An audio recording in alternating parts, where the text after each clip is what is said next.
pastor, and everything had to be English. And we were not even allowed to speak our country's language in schools, and they called the language they called our own languages vernacular. So English was the real language you had to speak in school. So everything was English. With what we were taught in schools, nobody was thinking of whether to be African or not. We just accepted that we were English, and anybody that went to England for studies was a master, So everybody wants to go to England, come back home to be master, So I never thought about it, being African as such, So it didn't mean anything to me until much later in my life. Thank you for joining us, all the ones that have joined us already. I just thought I should start off early now in terms of talking about the discussion we're about to have. This conversation is about learning from each other, sharing information, and basically that's all it is, trying to get to the truth. And we are not here to discriminate against anyone. You are free to have your views, and the others are also free, and I am also free to question the veracity of your views, and you should not take offense to it, because truth also does you good. I cannot in good conscience see something that I feel deserves scrutiny, allow it to go unquestioned, because that is not a good way to enable your people to navigate the world in a more sure-footed manner. Because when you lie to yourself, clearly you're walking in the dark. And when you say you're walking in the dark, you're walking without reality. You're not connected to reality. And if you're not connected to reality, you might as well start walking into a rock or whatever, jump off a cliff, because that is what it represents. So that is what the conversation is about. No one should take it personal, and I feel like some people still do. And that's why I think this is quite important that I state earlier on in the conversation. If you don't feel like you want to participate in such honest conversation, which I think everyone deserves, anybody that is watching this program deserves to have that. If you don't think you can partake in that, you can sit it out. There's no real need for you to come on, because I think the viewers deserve to have people that are honest with their views, and their views to be questioned, to confirm the veracity of their claims, or any claim that is made here. So we are not here to discriminate against any tribe, no religion, no race, no nothing really. It's just truth, and the world needs a lot of that at this moment. So henceforth, I will carry on with the show, and we'll see how far we get in the search of truth in this mystery we call life. All right. Now I'm going to be playing this week. It's for the Ibira people of Kogi State in Nigeria. The Ibira people of Nigeria, they are based in the Kogi State. So I'm going to be playing some of their traditional songs, just a few of them actually, but I will get some more later on, and then I'll cover other groups. The Idoma people are also present in Kogi State, quite a few others. So I'll be playing some of their songs, and I'll be playing some other Nigerian cultural songs too, and some not so. What I'm going to be doing too is to also try to include some African songs too, just to celebrate different African countries at the same time as we are celebrating the Nigerian ones. The Nigerians have to, be represented properly. All right, so let me see. Some of the headlines of the week includes the reparation resolution that went through at the UN. That the Ghanaians did what they did there, and a lot of people have got opinions about that. Secondly, clearly we all know what is going on in the Middle East with Iran, retaliation against Israel and America. As it stands, Iran seems to be getting its way. So that's why you have to be careful about starting a fight. Iran has in its gift right now to decide that America is going to be made to pay dearly for this. They will pay with their blood. But America too will have a lot to lose. And maybe it's something that our people need to learn from, because I remember last week when I said something about leverage. A lot of people found it to be a very strange term, that we don't have any leverage. I don't understand it, but what can I say? It is what it is. I'm going to play a video that actually the guy was talking about something else to do with what happened this week, but he ends up talking about the leverage Africans have. It's like weird. That's so obvious for anybody to know, but it turns out that this is why we have these conversations. It turns out that not everybody's aware of it, because I thought we are aware of it. What I have found is that many of our people have been conditioned to think the way these our current leaders want us to think. Because how can we not know we have leverage? The only people that will want you to think like that is your leaders, these current leaders that we have. They are the only ones that will want us to think like that. But many of you are arguing with me that we don't have any leverage. And now, Tinubu has now gone to France begging them for more equipment, training. Help us tell us where terrorists are. That's what they are doing. Have you asked the people you are going to ask, have you asked them how they dealt with terrorists themselves? Have you asked them what they did with the terrorists? You are going to ask, when you're asking people for help, you want to make sure that they too have defeated the same problem. But the people you're asking for, they've not. The only place they've dealt with it is in their countries. And because they have manpower all over the place in their countries, making sure terrorists don't have space to operate. These are the kind of things you do to defeat terrorism.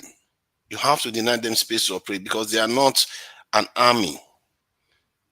They show up where you are not. They basically follow the art of war principles about attacking their enemy where the enemy is not. That's what they do. Our soldiers are not ghosts or spirits that can just disappear from one end and show up at the other end. And our people truly believe it. You will be shocked how many people. I'll probably carry out a poll of the panelists that come in today that truly believe, if our military really mean it, they can take care of the terrorists. They will deal with it. They truly believe it. And so that is an interesting point to raise. So now I'll commence with the videos that we're going to play. I think I will start with the, cultural songs first. Then we can now start moving towards the actual news items that have occurred in the week.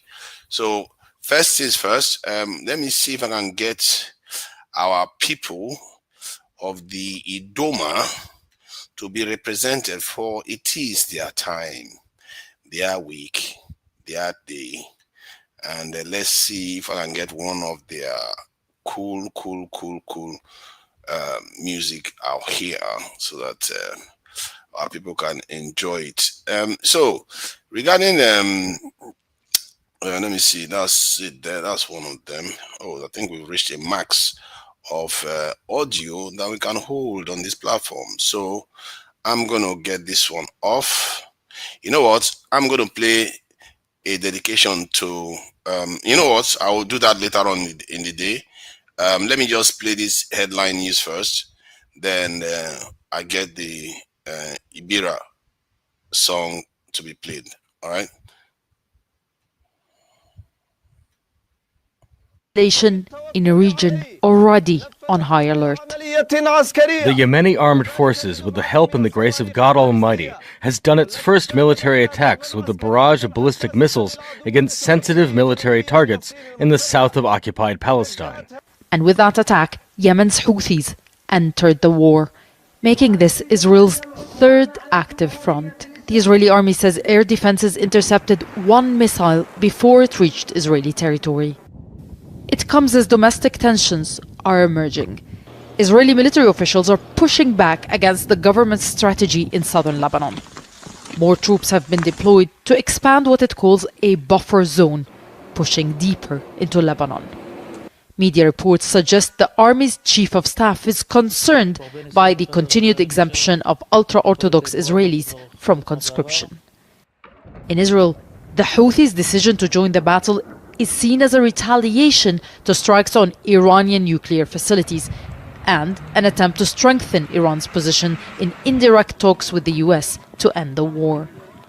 It's also a message from the Yemeni group, an Iranian ally, to Washington. With exports through the Strait of Hormuz largely blocked, maritime traffic in the Red Sea could be next.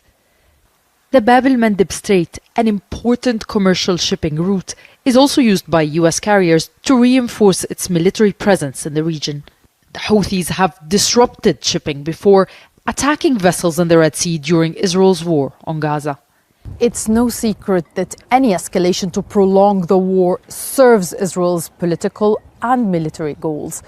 Prime Minister Benjamin Netanyahu has been careful not to defy the US president, but he has repeatedly stated that Israel would totally dismantle not just Iran's nuclear facilities, but its ballistic missile program and even its military. And these Israeli goals do not appear to be aligned with those of the US. A potential end of the war or even a ceasefire is concerning to many in Israel.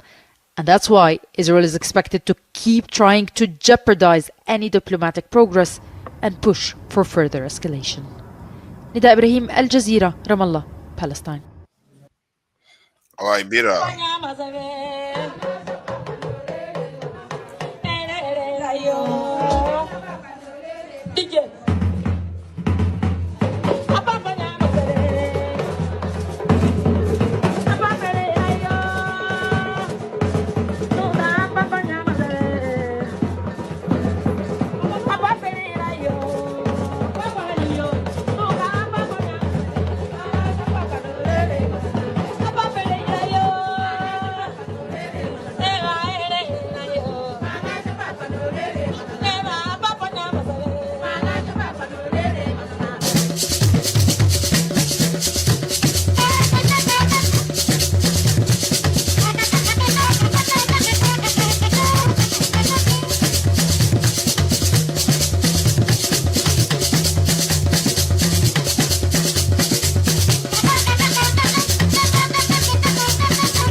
Yeah, this is a choir in Nigeria. Before people start thinking that it's not a choir, it's a kind of a cappella group. They sing all kinds of, they cover all kinds of songs. So this is not Ibera, just to be clear. I don't want to get people confused. This is just a Nigerian group singing. Lonely at the top. Lonely, lonely, lonely. Money on my mind. Money, money, money. Don't care what they yarning about me in particular. Che on the road chasing my dream because I know. Chasing for me. Wanna love like a man from my love. But I got to hit my love. If you want to let it come along, don't you find any God in the money I want. Only here with the people you talk. Once again, I shall get it to love. There's a life from no one, go get another one. I go take and do waiting alone. Waiting alone. Waiting alone. Waiting alone. Waiting alone. Waiting alone. The world will be broken. Mr. Money.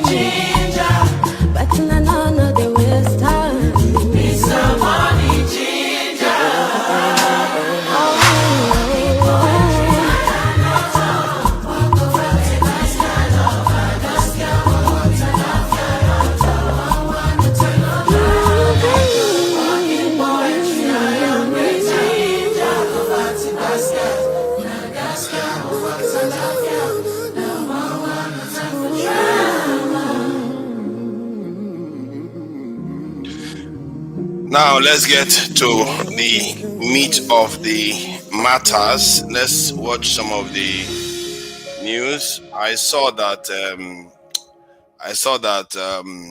What's his name? Searching for my source did say that he respects the Iranians. It's funny, isn't it?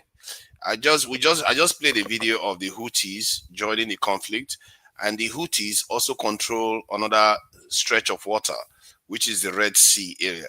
Guess what? If I showed you the map of Africa, you would be shocked to learn that Africans, we are very talented at making ourselves powerless. And this is a very, very disturbing trend. So let me share this map so that we understand where we are in the bigger scheme of things. We always find a way. We really figure out a way to disadvantage ourselves at every turn. Wherever we get a chance, we do that. How dare us? How dare us try to aspire? Because Africans are never meant to aspire to anything other than being total losers. Total losers of the world, really. If you tell an African that, you know what, how come you guys have not managed to produce one Nobel Prize winner for decades? We've not produced one Nobel Prize winner in any of the sciences. Not one. Zero. Not in America, not in Brazil, not in Nigeria, not in the entire continent of Africa. And there is no other race that has gone through that. Every other race has produced Nobel Prize winners in sciences. From the Arabs to the Indians to the Asians, all of them. It's only us. And we say we are very, very clever, very, very intelligent. No. Every day I'm beginning to see that we are not as clever as we like to believe. Let me see. Let me see if I can pull that up. Where's the video? Okay, so I need to pull this image up so that we can see what I'm trying to show here. Share screen and share tab. What's the tab there? Africa. So you guys can see what I mean. How pathetic the way we carry ourselves. So now I will share this. I hope you can see. I hope this thing doesn't act weird on me. All right. So that is it there. So if you can look at the map, you see where Ethiopia is on that map. Ethiopia is situated on the map at the Horn of Africa. And if you look closer, you will see that Ethiopia is actually bigger than Yemen. Ethiopia is bigger than Yemen. The only difference is that Ethiopia is African, because we are Mumu people now. Of course, our Mumu will always come first. Look at how big Ethiopia is compared to Yemen. Yemen is the one controlling this area by and large. And guess who is benching Ethiopia in Africa from having any influence? Djibouti and Eritrea benching Africa. And Somalia, obviously, Somalia has been turned into a total hellhole. So that one doesn't even represent anymore. So you see how weak Africans are versus non-Africans? You see how weak you are? Look at the border is not even that far apart, but yet very, very different. You can't even make it up. A tiny country like Djibouti and Eritrea bench a massive nation like Ethiopia. Because Africans are the first class mumu, so that they don't have any influence. Look at Iran holding the whole world to hostage. They say, you know what, you are messing with us, we are going to show you. Because Africans are not ready. We are not ready for anything. All we are ready to do is joke and jive and talk as if we are making progress when there is nothing. We are standing still, are waiting for them to come. Every day people like to be proud that Ethiopia was never colonized. And they forget that Ethiopia was defeated multiple times. What is the difference between being colonized and being defeated? What is the difference? Yeah, maybe you didn't change a few calendars and all the rest. Look at you. You are benched. Till today now, the president of Ethiopia, I think he's prime minister. I'm not even sure which one he is. But Abiy is trying to fight his way to have access to the sea. All the countries surrounding Ethiopia, all the bordering countries, Somalia, Eritrea, Djibouti, which other one bordering it? Kenya, South Sudan. If you put all their population together, Ethiopia is more populated than them. Ethiopia alone is more populated than them, and yet that country is benched by a country that is barely 6 million in population. A country that is over 100 million. It's only in Africa you see this nonsense happen. And what we are seeing in Africa, in the Horn of Africa, where Houthis that appear to be like some kind of nobodies are holding the world hostage, Nigerians will say, oh, we don't have any leverage. We don't have any leverage. You are nobodies. How can we have any leverage?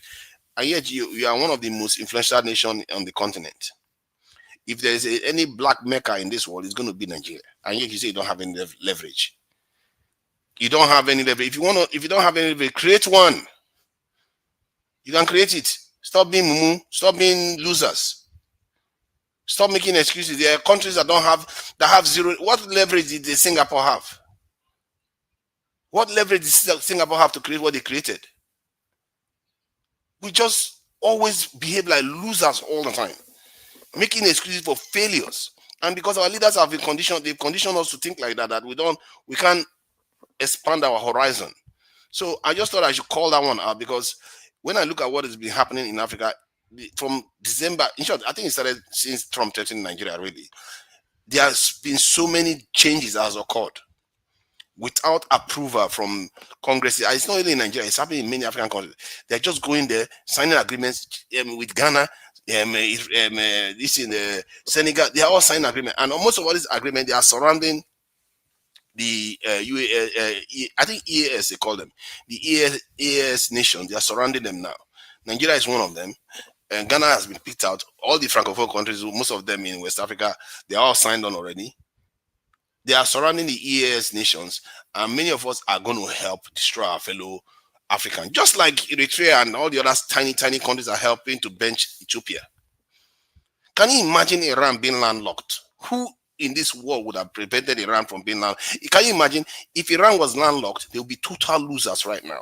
And that's how African countries made Ethiopia. They are happy to bench Ethiopia. Like when you tell them, oh, can you just let them have access? No. They will say no. They will like, oh, let them sit there. They are invaders. They are going to come and conquer us. But you're not seeing the bigger picture. You can't see the bigger picture that you are actually being weakened by the same thing that you are accusing Ethiopia of doing. Let me move this stuff out of this place. Just hold on for a second. Let me play this song so that on this video actually, so that you see how Africans actually behave. Africa, folks. I brought you a story yesterday which was praising John Mahama, the president of Ghana, for going to the United Nations to put forward a UN resolution about slavery, which was passed by 123 nations, 3 abstentions, 57 abstentions, 3 no's. And I talked to you about the significance of that for laying a foundation for slavery, because they were categorized as the greatest crime against humanity in history. Well, on the same day, Ghana did something that is absolutely mind-boggling. Ghana becomes the first African nation to join EU Security Defense Partnership. Agreement expands cooperation on counter-terrorism, cybersecurity, regional stability as threats grow in West Africa. This is just staggering, guys. The same day that they voted on slavery and all of the EU abstained, basically voted against. This is what Ghana has now done. We've been sold out, guys. We've been sold out completely. It's over with. We're finished. So as you can see, guys, Ghana became the first nation to join the EU Security Defense Partnership. They've invited the European Union to do security in Africa from Ghana as a base, The European Union abstained on the vote. All of the European Union stood against categorizing slavery as the greatest crime against humanity. And on the same day, you signed this deal? Sorry, guys, I just decided to, this is from, I started to turn on my camera. This is my phone, because I literally just found this out this morning. And I'm astonished by this. It is just an astonishing situation. I can't believe it. Now, let me explain to you guys why this is so serious. You see, doing a security deal with the EU positions drones, tanks, military personnel, intelligence, surveillance in your country. Like, it means that you're allowing them to do that. They say that they're fighting against insurgents. Do you know how close Ghana is to Burkina Faso, Mali, and Niger? Do you know how close it is? You do a deal with them. Then you go to Libya. People are getting on alert. I told you about what's happening with Gaddafi. You've got the flintlock thing going on in Libya. So you're going to take over Libya. You then bomb Nigeria along the borders of Niger. So you're going to take over that corner of Niger. Can't you see what is happening? They're trying to box in the Sahel states. From every angle, they're going country to country around Africa, all the countries that surround the Sahel states, and compromising them. Doing deals with these presidents, Nigeria, Ghana, Libya. I don't even know what's left. Do you know that the only countries that are not categorically selling these guys outside is like places like Algeria? I mean, we can talk about North Africa, but the only country that is bordered with Niger now and the Sahel countries that has not outwardly come out and said that we are now working with France or the EU to play guys out is Algeria. And listen, who knows what's really going on in Algeria? Listen, dudes, I don't know what to tell you, but I believe that the whole thing that just happened with the slavery thing was a play to distract you from this. Because this story is bigger than that story.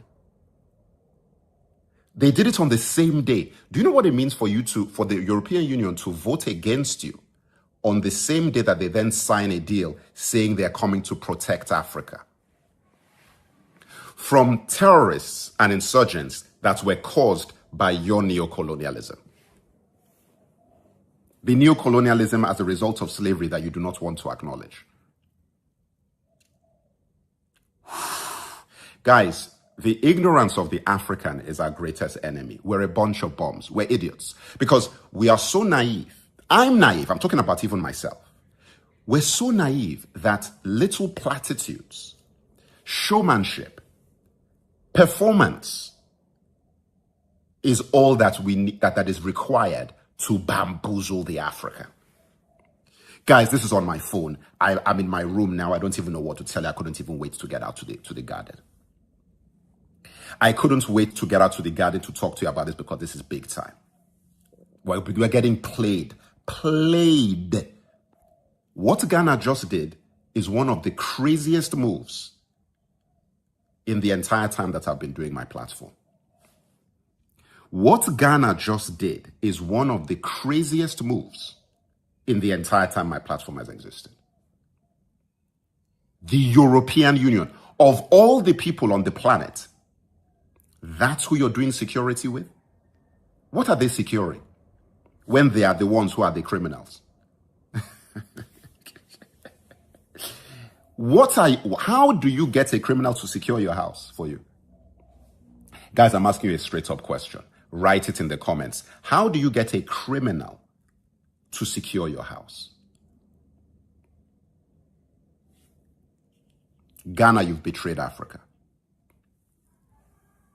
Ghana, you've betrayed us. What the hell are you doing? Nigeria, I've already talked about Nigeria, so don't, you know where I stand on Nigerian situation. So that is a foregone conclusion that we finished in Africa. Ghana too? So all of that was a show. There is nobody that goes to the United Nations to say that we're fighting against slavery and then turns around to sign a security deal with the same countries that are not supporting you. How about sign a security contract with the countries that voted yes? How about sign a security contract with Russia and China?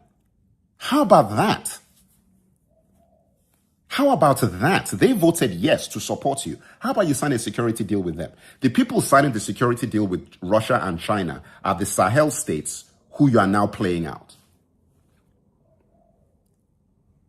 Guys, we're a joke in that continent. A joke. I am so annoyed. I'm furious. I'm furious. I woke up this morning, I had to go put on my camera. I saw the report. I said, let me get on the camera. I saw the report this morning. I just woke up. I'm furious. Ghana, what the hell are you doing? That's all that's...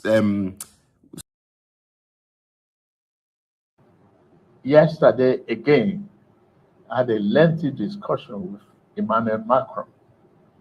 Their collaboration with us for equipment and support, while I'm making effort, frantic effort to contact other nations. If we have to spend our goodwill and line of credit, we have those who are willing to support us with equipment and training. We should just resolve. Why you say it's not time for policy discussion. We have a pyramid that we must work on in the state.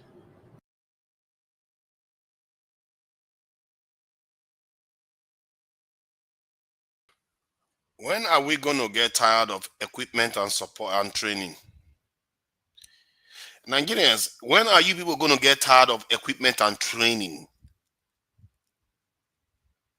This kind of, I don't know what to call it. Is it colonial mentality or mumu? When are we going to get tired of equipment and training?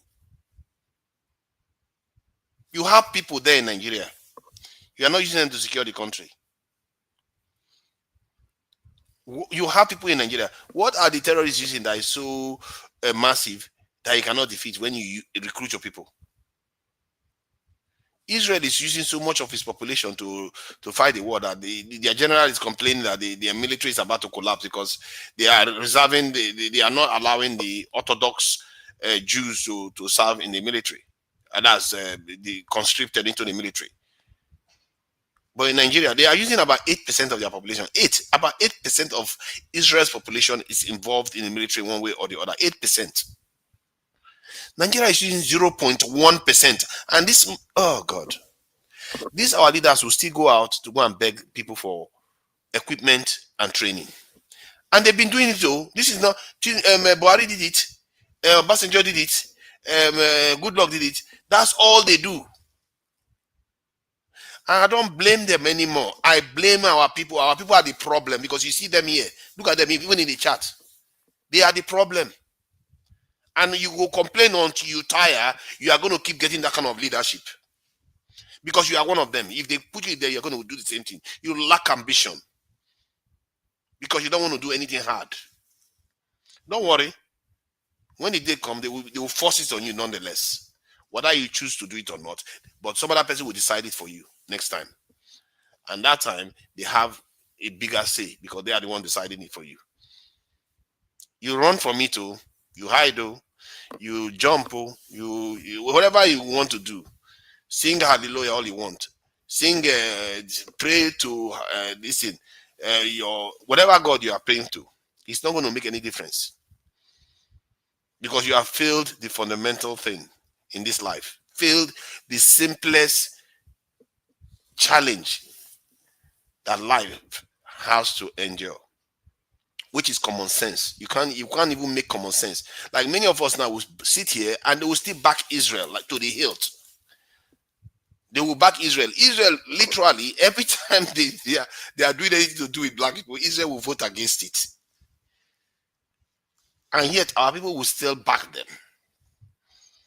And one of the countries that Israel is even looking to use to replace America right now as one of their best buddies is India. India that has a caste system. A system whereby the darker you are, the lower your class. They see you as inferior. And that's the country Israel want to body with. Among all the nations, not Japan, not South Korea, not which other nation that is really, really, advanced, but not necessarily, that's why they have so much influence in Germany too. Some of Argentina, do you know Argentina is one of the most racist countries in the Americas? And they have very good relationship with them. And guess the biggest one of them all, America itself, that is basically founded on racism itself. Israel is their biggest friend. And yet, the same, and when we say racism, the racism is not necessarily against other people. The real focus is us, directed towards us. And our people will still use that their same brain to go and back the same force against themselves, their own people. I don't know what to tell you. So now let me address some of the points that were made in the title of the video. I think an American official was saying that Nigeria could break up due to the insecurity that is going on. Shocker. The biggest insecurity is Nigerians. Hi, my God. It's not only it's just not only Nigerians. Africans are some of the most useless bunch of creatures on the face of the earth. They are so useless, it's not even funny. Like, they can't even figure out how to work with each other properly. They can't even figure it out. All these men, they just talk and have children and every day. They can't figure out how to. Why do you want to go into leadership if you don't understand leadership? Why do you want to go into leadership if you don't understand leadership? You just want to go and say, I'm the leader, I'm this oversabi. They empower you from outside to come and oppress your people. You are very, very happy. But then again, what are you going to do? This is life. This is what we do. Our people themselves, they are even more conditioned that they like to believe. I like that video that I played earlier on, because the guy said, including myself. Because that's how it is too, including myself. We are all compromised. Because our mindset, I like to think that I'm quite enlightened, but I'm not. Not really. Because some of the things I would have been able to do, I won't be talking like this right now. If I was like a Japanese man, if I was born a Chinese man, or born a Russian, I won't be talking the way I'm talking. This talk, I won't be talking about it. I'll be making things happen. I would seriously be making things happen. That shows you how compromised we are. We accept nonsense that other people will never accept. We are expert at it. If America comes to Nigeria, they barely need to fight, because the only thing they need to do is go to one tribesman, tell him, oh, the other tribe is about to get one over you. Then the other one tell that one. They will not bother to ask each other. They believe in each other on this land forever. They will not bother to ask each other. Let's meet each other and discuss and push these crazy people out of here. But no, because they are too lazy to fight the big guy, they will rather fight their own. Because they don't want, they know that there will be more casualties if they fight the big guy. So why would you want to take more casualties when it's easy to fight your own? Not knowing that while you are doing that, you are even taking bigger casualties because you are killing yourselves too. You might as well start shooting yourselves. Because we can't think beyond what pain cannot force out of us. And this is why I always come back to that conclusion that maybe we need to see fire. Because pain, existential crisis, is what forces it out of people. Now look at our president again. The way he talks, even he tells you the state. That man, Tinubu, represents Africa. He represents Africa. Let me play the video again, so you see how feeble he looks and asking for trinkets. This is the story of Africa for the last 400 years. Let me play it again.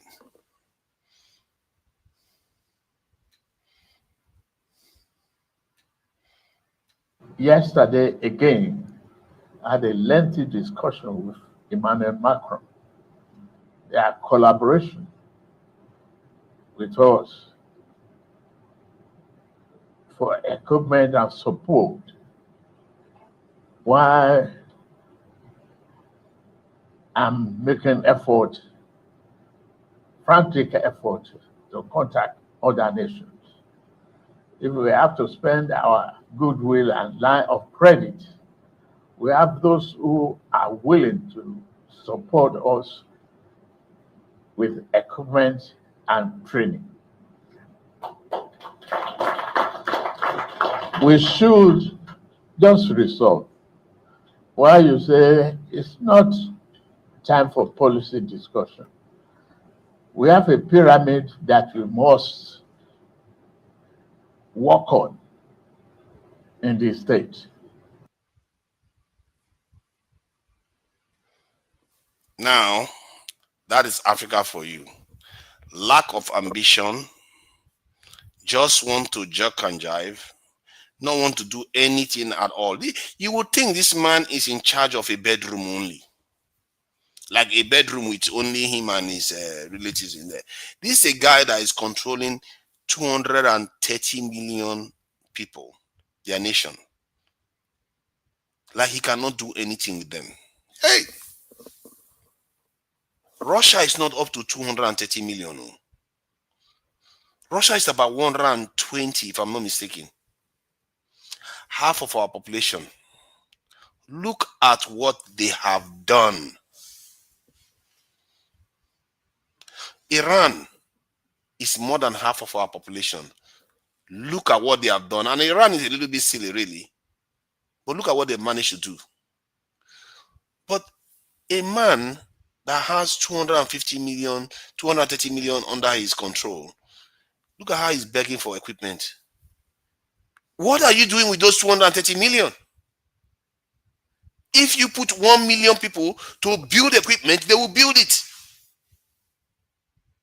Don't you know that?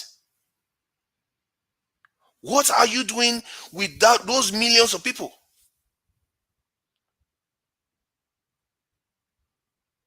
But this is Africa. When you tell people, they start fighting you. That's what we are good at doing, fight each other.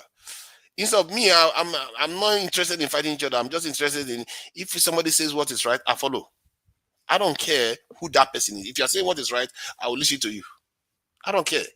I'm not welded to one stupid ideology or one stupid religion, or, okay, I shouldn't call them stupid, but still, it comes off as stupid when people are hugging only one side all the time. I think as if one side has all the truths.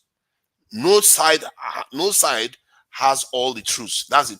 That's the basic fact of life. You can't. So everybody has to come together. Even when everybody comes together, they don't have all the facts. But they have more of it. More, maybe more than any other people alive. That is the whole point of sharing information, and so we have proper discussion instead of getting welded to your point and we all start fighting each other here. I hope we don't do that today. I hope when people come on, they come and actually, they want to learn. This is a place of learning. This is not a place to embarrass each other. That's not what we're here for. Let me share the link just so that people that want to come in can start coming in while I play the remaining videos. This is how classically, oh my, I'm not sure.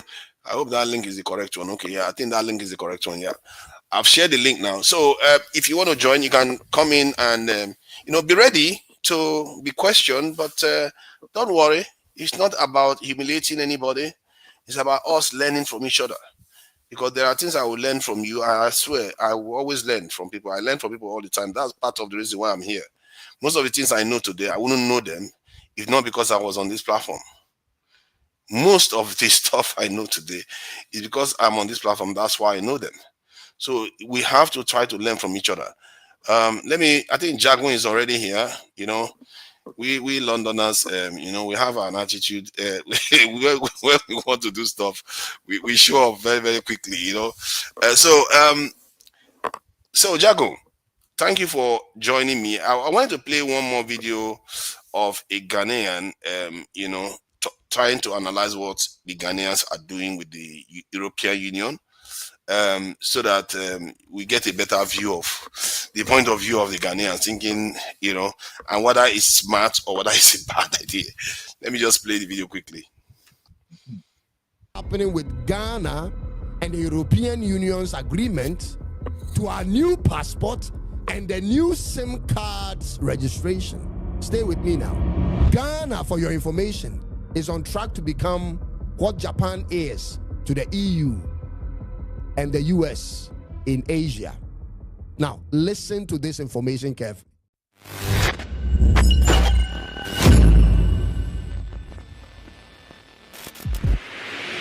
Businesses in Africa, businesses like their mining companies, their telecommunication companies like Orange or Orange in the Ivory Coast, Senegal, Mali, Burkina Faso, and Niger, and like Airtel Africa from London, which is the biggest in Nigeria and also in Niger, GS Telecom, which owns Telecel in Ghana, and many other telecommunication network services. Ladies and gentlemen, so they are primarily protecting their interest in Africa and also deal with a situation of mass migration to Europe as a result of people moving around due to terrorism. So they looked around all of sub-Saharan Africa and decided on the one country that aligned with their worldview and also had democracy and a stable government, and thought Ghana fit that role, ladies and gentlemen. Therefore, they've partnered Ghana. A lot of things have changed in West Africa in the last 5 years especially, and it's important we come to terms with them. Our country, Ghana, is surrounded by francophone countries that are dealing with a real situation of terrorism. And this terrorism situation, ladies and gentlemen, is a planned mission. It is not happening by chance or out of emotional outbursts or as a tool for freedom fighters. No, it is a planned mission, strategically planned. It is a well-orchestrated strategy to take over this continent using terrorism and outbirthing other communities, ladies and gentlemen. And our country is in the center of it all. Our country, Ghana. Ghana had two options in this agreement. Apart from accepting this cooperation, we could have rejected it altogether or changed the terms of the agreement. But no, we took it as it came. Now, hear me out. These are the terms of the agreement. Mind you, this agreement has been in discussion for nearly 8 months. Here are the terms of the partnership. First of all, there will be no foreign bases established in Ghana in this partnership. Ghana stays in control in the activities in Ghana, and they stay over there. That is the first thing. Then, Ghana is going to be provided the necessary equipment and training to become the ears and eyes of the European Union when it comes to any type of insurgencies or jihadism rising in West Africa. Ghana's sea and airspace and cyberspace will be used as a station to oversee the activities of such groups in the sub-region. This is the long and short of it. But there is a breaking news I'm bringing to you. Ghana, for your information, is on track to become what Japan is to the EU and the US in Asia. Now, listen to this information carefully. Do you know why Ghana adopted the new upgraded biometric passport that uses microchips last year? Was it the year before or last year? This information should shock you, ladies and gentlemen. And I'm already feeling jittery on this. I'm going to tie what's happening with Ghana and the European Union's agreement to our new passport and the new SIM cards registration. Stay with me now. Ghana in 2024 and 25 began issuing new security featured upgraded biometric passports because Ghana, ladies and gentlemen, was in talks with the EU to turn Ghana into a visa-free country to the European countries. Ladies and gentlemen, yeah, you heard it right. This might sound ridiculous to you, but wait until it happens. The EU intends to use Ghana as a model of an extension of Europe in Africa. They want Ghana to be where African migrants go to and not Europe. This is why our security features in our passport has changed, and the government is cracking down on all non-Ghanaian passport holders, non-Ghanaian holding Ghana passports. They intend to clean the system before the next level of agreement is signed. So it begins with tightening our passports, and then it moves on from there. Did you know that the current Ghana passport is one of the very few passports in the world that uses all the different types of security features at the same time? Most countries use different parts, but we use all of it. We have the digital ID integration embedded in it. We have advanced chip security implanted in it. And we have high number of protective features that are unconventional also embedded in our current passport. Ladies and gentlemen, this new Ghana passport wasn't just made with Ghana's security in mind, for your information. I think the rest is just basically a repetition of his own point of view that he believes Ghana is rising to this. Maybe somebody should tell him that even Turkey, that is part of NATO, doesn't have visa-free access to Europe. But it's okay. Maybe he's right. Maybe they will be able to. He's equating Ghana to Japan. Japan has a massive US military base there. Japan was a superpower, and after even their defeat, they are still a superpower. Japan is a nuclear threshold nation. You see, this is the thing. That's why we have this unearned inflated ego. That unearned ego, like we think we are something we have not even come close to achieving. Whatever he thinks he's doing right now, it's crazy, man. Thinking that he's going to become this thing Japan of this in Africa, that is just a joke. What have you done for them that they are going to give you that kind of status? It's just a pathetic. You are giving them all the tools that they need to destroy this. Sure, forget it. I will leave the panelists to decide. Let me play this so that I know that Jang will probably have an interesting view. He does have interesting views about these things. And let me play this one about the leverage. You know, I think this guy mentioned leverage, and let's see what he's got to say about it. Because last week with a great moral issue involved, neutrality does not serve righteousness. For to be neutral between right and wrong is to serve wrong. Ghana's president just said that at the United Nations General Assembly. And what happened next proved exactly why he needed to say it. If you don't know me, my name is TJ. I'm Nigerian and British mixed. And on this channel, we talk about African geopolitics. Resolution A/80/L48 entitled Declaration of the Trafficking of Enslaved Africans and Racialized Chattel Enslavement of Africans as the gravest crime against humanity. Will all delegations confirm that their votes are accurately reflected on the screen? The voting has been completed. Please lock the machine. The result of the vote is as follows. In favor, 123. Against, 3. Abstentions, 52. Therefore, draft resolution A/80/L48 is adopted. So let me break down what just happened. The United Nations General Assembly voted on Resolution A/80/L48, a resolution to formally recognize the transatlantic slave trade as the greatest crime against humanity, and to open the door for reparations for African nations. 123 countries voted in favor. Only 3 voted against: the United States, Israel, and Argentina.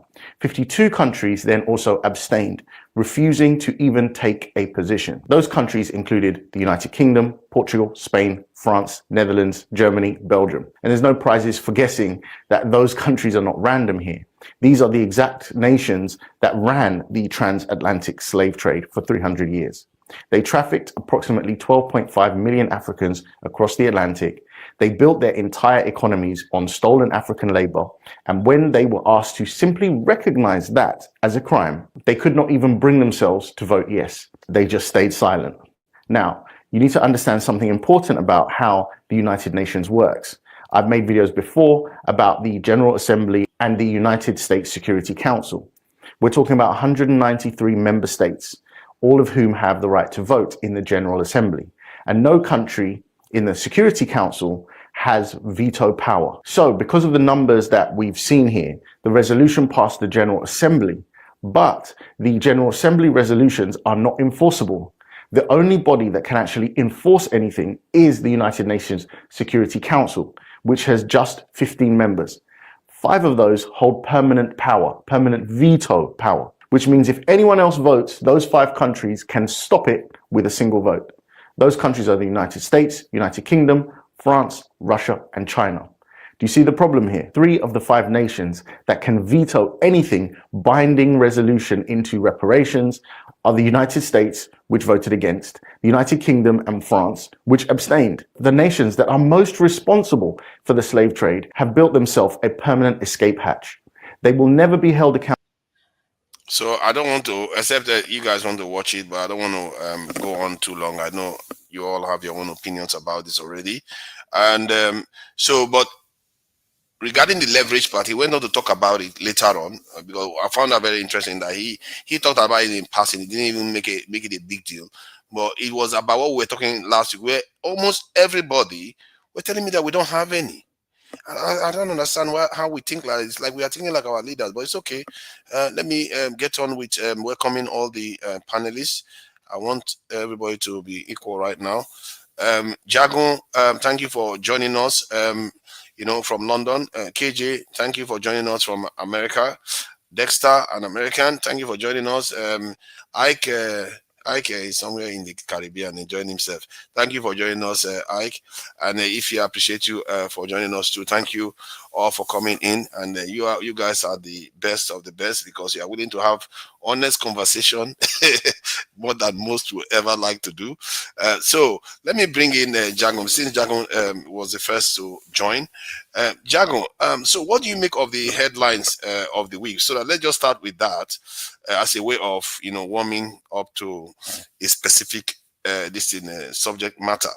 So what do you make of the general headlines of the week and what you've observed this week? Because for me, I felt a sense of hopelessness, I have to say. Sorry. You're muted. Excuse me. Thank you. And good evening to everybody. Let me begin by saying that we are 57:55, which means an hour has gone from our 3 hours. And it's been very enlightening listening to our forefathers' voice for this amount of time. Last week, we made mention of certain things that may or may not have been adhered to. But I think 3 hours is a good enough time for us to be getting into the meat of the bones in these scenarios that take place week to week. I think it must have been Wednesday that I saw certain things, and I really wanted to show because I wanted to express what these things meant. But we're here today, Saturday, and what we're discussing is very important about the disillusionment of the African leader, of the Africans themselves, of where we are going. As I've said, I'm an old boy now, and I've been thinking about these things for many years. I've applied my trade to the push economically of our people. I began something called Expo UK Black Links with Black Business Directory in this country, which rose a lot of money. And it was Black people themselves that spoiled that company. And then I began again, Expo Africa. I went to Japan, I raised a lot of money, an awful lot of money. And again, it was Black people that spoiled that.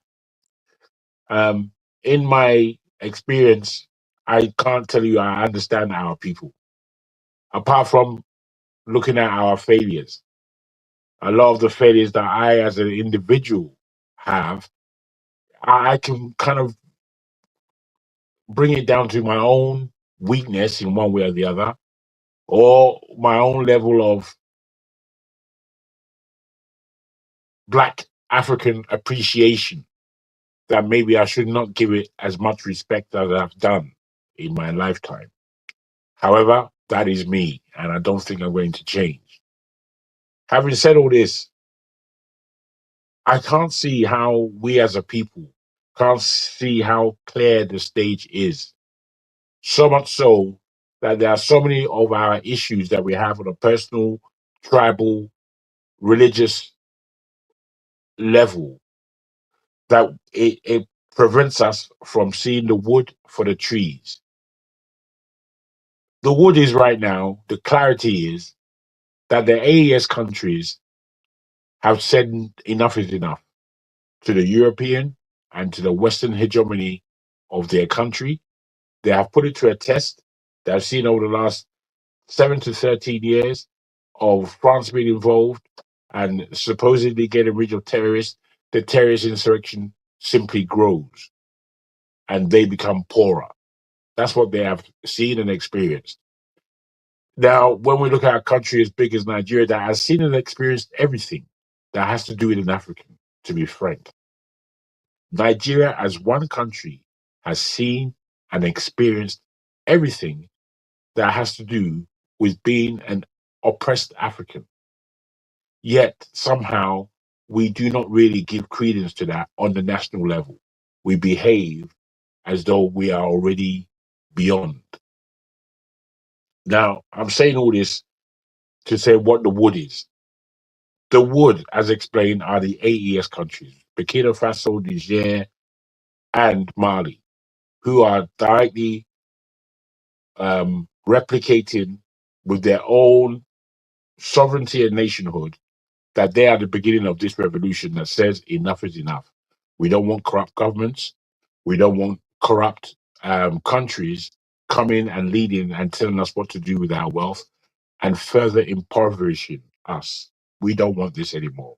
We are going to try by ourselves, and we would begin the alliances that make sense for us as a nation of people. That's what they have said. Somehow, this has offended a country like Nigeria, so much so that Nigeria wanted to go to war with these countries on behalf of Europe. That is the first move that tells us that Nigeria is already on the wrong side of history and looking to push further into Nigeria's mayhem of nonsensical achievements in a country called Nigeria. What do we want to achieve by following France to kill our brothers in Niger? What do we want to achieve by that, really? It makes no sense. Now, as far as Ghana is concerned, and Ghana, they've led the way many times where African consciousness, African togetherness, African unity is concerned. They've done a great job because there are few countries who can boast of their achievements down that road. At least they had Nkrumah. They had him as the first president who was a Pan-Africanist. They had him. So they have him in memory. The thing is, there's a difference between the Francophone and the Anglophone countries. I think the Francophone, as weak as they're weaker than the Anglophone countries, politically, economically, and all the rest of it. However, they suffered their neo-colonialism in a different way than we did. Their neo-colonialism told them that we are still colonized. We are still a colonized group of people.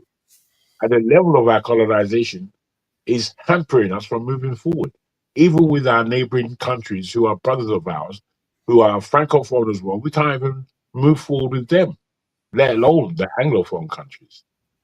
We have to think.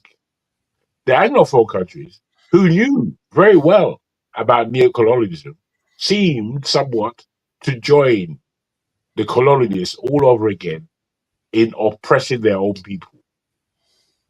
So we knew, but we wanted to carry on with it regardless. Now, this position that we find ourselves in, I've said it before, we're stupid. And I don't like saying it, but it's a fact. I've said it also that we are weak. I don't like saying it, but it's a fact. What forefathers underlined with Eritrea and Djibouti as regards Ethiopia, including Somalia. I look at the Horn of Africa and I see that there's a power base there, and that power base needs to make sense. But what that power base is surrounded by is strange countries. Somalia that has been at war with itself for God knows how long. Then they have Sudan on the other side, which is in panic trouble. And then to the north, they have Eritrea and Djibouti blocking them extensively from being a power base on that Red Sea as we should have, as it was before when they had Aksum. Aksum was Ethiopia, Eritrea, Djibouti, and parts of Sudan. So we are not strategic people. We're not strategic thinkers. We don't know how to think about how the future is going to be. We can't fathom it because we haven't got enough information to say this is going to be our future if we don't make certain moves now. Me personally, I'm not necessarily with you. I've created a future in my mind that makes sense for Africa. I've looked at the politics and seen that, boy, the way we're doing things, we need to aim strategically and assuredly that we can hold a different economy. The first thing I would put to everybody here is that West Africa as a whole, including all the Francophone countries, central or west of Africa, should be one economy. And that one economy should be led by Nigeria. And the politics of that economy basically should say that strategically we don't fight ourselves, but no nation should come near us. This is what we should be doing. It's what we should be aiming for. It's the security that we need. But I know upon this panel itself and the listeners, there'll be many detractors against that, saying all kinds of things that may or may not make sense, but it don't make sense for any future, given the fact that we have great enemies out there. I'll end it there and see what other people have to say. I thank you for your time. Thank you. I appreciate that submission. That Eritrea, that Ethiopia one beats me like crazy. You think Oibopo just molded Africa perfectly? Make sure the most powerful country in that region doesn't have access to the sea, something that no other region experiences.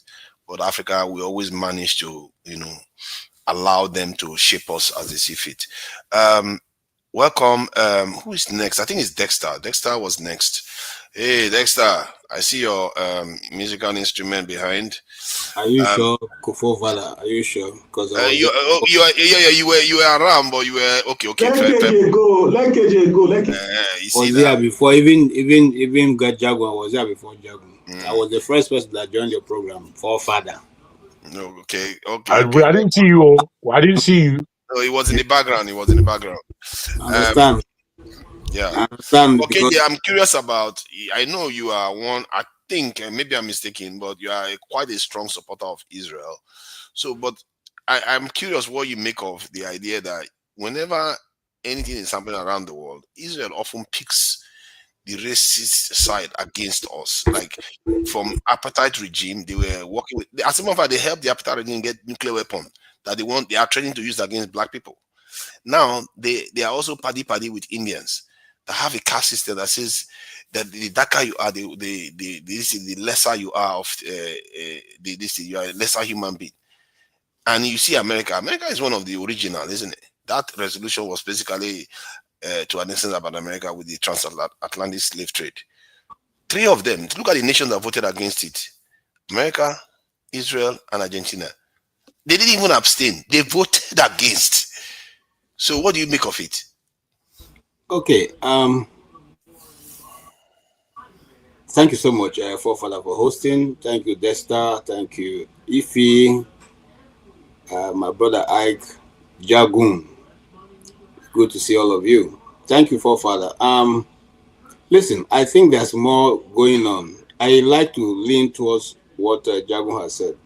I think there are more going on than what we are saying. I think this is just a kite. They are flying.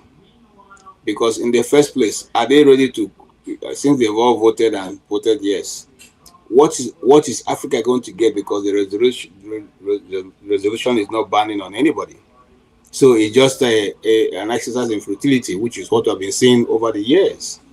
They sit down, They take a resolution, they vote, they pass it, but at the end, nobody gets anything different. And so I think, this is me and my own thoughts, I think they are hiding something more. I think they are trying to distract Africans from being able to sit down and give themselves a good understanding of what is going on, the power play that's going on right now in the world. Because power has all of a sudden become might, and number will equally carry weight. So the more divided Africa is, the more we are not able to have a forum where we can now agree on which way we want to lean. I do not blame, the West when they do these kind of things in Africa. Because even we ourselves, just imagine Nigeria, we have not even agreed with ourselves. Then how do we form a formidable forum, front? How do we put our best foot forward? Look at West Africa, ECOWAS. Since ECOWAS was formed, how many countries in ECOWAS are trading with each other? Let's even not forget about trading. That you can even, be able to pass and live in the other country and do business without being harassed. How many? Think of African Union. What has African Union been able to achieve? We couldn't even build a secretariat for ourselves. The Chinese have to come and build it. And so you go sit in the Chinese building to discuss the African affairs, and you think the building is not Bob. My brother, how long shall we continue to fool ourselves? How long? We are not the only ones that were colonized. Other regions of the world have been colonized.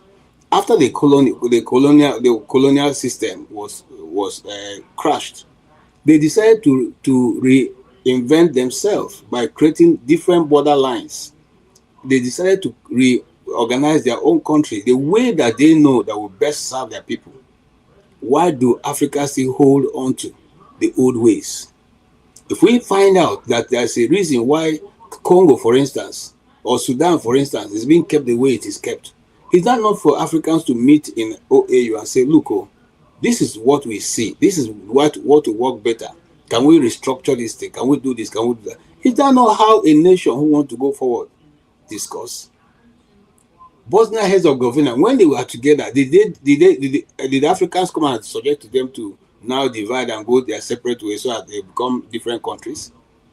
Did any of all those European countries that decide to become, even if they are just 2,000 inside, decide to become countries of their own, did any African man, president or otherwise, went there to go and sit and say, no, people have to do it this way or do this way, or make them no agree, say, go do this way? Why is it that we always find, or they always find somebody within us who will always find a way to destabilize the system? Most especially the French, whom I don't think that I have any love for. Because if you go read the history of interventions in the war, let's even say Americans are even fairer because they can decide to fight on your soil, and some of them will lose their life. Go and look at the history of the French. They've never lost any French soldier anywhere, not on African soil. They don't even help you to fight your wars. They just sit there to protect their interests. And as long as they don't come where their interest is, they won't go to war. So, what is the leverage? What are we going to get from Tinubu going to drag France to Nigeria? What are we going to get? Now, until we wake up from this our slumber, okay, until we wake up from thinking that the white man knows better than us, because let's face it, forefather, how long ago did they start getting white colors? And you keep saying this about, I will not say I'm just an ordinary Christian. I'm a Christian that does research. And if you go back to 17 something, the whole of Israel was black. That's why a one-time president of Egypt said why he doesn't have respect for them is because they left as blacks and came back as white. We know those things. But are we going to rewrite the history? Are we going to rearrange it? No. So how do we now manage where we find ourselves? That is the crux of the question. We as Africans and our leaders have not been able to sit down and tell themselves the truth. You see, look, forefather, for anybody who wants to bring peace and progress in Nigeria, 1 week is too much. For any government in power in Nigeria, 1 week, one week is too much for you to put everything in place that need to make that country work, because everything is there. But out of their own selfish reasons and out of their own tribal sentiments, okay, they refuse to see the truth and call the truth and readjust those things. And I'll give you one example before I hand up. If you think that resource control is not good for the states, how come the gold in the north belongs to the states that are found, belong to individuals that own the land, but the one in the south, the oil in the south, doesn't belong to the people where it is found? It belongs to the federal government. Meanwhile, not even that it belongs to the federal government, those locations where this oil are found, no form of development is in those places. No form of amenity is in those places. And you say that we are dealing with the people who are serious in changing the status quo? No, we are not. So basically, if you ask me to say, I will say that Africans need to sit down and ask themselves, what is these people trying to play at again? Because what we are seeing, you think Ghanaians are priding themselves that they want to make them Japan? So based on what? Based on what? What is the thing that Ghana has that they want to make you Japan? They didn't think of making Nigeria Japan. At least we know we are producing something. Is you? No, there is another system. They are trying to keep us, while we're looking at this and planning and arguing amongst ourselves, they are doing what they want. And before we know it, voila, it's over. Let us learn the trick. You see, I've said this many times. I don't have any problem with That's right, KJ. I don't have any problem with what America is doing. America first, yes. Forefather, you are the president of Nigeria. Go with Nigeria first. Sit on the table with him. Say, this is where we stand.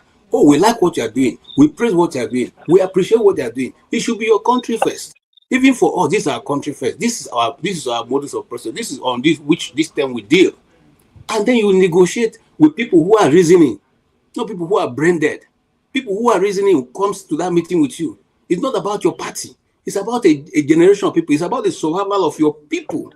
And until we know that we are at another threshold of history, we are again going to be found on the other side. We are again going to be found on the other side. Everything is shifting, and it's shifting very fast. Nothing is stable at this point. Everything is in the move. Everything is on. It's just like playing playing chess. Everything is on the move, and we need to have our best players on the keyboard. That's what I would say, sir. Thank you. I appreciate your point. You are sounding, Jago even agrees with you. That is saying that something is happening. I think we are beginning to realize that we are in his pickle. And I think it may already be too late. But that said, you never mentioned one word about Israel voting against us. But tomorrow, we are still going to find people lining up here to back the same country that has done this to us regularly. This is not the first time. It keeps happening over and over again. And our people don't wake up to it. See, sorry, just to wait before I go. You see, every country will come to the table what is of their interest. Let us go from that mentality that Africans have, that somebody is going to be talking, come and take on our interest. Nobody is going to talk on Israel didn't colonize us now, so it's not in their interest to vote against it. They have no business with it. They are coming to the table with what is their national interest, not because they colonize anybody. It is so it's their national interest to be one of the three nations to vote against something to do with black people. Okay, so now they voted against it. I mean, I voted for it. What's going to change for further? I want you to understand what's been going on. Okay, I get that point you are making, that it doesn't matter. If it doesn't matter, then why not vote for it? Because the argument is not because it doesn't matter. Because they know they got compensation in terms of the Holocaust. They did. So if anybody should understand this, it's them. But they always do the opposite. Always do the opposite. Well, all I'm trying to tell you, Father, that every nation will stand out on the interests of their people. Be it Israel, be it Nigeria. Only we, the black people, that don't go there and stand out for the interests of our people. Whatever they say, okay, no problem. You sign away without even consulting anybody. I don't know any nation where the president alone go to sign the country into a bilateral agreement without having to have even let it go to the National Assembly and other eyes look at it. We are the only ones. We're the only ones. We go there, they give us some of those holoshows, and then our head spins off, and then we begin to just sign away papers. At the end of it, that is it. Again, we are bashed into a corner until we learn that this is how the game is played and bring our look, forefather, no be people like us, no be our black people, they work for those people. No be Nigerians, they work for them. No be them, they so why can't you now also carry your own team and be a team instead of being people who are going for jamboree? You carry people to go and shop and they say they have come for meeting. Take people who know what they are. You have to, you see, forefather, let me tell you why I always get annoyed when I'm talking about this thing. Nigerians have students who are teaching at the highest level. As a Nigerian many Nigerians working in NASA. There are many of them who are working at a very strategic level that you can even say, okay, we can't pay you, but we want to give you we're coming into the States or we're coming to England. We want you to act as our consultant on this issue. Those people will be glad to give you a complete correct advice, and you not fall into the pit hole Nigeria have been falling into since independence. So are we not going to change? Don't we even reason? Anyway, I'll leave it at that. Make it not be like the quarrel. Thank you. I appreciate your submission. And every day, one day you'll be here sounding like Jaguar and every one of us, because I see that your opinion is, maybe this Trump effect is beginning to have an effect on everybody. Like we begin to realize that okay, these are not as it should be, really. Dexter, thank you for joining us. As I said, a lot of things happened this week. You can come from the angle of the American official that said Nigeria could break up due to insecurity. I think if anything is going to break Nigeria up is injustice and the lack of participation within the nation. Personally, this is why I believe that Nigeria should have a Southeastern president, because it's going to help heal a rift. Because we forget, when the people go to a civil war like that, they become more bonded together because you have forced them to think as an entity. And if you keep them outside like that, don't be surprised they do what the Kurdish people do. They are going to gang up with foreigners against the country. They will do that. And I believe that that dynamic should be fixed. And part of the process of bringing the country back together is supporting a Southeastern leader from coming to office. Not a loser though, but an actual good leader that's going to come and run the country. So that's my belief. And this American official is talking about insecurity. I don't think this insecurity. America has insecurity. They are not broken. It's not insecurity. It's the internal division. That's what's going to kill us. So that's my take anyway. That's my own way I look at it. Dexter, what do you make of it? Yeah, thank you, forefathers. I think your beliefs are germane. I can't fault them. But I don't really think that what Nigeria needs is a Southeast presidency. I think Nigeria needs the rule of law. I think even the people in the Southeast, it's not really about the Southeast presidency, then they just become president. I'm not saying it needs it. I say it's going to help. But no. In the present day Nigeria, that's not really. If you do it, you're just doing it for all intent and purposes. It don't change anything. Nigeria needs to be the current construct. I mean, KJ made a point. How come the gold in Zamfara belongs to the governor of the state of Zamfara, but the oil that is located everywhere else in the southern part of Nigeria, all of a sudden, doesn't belong to the people there? You see, you have to deconstruct the lie of Nigeria. I think Pat Tomi said it once. Anybody that tells you that Nigeria had a civil war that if resources was not the reason for the civil war, then you're absolutely joking. That's the truth. The thing is that, unfortunately, we can't really, the truth of Nigeria cannot be told while you still have the likes of Gowon and some people out there who will not want to accept that wrong decisions have been made.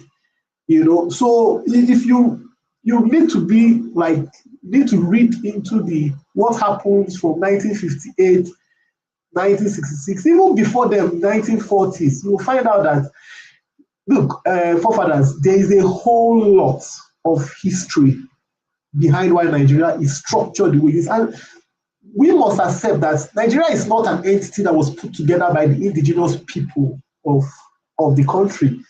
It was put together by the British. So it's put together to serve their interests. And when they were putting it together, they will put it together in a manner that they don't care about the people there. What they care about is their interest being served. And it goes to example, we are talking about the voting in the UN. The countries there voted for their own interests. United Nations, look, forefathers, let us stop bragging about this United Nations. We were not there when it was being formed.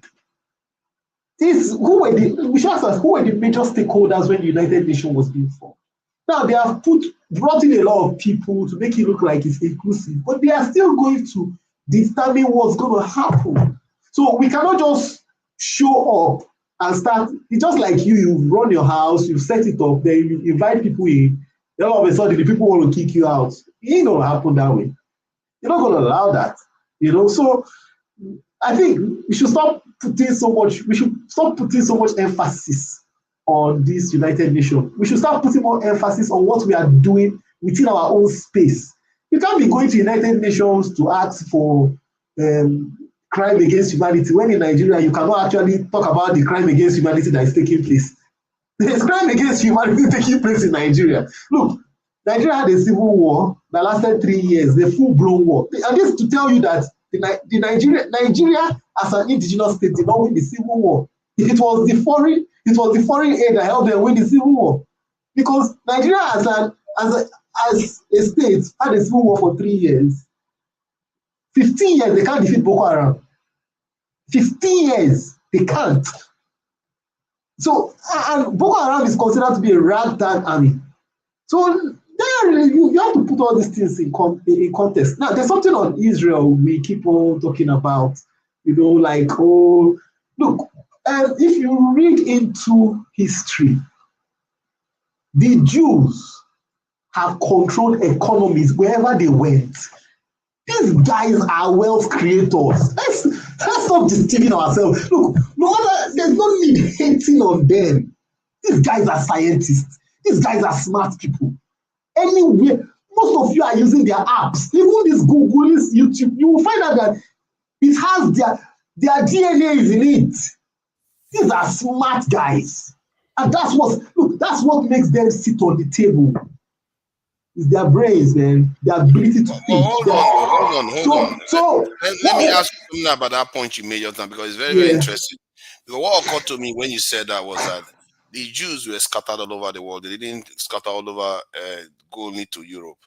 So you mean that the ones that came to Africa were dumbed down? So if the ones that came to Africa, if they were dumbed down, that means it's not necessarily them that transformed it. It's the people that they went to that gave them those skills and that they were more advanced, like the Europeans, that they ended up, because many of them ended up in Africa. You see what I mean? Many of them ended up in the East. No, forefathers, you can't say that, because if you look through African history, you will find out that, example, if you go to the eastern part of Nigeria, you will find out that iron smelting has been taking place centuries.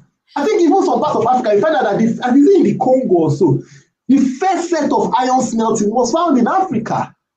So don't think that they were dumbed down. No. My point.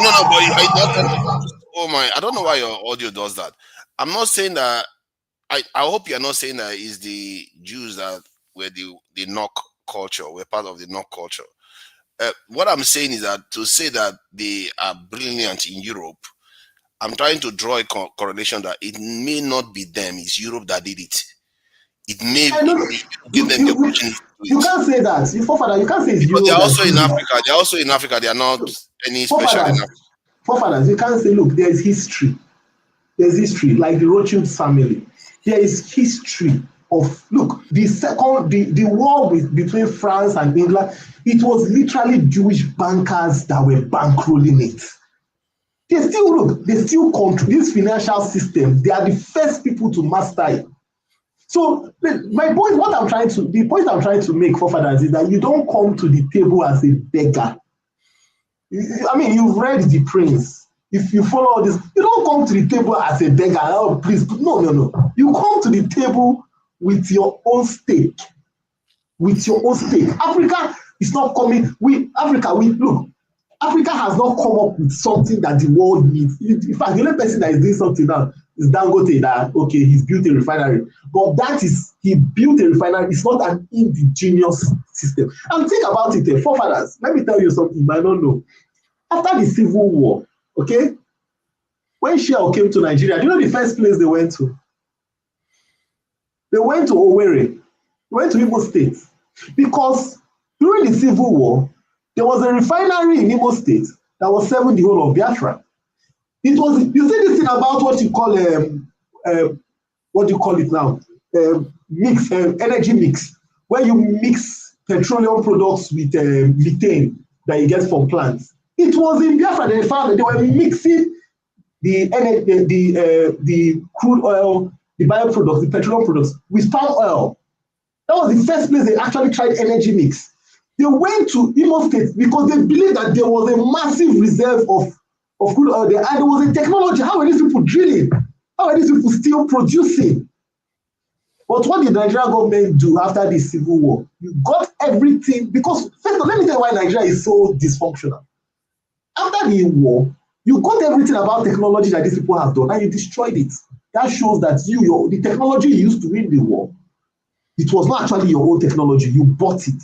Because even the Americans, when they fought after the Second World War, what you call the Second World War, they were looking for everybody. The Americans, the Russians, the British were all looking for German scientists. They were trying to get them. Look, after a war, you want to get the scientists. You want to get so that you can adapt whatever you didn't know from them. The Russian sub that sunk in the Pacific Ocean, America went to go and bring it up to find out. So, but which country gets into a war? You say, oh, we no victor, no vanquished. Then you get the equipment, you now destroy everything. It shows that you yourself, the thing you used to win the war, it was not your own. And that is why Nigeria can't work. So you see that the president of today cannot find any indigenous solution to the Nigerian problem. He's looking at adopting, let's go and get these people, let's go and get that people. A country that has 200 million people, you cannot build your own railway tracks with your own engineers. Do you know that Ethiopia, the dam Ethiopia built, was built with Ethiopian money? They didn't borrow. They did not borrow. So Nigeria has a population of 250 million people.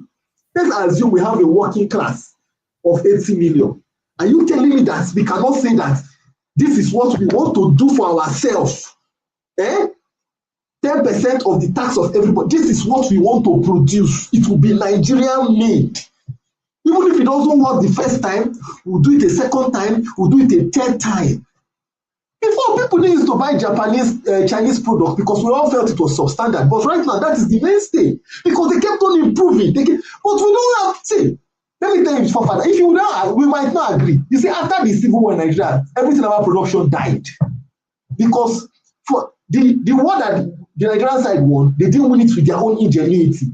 So that is why even the civil service, just look at Nigeria, everything has been collapsing from there. Everything has been, look, the Nigerian civil service used to be one of the best civil service in the world. Other countries used to come and carry our civil servants to help their own economy. Since the 1970s, it has gone down. It is rubbish, completely dead. Dead. So until we tell the Nigerian story truthfully, and we have to reconstruct it. We have to honestly start again. If not, look, Nigeria is going to be going. So it's not about having somebody from the Southeast become president. No.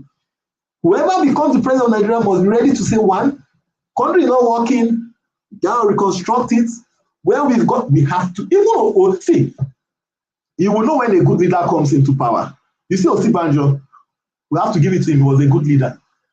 When he came into the short period he was in power, the Nigerian trajectory, he was trying to do something, but obviously stopped him. And he has been, look, there are false lines in Nigeria.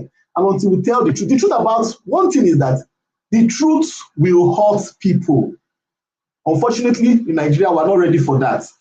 The truth will hurt people, but you have to say it as it is, and Nigeria has to move forward. Because if it doesn't move forward, it's not going to be, and that is why the United States is saying what it's saying. Because look, the United States has its interest. And if they see that the big Nigeria is not benefiting them, they don't care. Let us stop thinking that we are the one. We did not make this thing. We didn't make it. It was not our creation. It was not the indigenous people that came together and created it. This was the creation of the British. So if they sit down together and say, oh, we don't think this thing is benefiting us again, we will redraw the map like this. Look, we can be here tomorrow talking about, they will give us a deflection like KJ said. Give us something to be talking about, they restructure the whole thing. So that's why I take forefathers. Thank you.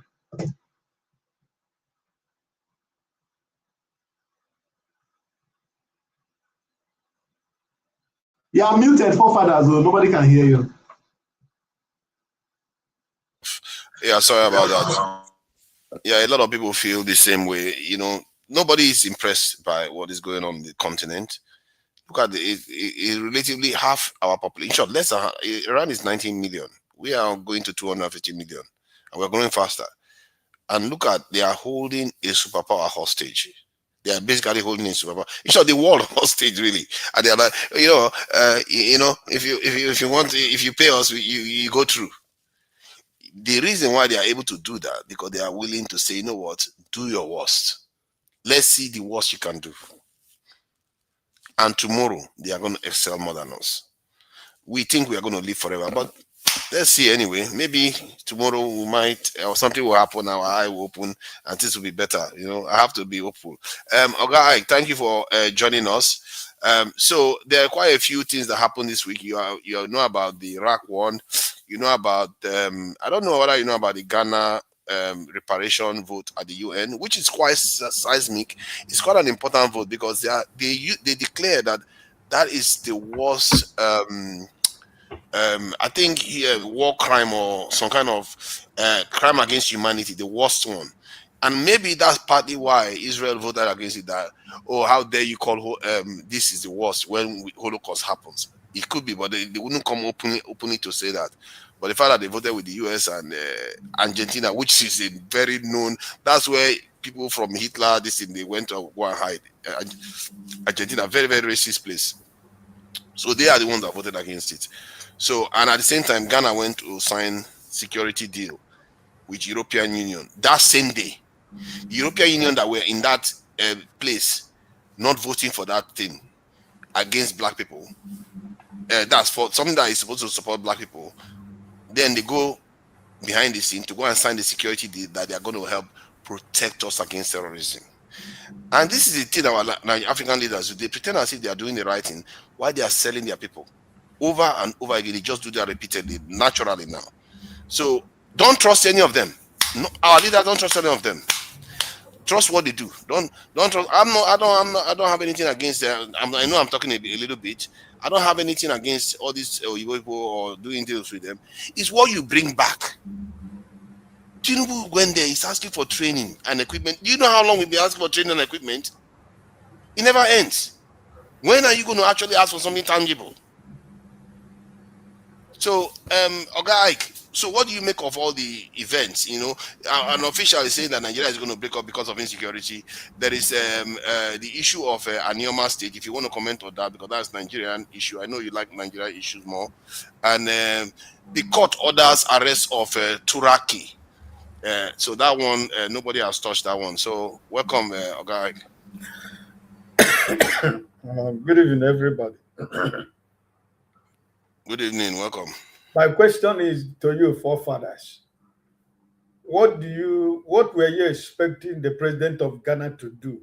Were you the person who is supposed to protect the country for him, or who? His people. His people. What do you mean by his people? Algeria is the same population. Algeria defends his country. Why is he not using his own people to defend his country? Are you saying that Algeria has no military or security power with any country in the world? They don't go and beg European Union. No, I'm just asking a question. I'm not talking about begging. You're trying to downplay the language to the sentence to begging. I am just asking a simple question. Algeria, they defend themselves, yes. But are you saying that Algeria as a country has no security or military pact with any country in the world?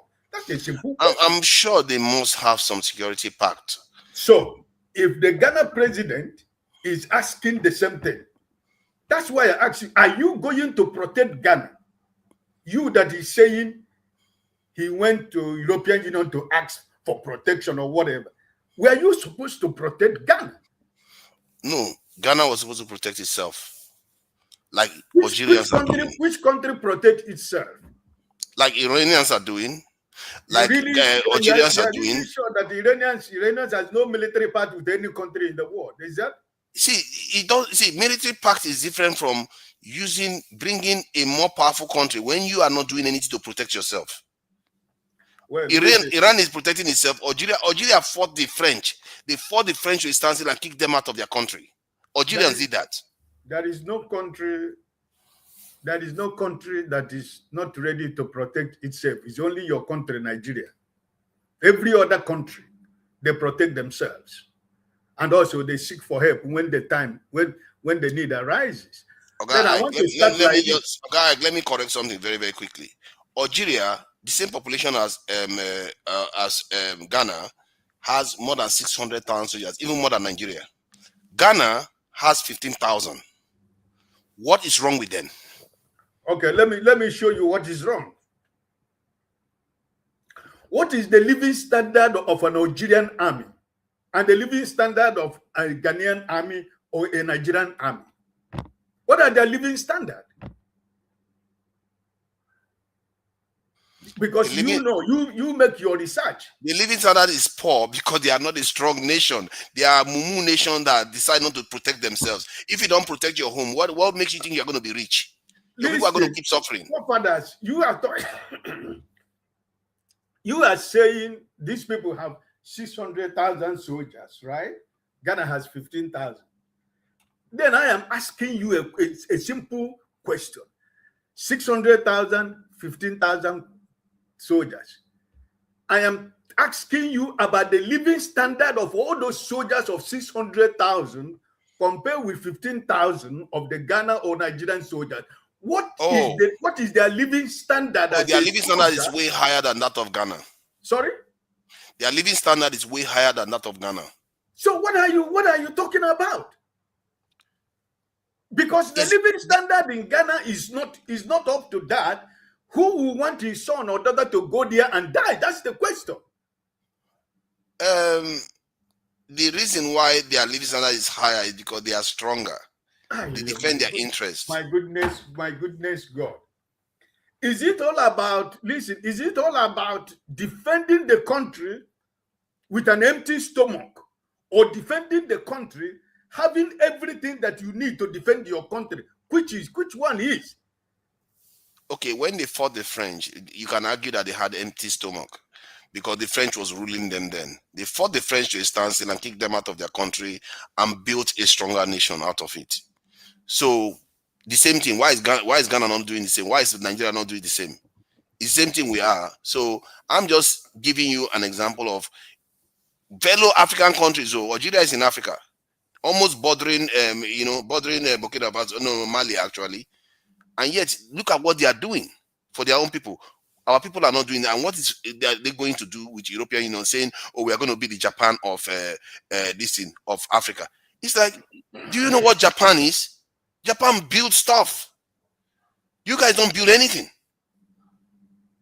and you are tangling with a far more powerful nation that can just swallow you overnight. But we have made this mistake before, and we are not going to learn. But I know, carry on. I know you have your own point to make about this, but I just thought I should highlight that point because maybe you are not understanding the difference between the two countries, Algeria and Ghana. The countries, he said, they build things, but we can't build anything. It's true. But Dexter was telling you, during the Civil War, the Biafrans, the scientists, and everybody, what they used to fight the war. After the war ended, what did they do? What did the Nigerian government do? They destroyed everything, right? Yes. So this is the problem. Why do we do that? That's what I'm saying. Why do we keep destroying progress? Are you blaming me or are you blaming KJ for that? I'm asking a question. I'm not blaming you. I'm saying, why do we keep? That's what I'm saying about Ghana too. Why are we like that? What is wrong with us? Why would you keep doing stupid things like this? But I think that question should be for you. You should ask the question and give yourself an answer, right? Then I want to come through like this. You were talking about African countries. I want to ask a question. How many of us that is in this platform has lived in any other African country? Is there any one of us here who has lived in another African country before? Does 6 months count? If 6 months counts, I've lived in another African country. Which country is that? Ghana. I have lived in a couple of African countries, more than 2 years. What's the question? Okay, my brother Maska. You see, I lived in Mali for 15 good years. And in my 15 years of living in a Francophone country, I traveled and I lived in all the whole Francophone countries in Africa. I went as far as Mauritania, Nouakchott. You see, there were days, there were years when Nigeria as a country is respected around the world, even within the sub-Saharan African country. But what is our level of respect today within our neighbors? Because the first thing, they see you with a Nigerian passport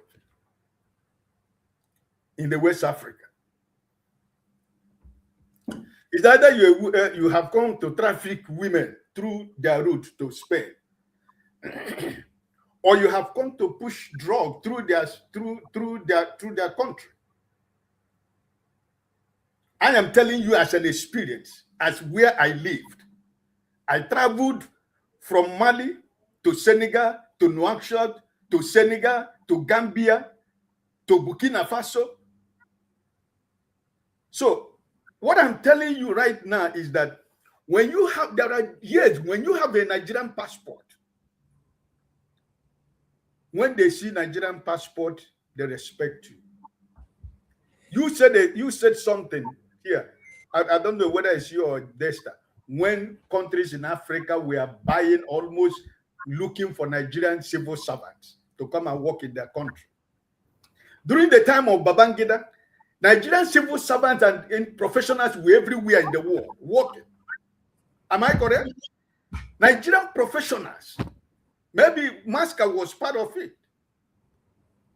When Babangida was a military head of state, Nigerian professionals. I worked as a private company person, not as a government person. Okay.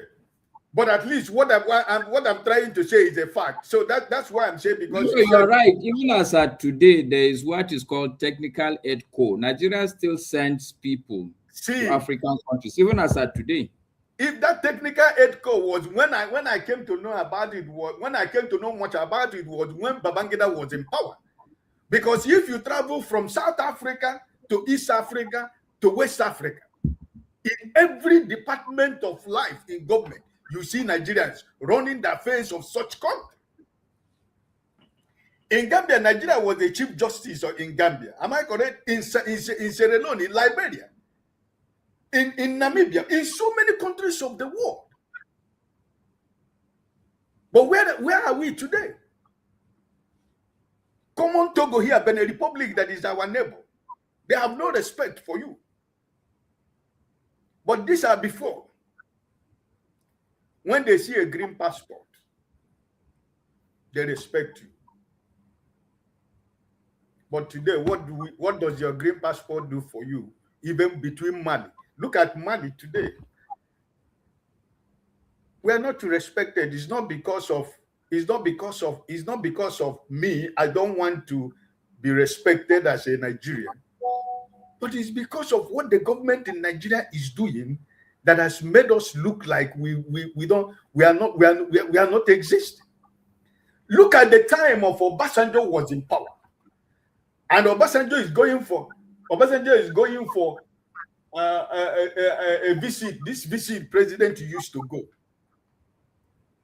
and you see Obasanjo stand with the president of the country or prime minister of the country where he went to. You see power. You can see power in Obasanjo. When the man that is standing, you will know that the man that is standing with you is the powerful president that you cannot talk to him anyhow. You cannot do anyhow. You cannot speak to him anyhow. Because we used to say that the eyes eat before the mouth. But when you put yourself in a position of you are going to beg, like AJ said here, when a president travel with about 500 to 1,000 people that has no business to why he was going. Your last visit of your president. Some governors left their responsibilities in Nigeria and go to Abuja, fly to Abuja to wave their hands. And some of your governors went to London to stand, to wait for your president to arrive, to make him welcome in London. Governors of state in Nigeria abandon their responsibilities in Nigeria and go to London to welcome the president of Nigeria. The same country where your president left, you joined him to go and welcome him in London. That's the problem. Look at, if you forefathers, the way you talk about security, the way you talk about our military, the way we talk about we abandoning our country for other people to run the affairs of our country for ourselves. If you are honest to yourself and you watch as a Nigerian, the level of corruption that you have in the government of the country you call your country, the politicians, the level of corruption that is existing, and sincerely and honestly, you will want to tell your son or your daughter to join the Nigerian military. A military soldier was arrested last month or last week. He was released last month or so. What was his offense?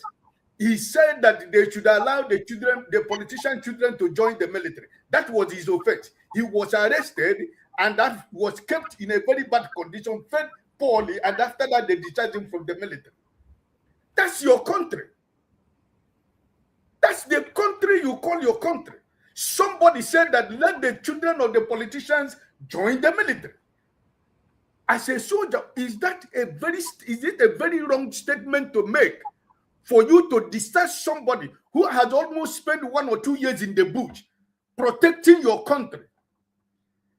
But for the fact that he said that the children of politicians should join the military, today he was discharged from the military after spending some weeks in detention and being fed poorly. And now that I saw that, and the other thing that I have seen, and you want me to send my son or my daughter to join Nigerian Defense Academy in order to go and fight for Nigeria. We talk about resource control. The whole people from the south side, where is the office? The office is in Abuja. Do they care about what is happening in the south side? Everybody is in Abuja, scrambling for the national cake, amazing wealth, stealing the national cake and property. And at the end of the day, you really do not want to tell yourself the honest truth that we are seeing a country that is being bastardized by people who are supposed to be in prison,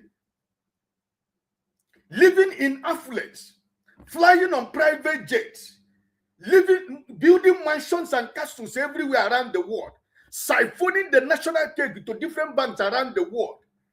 And those countries where they send those money are using it to develop their own country. They fly to those countries. They go there for medical treatment. They go there for vacation. And they see all those things. Still, when they come back to your country, Nigeria, nothing changes. Every little thing, they fly them abroad. Common headache, common rheumatism, they fly them to the best hospital around the world. How many billion did we use to build the clinic in Asorok? God is my living witness. The day this man took over, the day they launched that hospital, we were in this program like this. If they can reverse back what I said that day, that I told them that what they saw in that Abuja is all about game. That after 2 months, if you go there and find paracetamol, you should know that I'm telling you the truth. With the billions that was spent in that clinic, still your president every 3 months, he will leave the country and fly to France. They deceived you and me. Use Ethiopian airline, paint it green and white. I told them here that day before it was Dr. Damages was hosting this program. I said, you see this flight, they launch now. Before 24 hours, Ethiopian airline will tell us that this is their flight. And what happened? It didn't even last 24 hours. We discovered that the plane belonged to Ethiopian airline. Is it this country that I will give my children to go to the Nigerian military to serve? You have to be honest, forefather. So the Ghana issue you brought about, he's telling you that we the slave trade. You are muted, forefathers. Yes, yeah. Let me say something about that recruitment, because you said it a few times. If Nigeria is in this posture, I would not encourage you to send your child to go and serve in the military. I feel bad for the people that are doing it, because they are sacrificing themselves to keep the roof up. Because basically right now, they are fighting an unwinnable conflict. So why would I send somebody to go and fight a fight that they cannot win? That is the problem. But if the Nigerian state changes posture, let's say a leader that we support becomes a leader and says he wants to increase the size of the military, yes, you should do that. Yes, I will support that. Exactly, so we are on the same page. During the time of Shagari, people were motivated to join the Nigerian Defense Academy. Everybody was scrambling to send their children to Defense Academy in the days of Shagari. It's a fact. Who wouldn't want his country to be protected? But are we trying to be honest to ourselves right now? The former defense, is it the chief of defense staff? Is it Musa, retired General Musa? Is it defense staff or defense what? Defense minister, isn't it? He was defense minister of defense now. He's minister of defense now. Now, presently, is the minister of defense, right? Yes. He was fighting the Boko Harams and all the whole things that was going on. What was his achievement? Today, he becomes Minister of Defense. He went to inspect Egu Square, where APC is having convention. The whole security apparatus of Nigeria was released in Egu Square for a political party, a single political party in Nigeria having their national convention. The whole security apparatus of Nigeria was diverted to Eagle Square. Eagle Square. And your defense minister was proud enough inspecting the place of Eagle Square. Is it his job? Where was he supposed to be? So this is the problem, forefathers, that most of us who think that, some of us who have a different opinion or idea about what is going on in Nigeria means we don't love Nigeria. Nobody loves Nigeria more than I do. Like every other person. I have family. I have brothers and sisters. I have village people. I have town people. I have kindred people. I have schoolmates. I have everybody. Whatever that is going on there is affecting me over here. So, but in the present reality of life, how tenable is it that I am going to ask my son? But like as we said, if we have a new leader who have a vision, who has a plan, who has a program, who recognizes what the problem of Nigeria is, just like as we use our hands, destroy the people that we are supposed to be able to make Nigeria to become a great country. Most of them, like KJ said, travel around the world, my brother, and see the powerful positions Nigerian men and women are holding in different parts of the world. Travel around the world and see for yourself. Remember the people that Babagana brought back for them to come and run the affairs of Nigeria. Some Nigerian intellectuals who were living outside, they came back. But the Nigerian politics situation couldn't allow them to stay. Most of them went back. Because the system is not run this way where they are coming from. So when you travel, because one of my greatest hobby in life is traveling. I travel around the world. And whenever I travel any country I go, my source is looking for Nigerians in whatever capacity. Because I know that we have them everywhere. And when you discover Nigerians in a place, in another country, doing great things, and you look back to what is happening in your country, where you have somebody like the governor of Edo State as a governor in a country called Nigeria. Are you telling me that most of these people who are governors running the affairs of state that are more than 15 million people in a state, are some of them worthy to be local government chairmen? That's the problem. Because it's only when you travel you see that we have great Nigerians everywhere doing great things, both in public and in private sector. Like my brother Maska said, the time he was traveling, it was public, it was private. But you can see, whenever he comes here, when he's talking, he's speaking from experience because he is an insider to what is going on in this country called Nigeria. Yeah, but Oga Ike, I wanted to push back on one other point you made. I really don't like using that term push back, but I want to ask you a question about it. You said Nigerians are doing great things overseas. But are we though?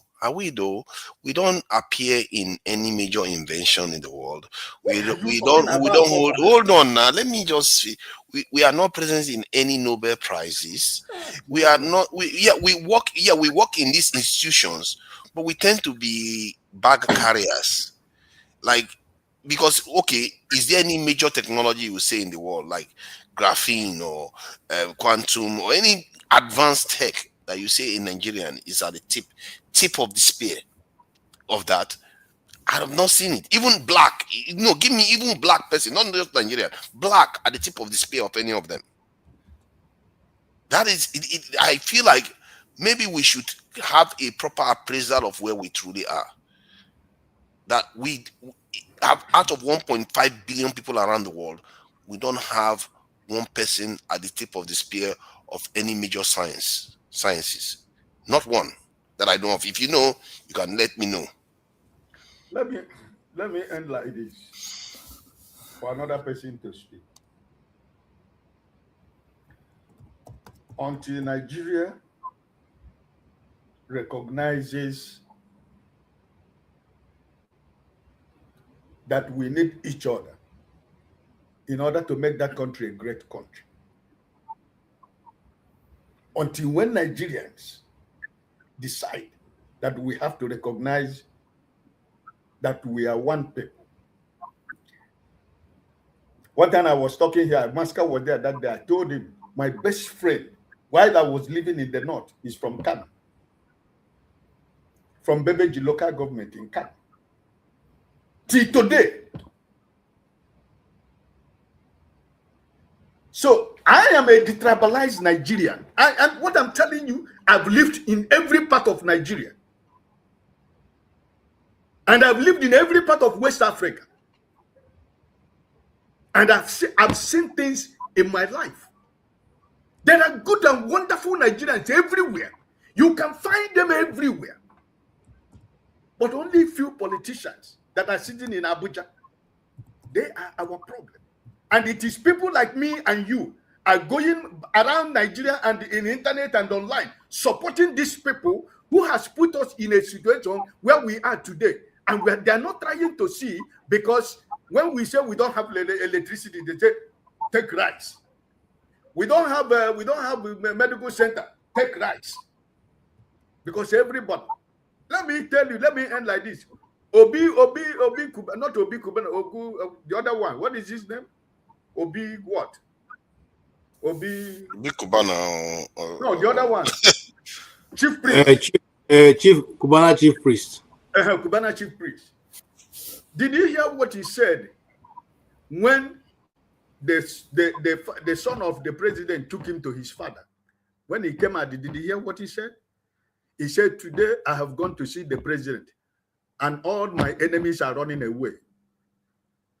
And today he's a member of City Boys movement. So automatically, he is not doing City Boys movement for anybody. But the question should be that the chief priest should answer us is, who are those your enemies now that are running away from you?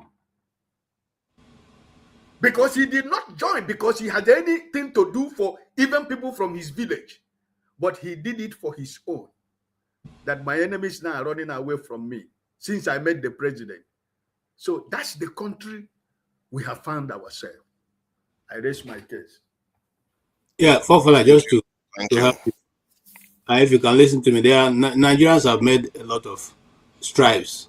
They are top Nigerians. In fact, Nigerians constitute 2% of top scientists in the world who have made major breakthroughs in the areas of malaria drug research, which was in 2026, aerospace material science, robotics assistant surgery, biotechnology in agriculture, medical innovations. If you remember Philip Emegwa was the army colonel who invented the machine that helped to transfuse blood, before it was not possible until he made that design, which gave him a world.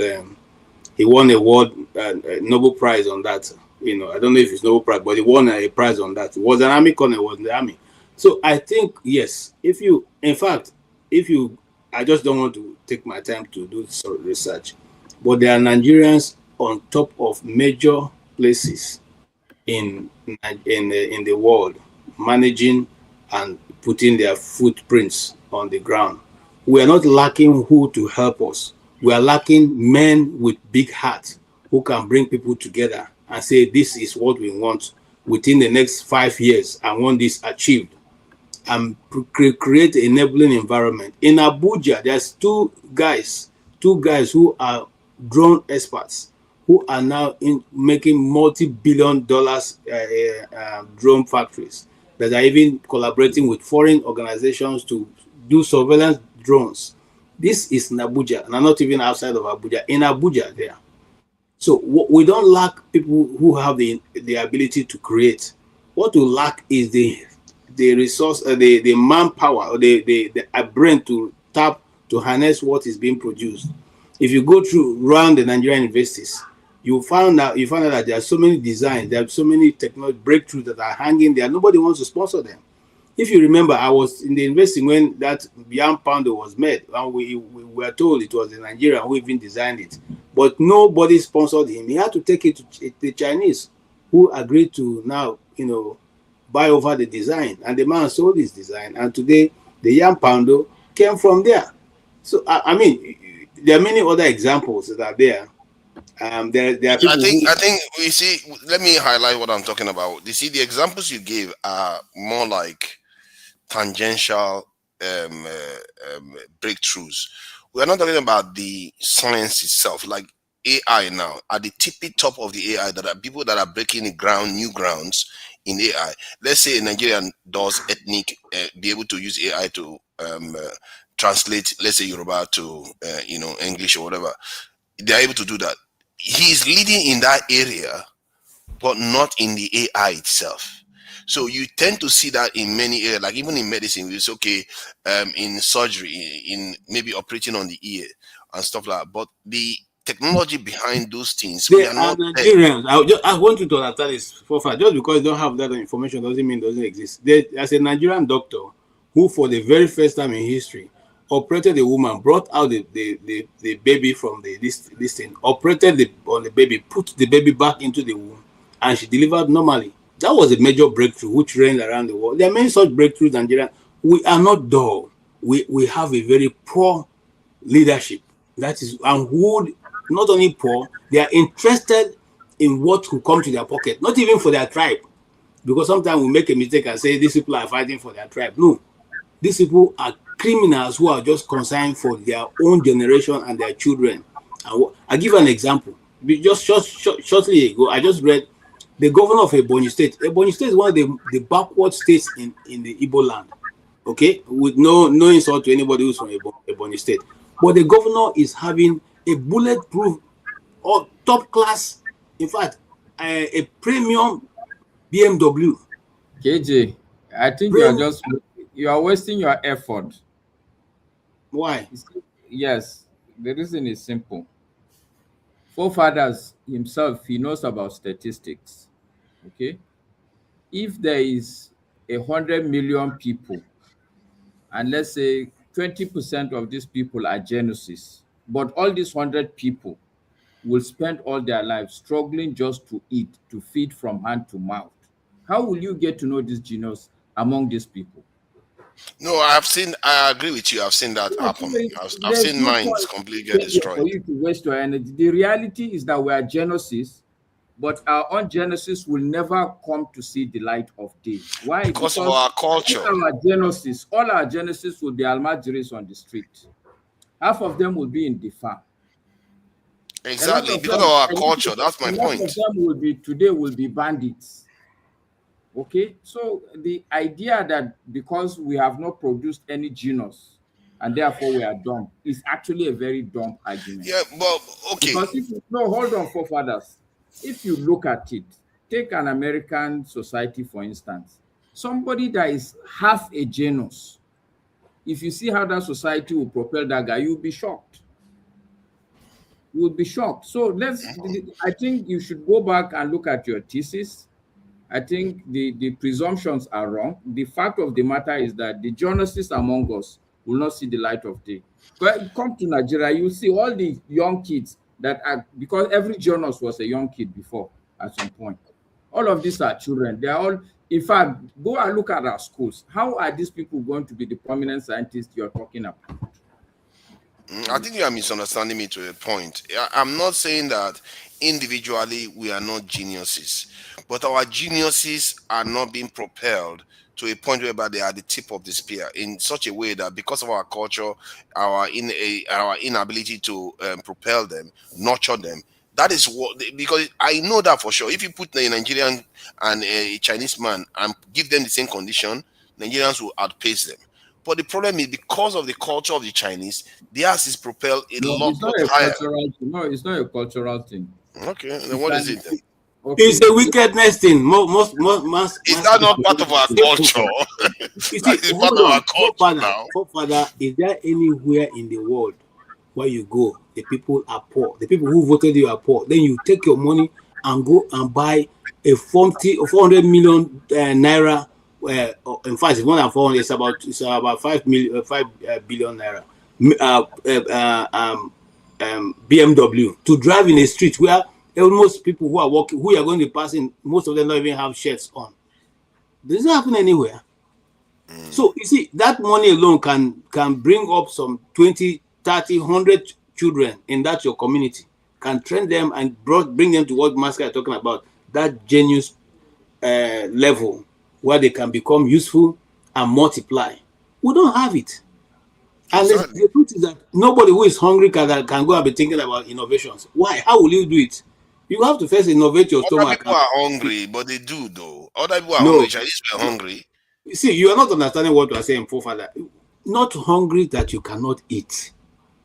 You can say they are poor, yes, but not hungry that you can wake up in the morning, you go and sit in Masker's gate, and if Masker don't come out to give you something, you will not eat. That's what most Nigerians like that too. They were living on rations. Okay. The entire nation I was give living on up. rations. I give No, up. I understand what you are saying, but I'm trying to let you know that there are nations where they are living on rations, but it didn't stop them because it's a cultural thing. If we don't look at somebody, I think I don't know who came on this platform was telling me that a young boy of about 7 or so years has already crammed the Quran back to back. I said, if that boy was given a maths textbook, a philosophy textbook, or this in a theoretical physics textbook to cram, would that not, we will be creating geniuses? So there's something within us. We are simply refusing to do it. We had Oyibo people come to Africa No. hold on, let me finish. We had Oyibo people come to Africa for almost 400 years. None of us built their ships. We didn't. We didn't bother. Forefathers were the first people that were building ships now. Our culture doesn't let us scale things up. It doesn't let us nurture the best minds. Do you That is know a problem. what slavery did to Africans? It took the best of Africans out. What was left behind are the weak Was it ones. not us that gave it to them? No. Don't you see? That's what you keep saying, forefather. Go back and read the history of slavery. Those people overpowered not every community that they went to. They allowed it to happen.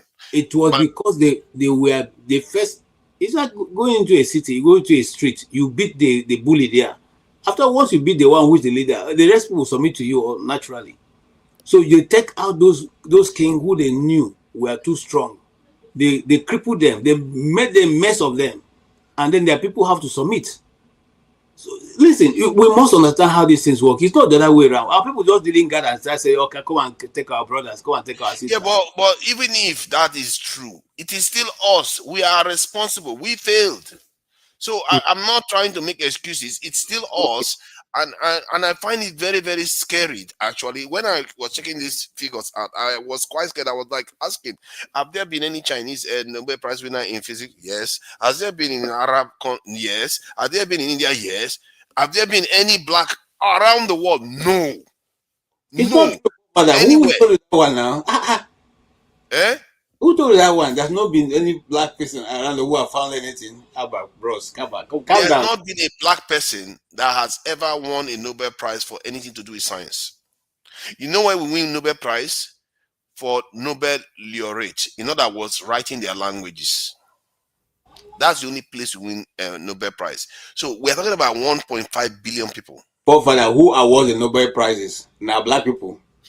They gave the Arabs. They gave all that. Why is it only us? Hold on. So why don't you people, since it's so important to you people, organize your own? Didn't Obasanjo organize First Tax 77, where everybody around the world who was black came? What made you people to stop doing it? If it's not because people don't chop all the money. So who stopped you from putting your own? Who stopped you? But I think forefather has a point, because sometimes also as black people, no race is perfect. One of the big problems I have with black people is we have a way of refusing to see our weaknesses. It's true. I don't think the black man naturally is inclined to sciences. We are more inclined to suspicious, superstitious beliefs. And I think it's a major problem. I think some of these questions we should raise it and actually look it in the face and deal with it. How is it possible that no black man, since the inception of the Nobel Prize, have won anything outside peace or poetry? Why is it like that?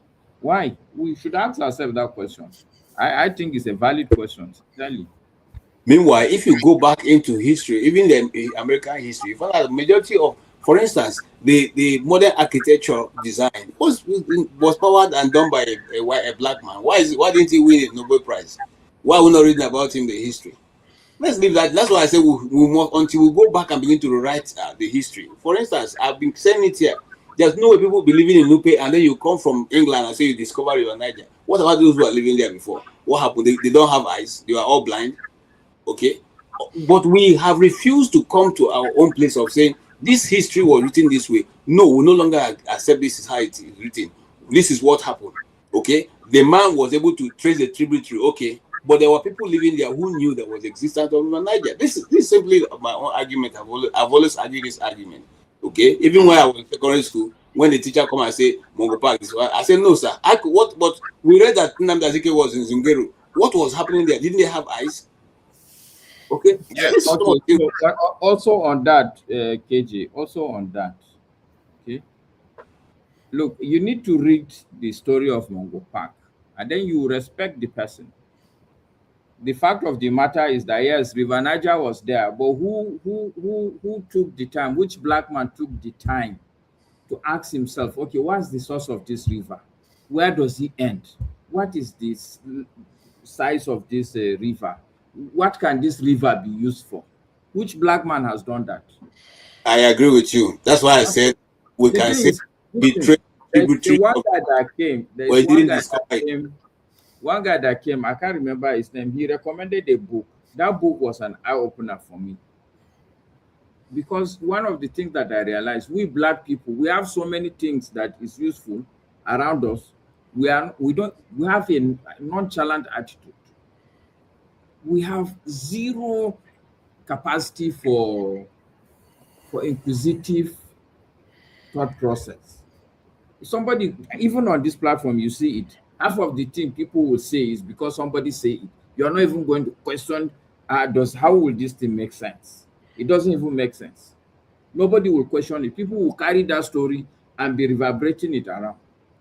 I honestly think that we black people, we have to ask ourselves, because like I keep saying, the world is not only us. We are living with other people. So if you're going to survive, you have to look at what your neighbor is doing and find a way of putting your life together so that you can live also as a respectable individual within that community. But if you keep behaving anyhow, at the end of the day, people will be treating you anyhow. They look at us and they laugh at us. If you read some of these white people's books, you will be shocked how they look at us, honestly. In that book, that girl was writing that there are people need to come and see that there's so many good things in this Nigeria that even the people don't know about it, that they should come and be packing this thing, and then they can go and package it and be bringing it. She has the temerity to write it in a book. This is why, let me add this. This is why our leaders keep going and asking for equipment and training. Equipment and training. Do you like our defense minister? I hope he's not this Musa. I think it was one of them under Buhari. The British official came, and you can see the British official. I can see, because as a British person, I can read them to an extent. You can see that he's nervous that maybe this guy. There was a time Nigeria had the opportunity to do something. Maybe this guy will ask for something that he doesn't, or maybe he may not appreciate him very. The guy came, he said, tell us what you want. The British guy was telling our own defense minister, tell us what you want, anything, just tell us. Literally on camera. I've never seen that before. Just tell us. They are eager to please you because they want you to be on their side. But what did our minister ask for? We just need training, and we just need a caterpillar. No matter what you and Maska say, I still remain on the same position. I'll give an example again, Maska, of what Maska knows very well. Yeah, you're just being a typical black man now. No, I'm not. Why don't you? Say, how can you make that? Why don't no you matter listen what to me? people say, you Why don't you listen? Maska, why don't you listen to me? Why don't you listen? You see, when you cut that way, you may miss what I'm trying to say. Now, we all who live in the north have been eating moringa leaves since only God knows how long. Now, moringa has become a very highly sought after product in the world because of its derivatives. Now, these things have been lying in our backyards, and we have been growing it. Some of us climb it to plug it to eat, and use it to make soup. When it became important, and some Nigerians who researched it, and they went to look for government to assist them to be able to put it in capsules, which the world is doing now, and put it in tea bag, which they are doing now, and export it. Did they get the assistance they needed? They didn't get it. They started going outside to sort money for international community to sponsor those things, and those people quickly saw the importance of what those things are, and now they have overtaken us with our own moringa that have been sitting in our backyards, sitting in our farms. We have been plugging and eating. This is what the problem is. So let me ask you a question, KG. Do you think it's the British government that gave Mongo Park money to come? No, wait, you cannot say that because that would Maxi, no, it's just so Karen, answer the question. because, hold Let's on, be honest. Let's be open. and I will answer this way, Master. There are many people who we see in our countries now who say they are coming on they are riding bicycle across Africa. All of them get sponsors. They all have sponsors.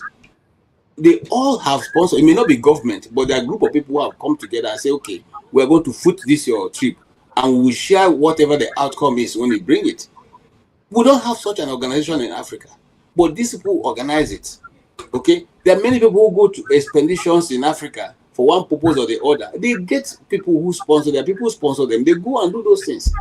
For on our own level, these people are more advanced because they have the ability to find out those things.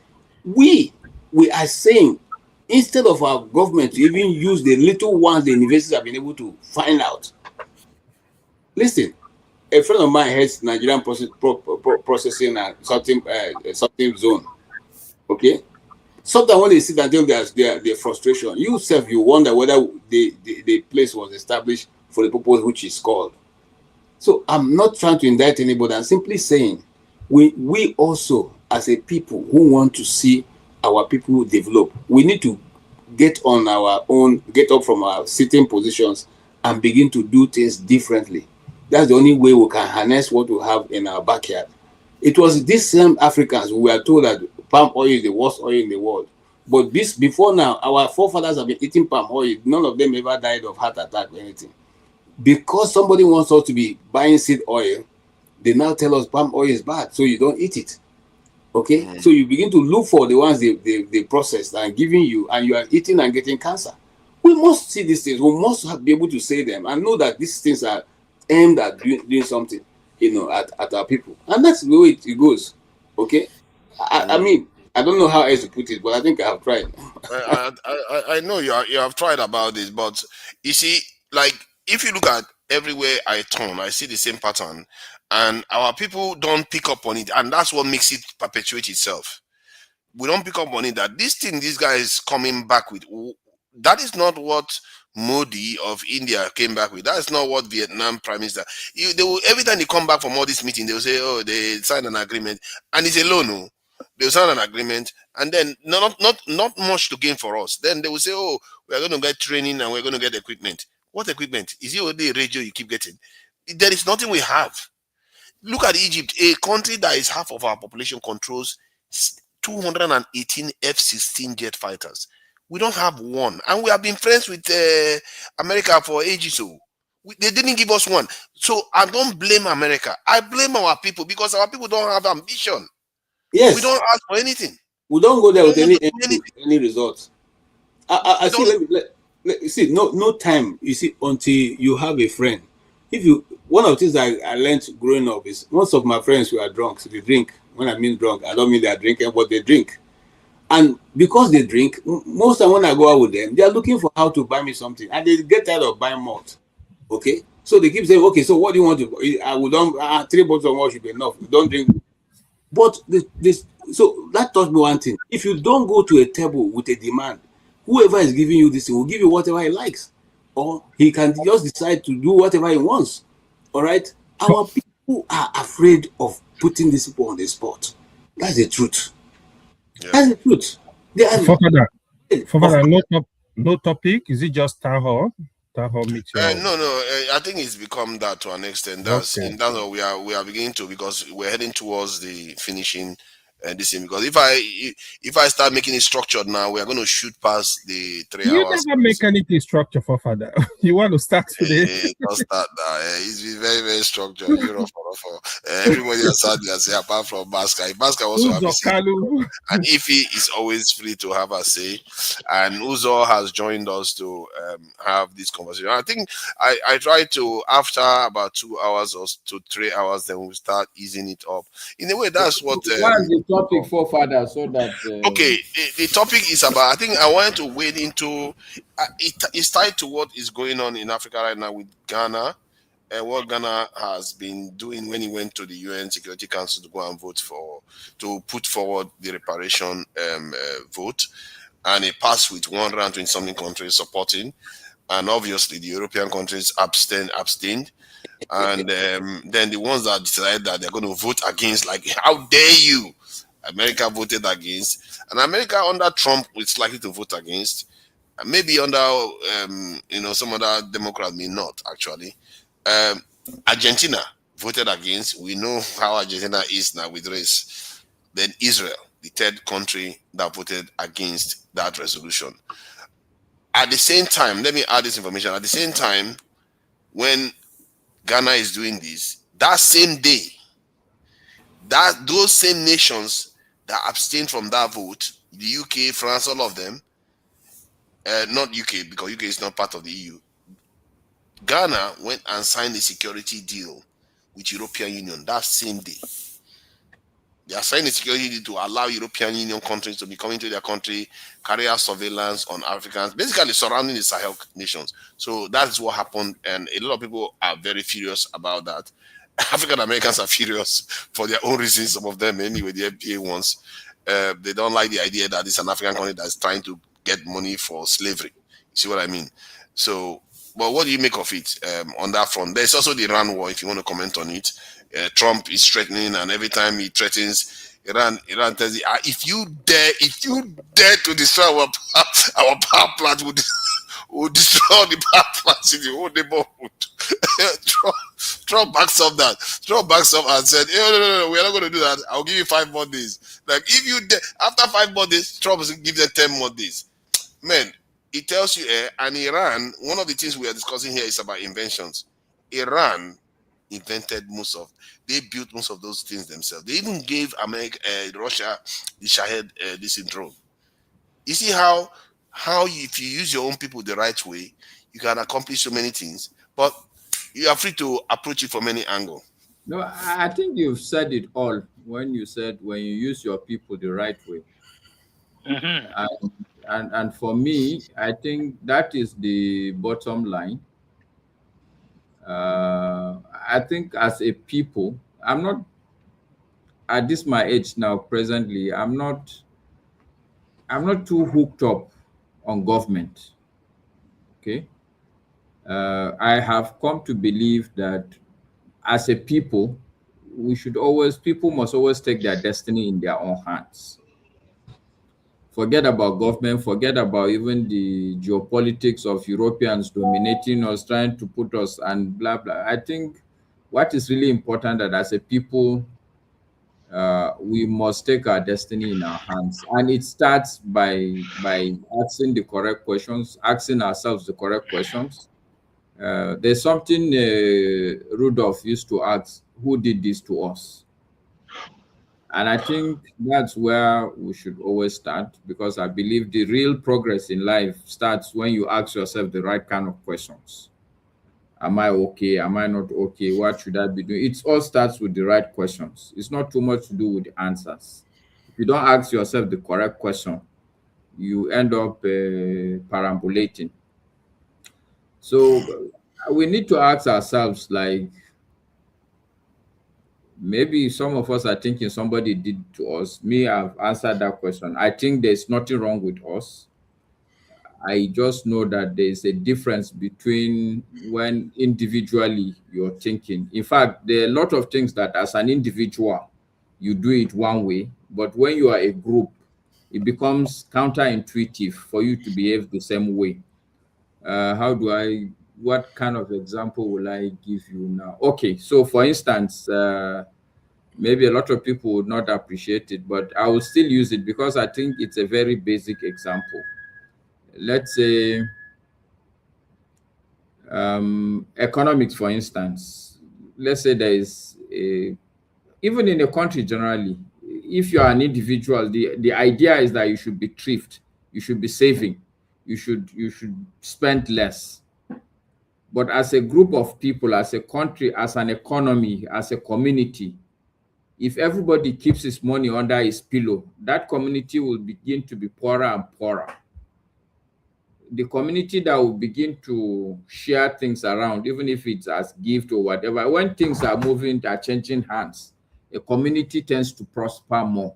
So I'm just simply saying that as an individual, it's it's advised that you are thrifty, but as a community, as a group of people, it becomes counterproductive if you all bring that that thrift mentality to the table. Yeah, that's true. So I'm saying that as a people, one of our major problems is that we have not started thinking collectively. Everybody is still thinking at an individual level. The fact of the matter is that if I buy 30 cars, it's counterproductive. If as an individual it will be okay, but if I put myself into the society, into my community, to buy 30 cars is counterproductive to the community. To start with, I am going to give wrong signals. Everybody would think that cars are important for starters. I would have removed a sizable amount of resources within the society or community that can go into other things like education, health, into something that is innate and useless. When you have more than 2 cars, the balance probably will be unproductive. So I think for me, that is where we Black people need to really collectively start thinking. What is the difference between you as an individual and you as a member of community? What do we do as a group of people? Okay, we're all going to be different community, but we need to learn to, when you come out as a group, as a community, you need to put your individual difference aside and also be able to relate and think collectively as a society. Collective thinking is a problem for the Black man. Honestly, it's a major problem for the Black man. We've struggled and we're still struggling with that collective thinking. Even on this platform, you will see it. Everybody wants to speak. Nobody wants to listen to anybody. And so how are you going to move forward as a group of people? Because in the end, let me ask you though, is it not because the reason why we are struggling with that term you use, because I've heard of collective intelligence, but I've not really looked at collective thinking. Because if you look at collective thinking, the part of the problem is it not because we think it's not essential to arrive at a solution. Imagine, let's say you are trying to discuss or negotiate something with somebody, and there is a pressure of time and pressure of necessity. You have to reach a solution.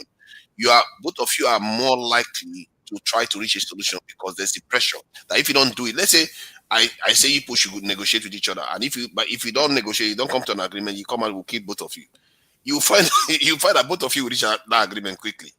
So maybe I understand it, but I hear you loud and clear. But still, that you see what you're saying now. I don't want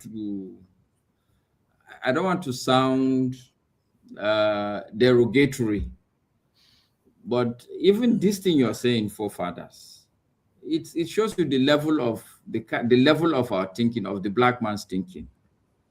Why would you wait? Why do you want to wait until when there is an emergency before you start putting your life together? In my place, there's a proverb that says, that KJ can interpret. You ought to go and look for money before the need for the money start arising. Because when the need for money arises, then the idea that is when you want to go and look for money is very stupid. Okay, you see, this is an interesting point. I think we are about to come. Master, hold on. I think we are getting somewhere now, because what you just said just now, why do you wait until you need something? In other words, being reactive before you actually act. Because the reason why that keeps happening within our own culture, because even other societies do the same. They always wait before they react. The reason why we are not seeing it. Okay, forefathers, I think, see, like I said, what is important for me is the kind of question you ask. You are asking why. In my mind, that why is belated. It's like the person who have not looked for the money. The problem is here with us already. Why we do what we do is still relevant. We should ask that question. But the most important question now is, how do we move out of it? Because we are here. We are already thinking like this. What should we do? But we are touching on the reason why we are not moving. You have to know why you are not moving. Let's say something is stopping you and you know you need to progress. You need to deal with that thing that is stopping you. That's what I'm trying to highlight. That the thing that is stopping us from moving forward is the fact that we think it is optional. The other people that have moved forward, they didn't have options. They face an existential threat, like Iran now. They've always faced an existential threat. So they had to plan for this time. They saw what happened with Iraq. And Iraq dealt them a blow too. So they learned their lesson fast. They didn't have much of a choice. This is what I mean. It's like you have to somehow be pushed. Forefathers, this is, I hear you. I take your argument. I don't want to belabor there. You have a very solid point. Okay. All I'm saying is that there's a problem which for me I don't want to go and dive into it. It will keep me back where I have been, because this your argument of existential threat. When a whole world is selling your own people into slavery, when your whole world have colonized your whole continent, is that not enough? This Iran that you're talking about, how many of them were sold into slavery? Who colonized them? They didn't colonize them. I don't think exactly. So we are the ones that, if you're talking existential threat, we are the ones that have faced and are still facing existential threat. We've only been surviving by the grace of God. When COVID came, everybody thought that it would wipe the whole of Africa.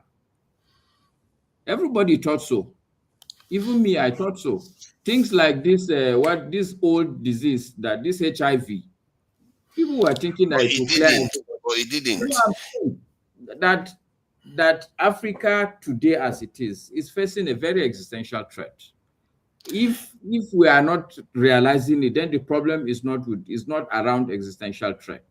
I think it's simply about the capacity. Docility.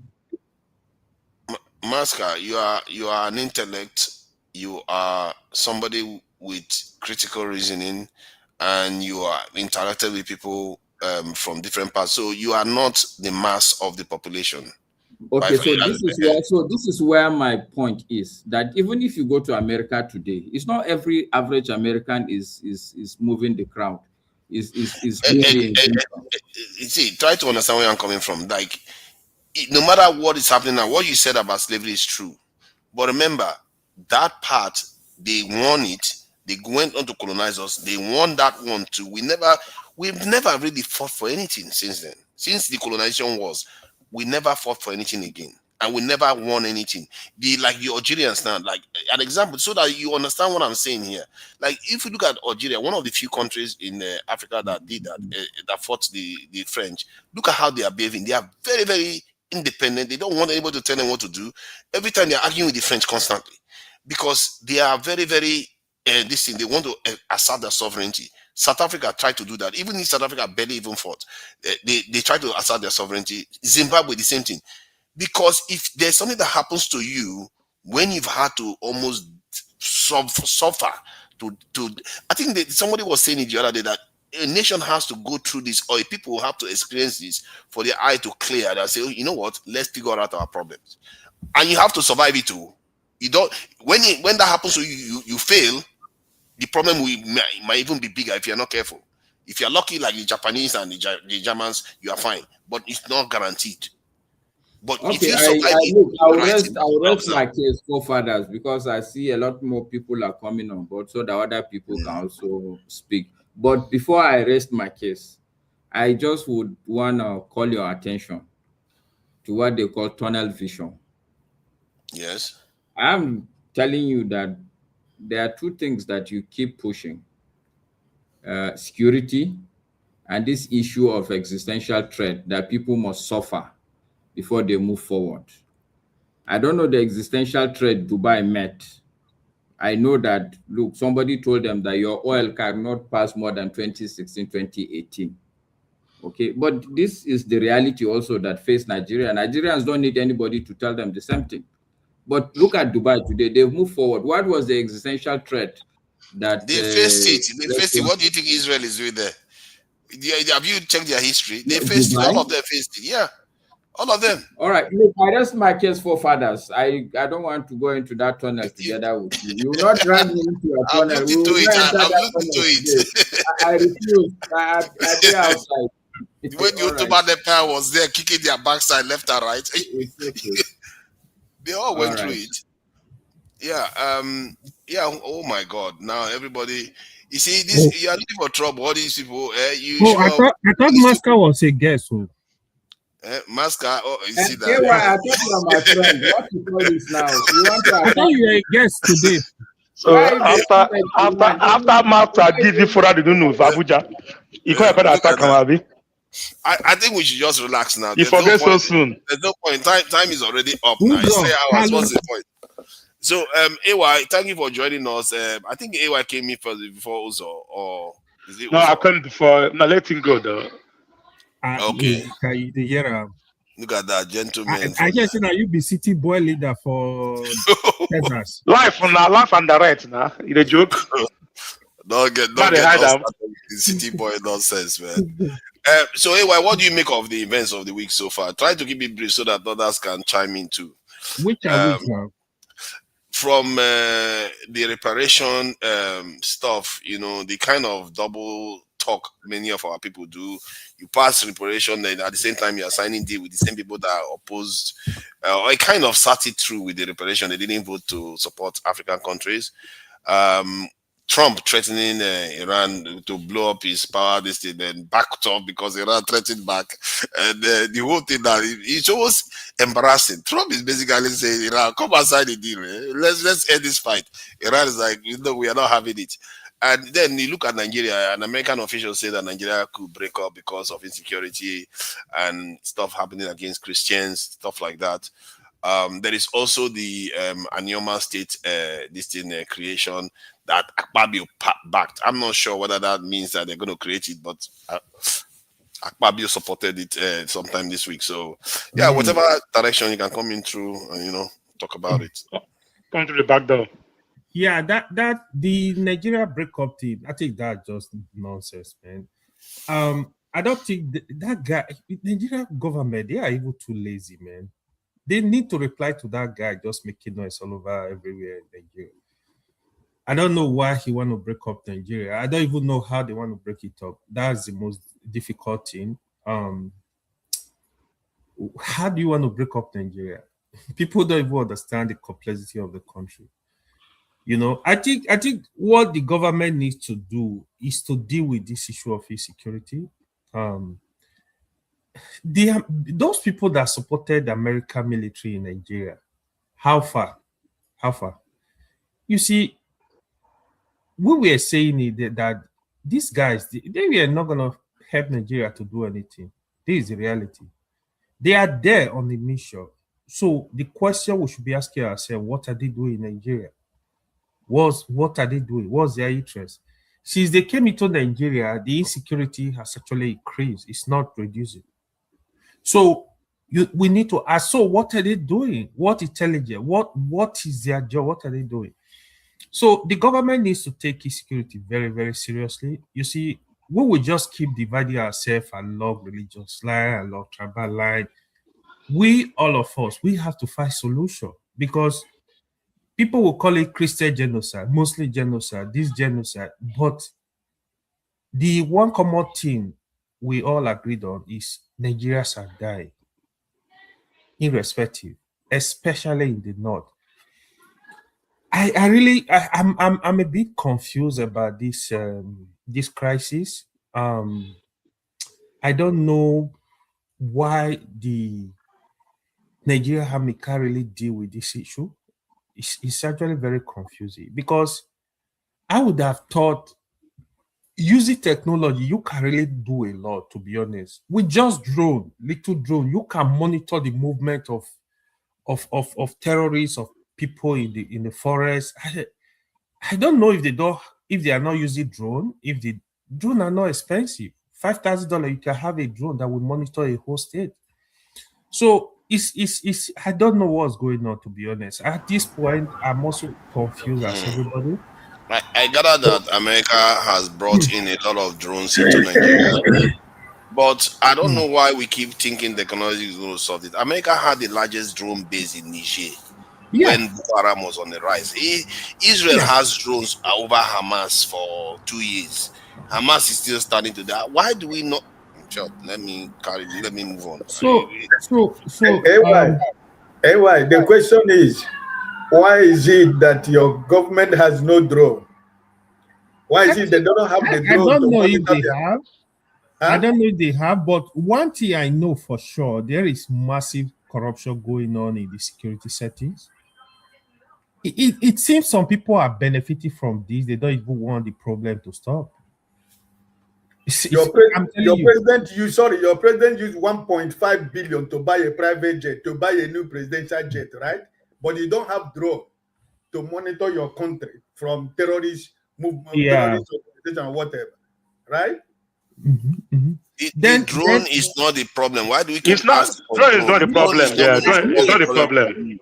It's not going to solve it. I'm just suggesting. I don't really know at this point. I'm very confused, to be honest.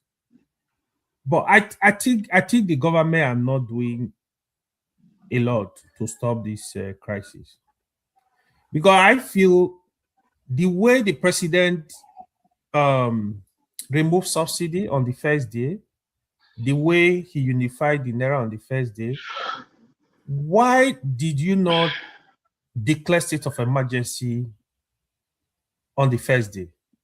So people will know you are serious. You give the security chief a marching order. I need to resolve this in 6 months. You know what I mean? But he looked away, but he was able to go grab money because he will get a lot of money from the oil subsidy remover. And they made a lot of money. So what's going on? I saw Dr. Damages was sharing a video today where the president was still talking very empty on the power sector. Oh, don't worry, we are going to have power, blah, blah, blah. I keep wondering, the minister of power, now, you've been there, I don't know for how many years, close to 4 years. You now want to go and contest for run for state governorship election in Oyo State. And there is no significant improvement in the power sector. The president, you promised Nigeria, that's why these politicians don't listen to them, because what the president should be telling us, this is what we have done, this is where we are, this is where we are, this is the progress. I know when I said it here, somebody was arguing with me that there is no way on earth, nobody can give Nigeria light in 4 years. This is reality.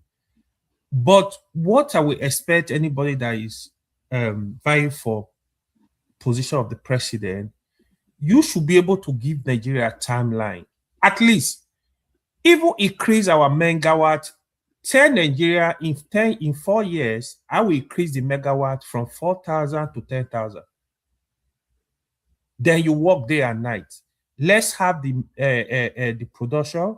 Then we deal with the transmission. We deal with the distribution. I thought the guy that says he's a Harvard graduate, sincerely, it's a big of disappointment. I think that position he would have given to El-Rufai. Do you know how sometimes this is why I said this week there's a sense of hopelessness. When Trump threatened Iran that was going to blow up their power line, one guy came online and said, America, they will try, but they can't. Because the way Iran wired this country, that you can blow up 10,000 different points. They still have power because they wired it in such a way that you can't destroy it. Because they knew this day was going to come. Let me even tell you this. The biggest power plant in Iran only produce 5% of Iran electricity. So even if you blow it up, Iran will be fine. See, Iran, they are prepared. They are not. I don't know why people underrate Iran. Iran are not playing around. Iran are some of the most intelligent people in the world. Put me anywhere. It's because of the embargo in America. When you go to even the West, go to research lab, not history. Go to research lab in engineering, in science. You will meet Iranians doing heavy stuff. I know professors in Iranian, in digital signal processing, in computer security, in AI. They are so good. Iranians are not playing around. They are not pushover. It's so fortunate that, just imagine, even with the sanction for over how many years? Over 40 years. Look at what they are doing. Iran generates more than 100,000 megawatts of electricity. That is enough to even carry America as a country, as big as America. Unbelievable. And they understand. Listen, you can't carry Texas. Stop making your assumption. You can't even carry Texas. You can never carry Texas. Look at America as a country. Stop that making that assumption, man. What cannot carry No, I Texas? think it's right. Because what you are saying is you can't even carry Texas now. Hey, you know what we are talking about? Sorry to the conversation. Don't 100 gigawatts. Say what you do. America choose power. Listen to me. 100,000 megawatts of electricity will carry the whole of America. No. Talk about what America is. Because America choose. I think almost more than 1 trillion. So listen. I don't know how to describe it again. Let's talk about Nigeria. Let's talk about Nigeria and what is happening, not America or Iran. Do you know what 1,000 megawatts of electricity is? No, I don't know. Sorry. That's what is it? About 100. So America, they have how many states? Okay, hold on. Let me break it down for you. America have how many states? I don't know. Keep on going. So one second. Talk about something. Talk about what you don't know. Just like I like to see what you want to see. Yeah, America only allow you to see. They like to see what you want to see. They will not allow you to see what you don't want to see. Forefather, listen to me. That's what you should understand. Listen.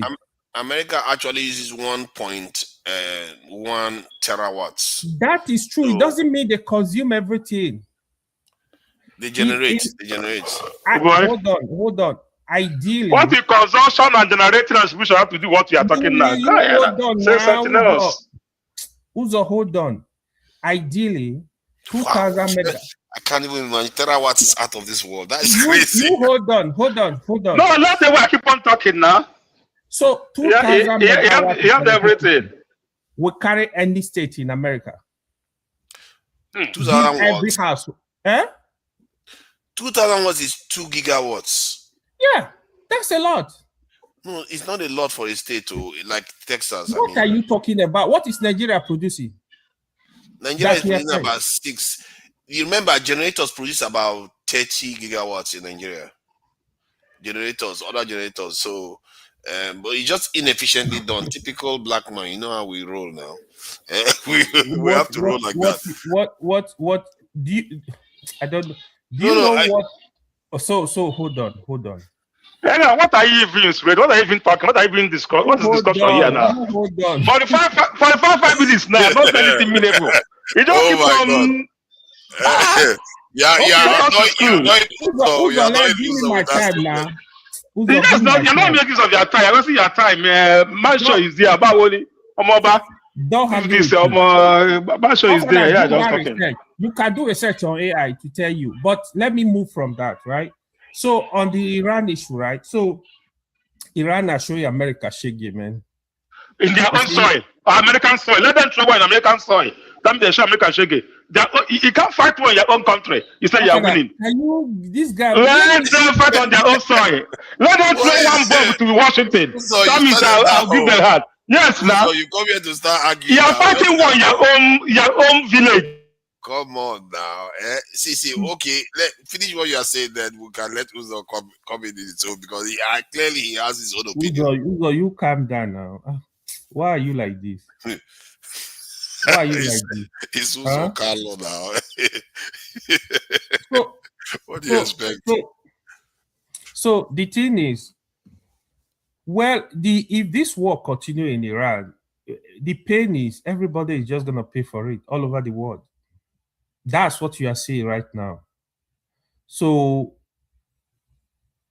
Iran are ready to continue this war, man. they are not fight down. So I think they need to have negotiation and stop this madness. I think it was very, very unnecessary. Day one, I have been saying that.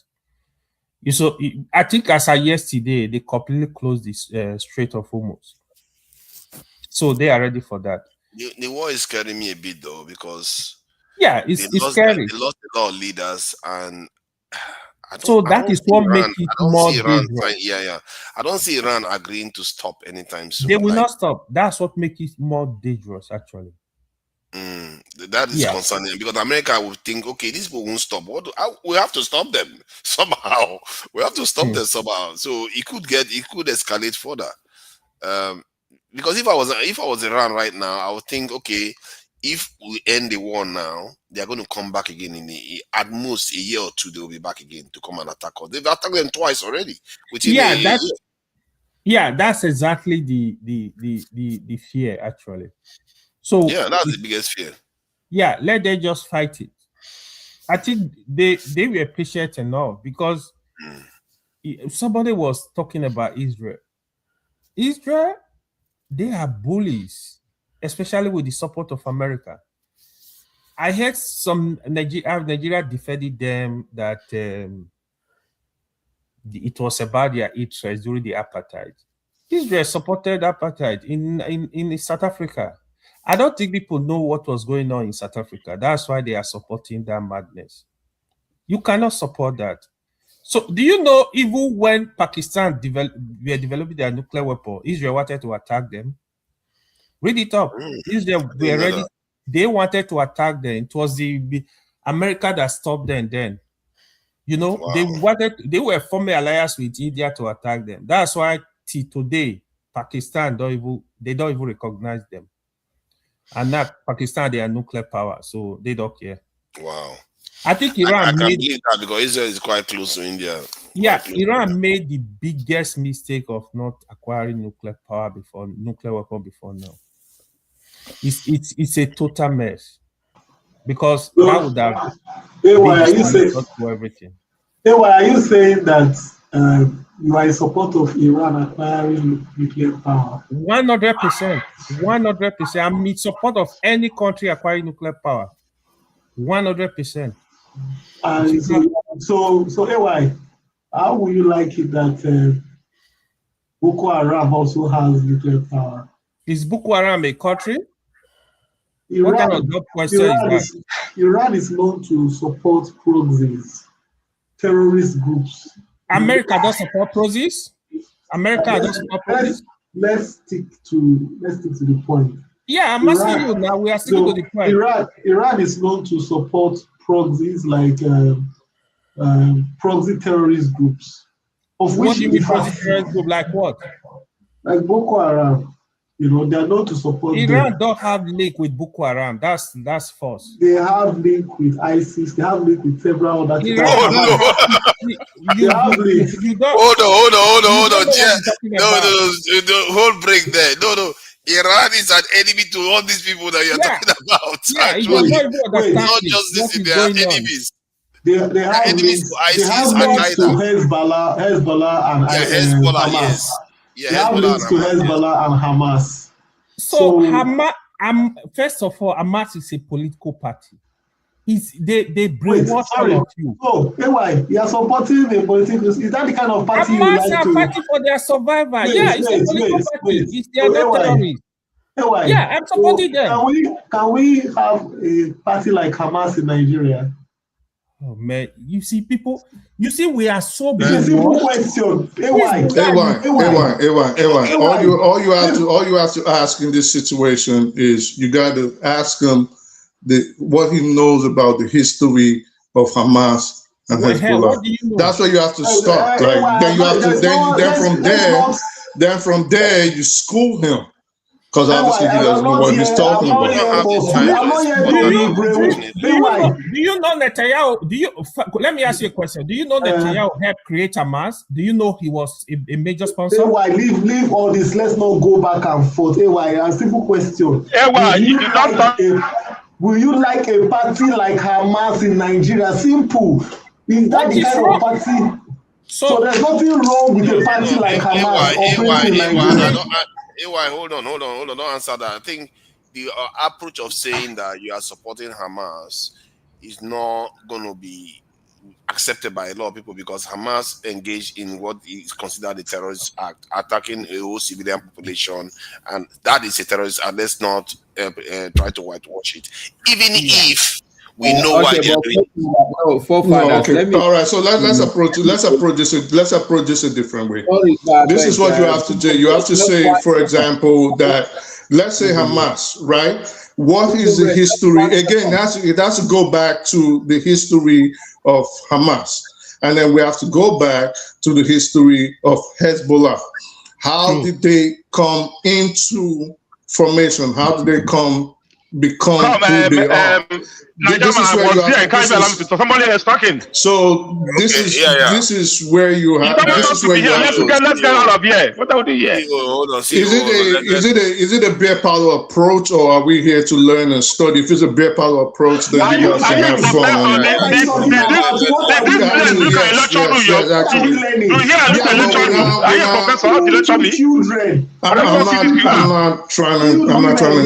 not trying to get involved with you. Like, go away and I'm not trying to get involved with you. You're drunk.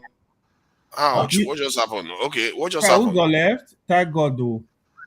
No, I don't think he left too. I hope I didn't do it by accident too. Also, if I did it by accident, I'm sorry. You did it intentionally, forefathers. It's not by accident. No, what do you mean? I wanted to bring the forefathers. There's something I wanted to point something out to Dexter. You know ANC in South Africa. Do you know why Mandela was in prison? Yes, I know about it. Yeah. Why was he in prison? I know they were ANC. They were carrying out attacks, and Mandela was like a strategic head for them. And all that. They were tried for terrorism. Yes, that's Okay, so. Hold on. Let me ask you. Maska, you made a very good point. But Maska, what happened when Mandela came into power? What did Mandela do? By that time, they have stopped apartheid. I'm sure if in Israel today, in Palestine, they stop the apartheid they are doing, I'm sure the leaders there will look like a Mandela. Wait. Exactly. But wait, Maska, you have two different approaches here, okay? When Mugabe came into power, what did he do? When Mandela came into power, what did he do? No, I'm not looking at Mandela as a person now. I'm looking at circumstances. That's what I'm looking at. Exactly. I'm not looking at, my argument is not about individuals. It's about circumstance. When somebody is tried for terrorism, he was jailed for I don't know how many years. 29 years. 29 years. I think let's it was 27 years, not 29 years. You're interrupting me, please.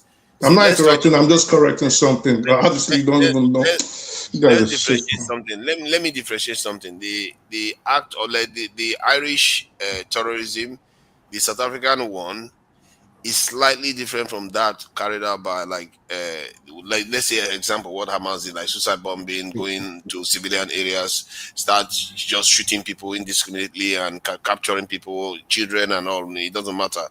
You capture baby and take them away. I can understand the reason for doing it because these people have been brutalized.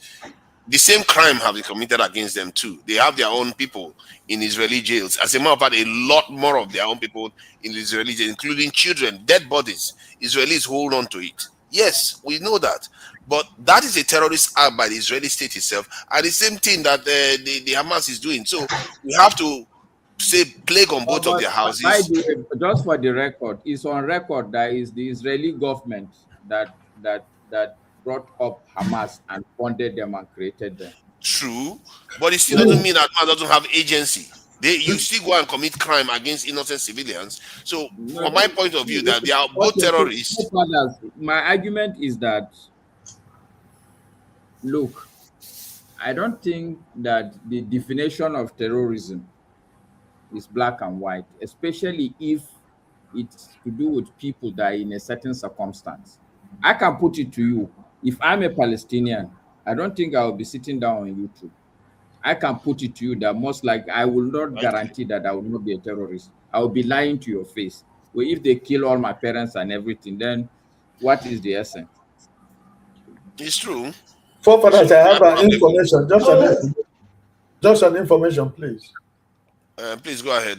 If you know that you mistakenly removed Uzo, can you bring him back? Because it's going to be unfair that the CEO of Forefathers or whatever also has been here. So I don't know why the team went intentionally. You know why you want him to remove me because your boy was shouting on me and I didn't reply? Why do you? What are you talking about? I didn't remove him. No, I'm asking. You don't have to yell at me. I'm asking. Why are you saying? Well, hold on. Why? Wait, Mr. Mike.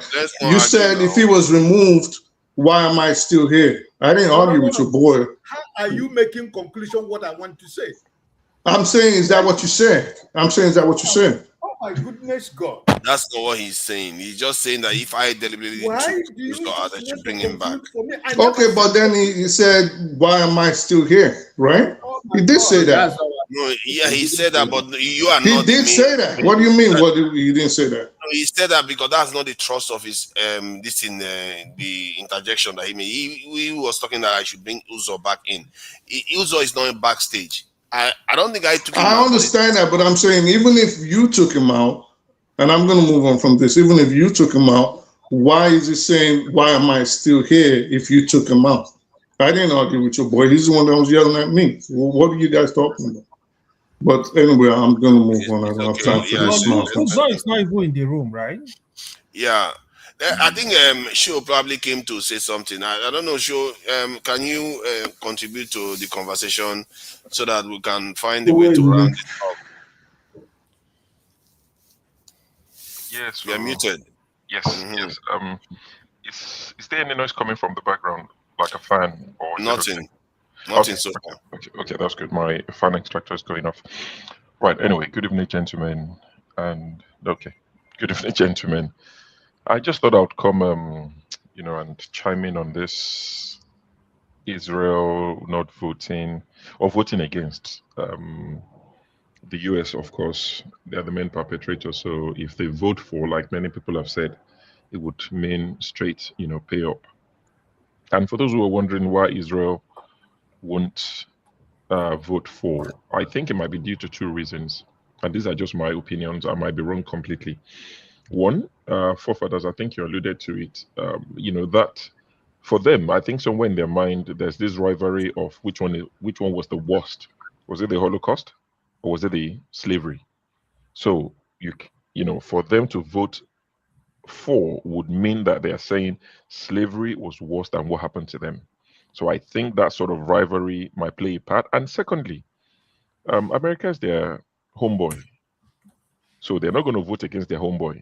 If we are to vote on this panel against forefathers or vote on forefathers issues, AY won't vote against forefathers in most cases. If Jide was here, I won't vote against forefathers. Why are you assuming that though? It's an assumption. I might be wrong. It's an assumption. Jide won't vote against forefathers. Whatever the case is, he wouldn't even read what he's voting. He'll just press his fingers, forefathers, yes. Do you understand? So you have your allies, you have people that you're close with. And if Israel votes yes, and America has to pay, this war that America is funding, where's the money going to come from? If they've paid to you African people all the trillions and trillions, who's going to fund Israel's next war? Sure, let me ask you a question. Yes, sir. Can you also explain why they supported the evil apartheid that was going on in South Africa? They were actually because the government. I don't want to generalize the people because the government are horrible. It's like saying Nigerians are horrible people. We have horrible government. So the Israeli government, I personally believe they're horrible, despicable. They're just always. Like asking why Akpabio is supporting a Tinubu. Do you understand? So this is who they are. So if you tell these guys to vote yes, it means that the next war Israel wants to go to, if US have already paid up the money to some people in Africa because of what they did, 400 years ago, who's going to fund their next war? So you can't expect. But haven't people been paying attention to how the United States, Israel, and Argentina typically vote? When it comes to race, when it comes to they've always voted the same way. I don't know why people are shocked. And for me, I watch a lot of football, which you guys on the other side will call soccer. And I've watched football from the 80s, and I've never seen a black player play for Argentina. I've had to go and check who was the last black player. As in, I watch any if 10 random people are playing football without a name, I'll watch it. I follow Nigerian Football League. I know who is topping the league. I know who won the league last year. I watch football. I live for it. I've never seen any black player play for Argentina. I had to go and research. The last person was a goalkeeper who was like a reserve goalkeeper in the 70s. Wow. Before that was in the 20s. I mean, look at Brazil. Their best players, over the years are black people. Ronaldinho, Rivaldo, Pelé, Garrincha. Black people. But go to Argentina, you can't find anybody. What happened to them? It's well documented. I listened to Judy speak about it earlier today. I listened to a lot of people speak about it. It's well documented. So when people, it would have been a surprise if they voted the other way. They voted exactly the way you would expect them to vote. So I'm not surprised. And for this I told you so thing that we're doing now, I think it's maybe it's your time to gloat to say we told you so about America. But the argument I made at the time, I will make it again. You are not the one wearing the shoes where it pinch or where it pinches. The people in Nigeria who are in Benue, who are in Nasarawa, all these places, if you tell them the devil himself has made an offer to come and save them, they will take it. They are not rational thinkers. Not because they don't want to be, but there's so much pain that they cannot be rational. Anything you throw at them, they would take. And that's the point I was making, and that's the point I'll still make now. Those sort of people, to them, Nigeria means nothing. What are you preserving? What is it that America can take? How worse can it get? They're already on the floor, so they're not afraid of falling. But for those of us outside of the situation, we can be more analytical. We can be more logical to say, oh, look at the antecedents of America, and they did this here, they did. I even suggested people to do series, for those who are interested, to do the series on, what America have done over the years. Like, take one story at a time. They've been to too many places. You don't have to look hard to find stories that you can do in half an hour. Each story of what country they went to, what they did. Is it Nicaragua? Anywhere. You can blindly just pick one country and say, this is what America did, how they destroyed it. Enlighten the people in the nicest of way. I know they're adults, they don't need to be massaged. You want to tell them you're stupid, Ajagun will say rubbish, rubbish. We're stupid people, I don't like to say this. But if you present it to them like that, you need to report him to the king. It's a bitter pill. You have to sugarcoat it for them. Unfortunately, but there are brothers and sisters. We have to present it that way, sugarcoat the bitter pill so that they can take it. So those people, you can't fault them for saying, let America come. Whatever they want to take, let them take. I think, okay, let me ask this question. You see, that is a valid point. Before you ask, I'm really low on battery. I've had major problems. I've got a little bit to contribute. Can I say before my battery run out, I'm now on 0, practically. And it's going to run out even though I've got it plugged in. I'm on 0, bro. We are sure that it cannot last up to 3 minutes. Okay, if you are sure. Well, I don't know. It may last, it may not. I don't know. It's plugged in. I beg you. Don't be calling Uncle Jack the 3 minutes, man. If that 0% lasts up to 5 minutes, I'm going to have issues. Please go ahead, Jack. Okay. Nice one. Guys, I take umbrage with the way the conversation went a while ago. It's kind of been balanced a bit, but the story has been told to people like Dexter that, really the question is with you. Where have you been for the last 2.5 years? Was what took place in Gaza a measured response to what happened to them, so-called terroristically? Your audio is a bit shaky, Jack. Wait, please let me continue. Your audio is a bit shaky. Please let me continue. I think that's the one case for you to have a serious review on what Israel is. I don't know if you're aware that before there was a lot of problems with the is it me or anyone can? Yeah, it's bad. Your audio is bad, Jack. Your audio is bad. Really I think it's the battery. He said, maybe. Yeah, that happens when. Wow, I know that's the battery. Are you? Yeah, it's really bad, very choppy. Yeah, it's really bad. So I wanted to ask about the point you are making, that those people, you can't blame them, and that is true. The same thing goes, I remember the case of the Kurds. They collaborated with Americans to bring down Iraq. Right now, they are doing better than the overall Iraq population, but generally they are all doing, strategically and everything, they're not doing that well. That's why Iraq during this war, Iraq is being attacked by Iran, and America is attacking Iraq, and Iraqis are attacking Iraqis. That's how bad the situation is in Iraq. So, but the point you are making is sound. However, should their opinion, if you are looking at the greater good for the country, should their point of view be taken in terms? How do I describe it? Should it win out? In other No, words, that's what I mean. it doesn't have to. All I was advocating for at the time was for us to be empathic and to understand them, where they're coming from. They cannot understand us. They don't get it. They think we're selfish. You're outside of the country. Your life is fine. So it's convenient for you to say America's going to take the gold. The gold means nothing to them. I sent you a video. You saw it, where they were, illegal mine in Ocean State. Gold. You saw the one in, was this Zamfara?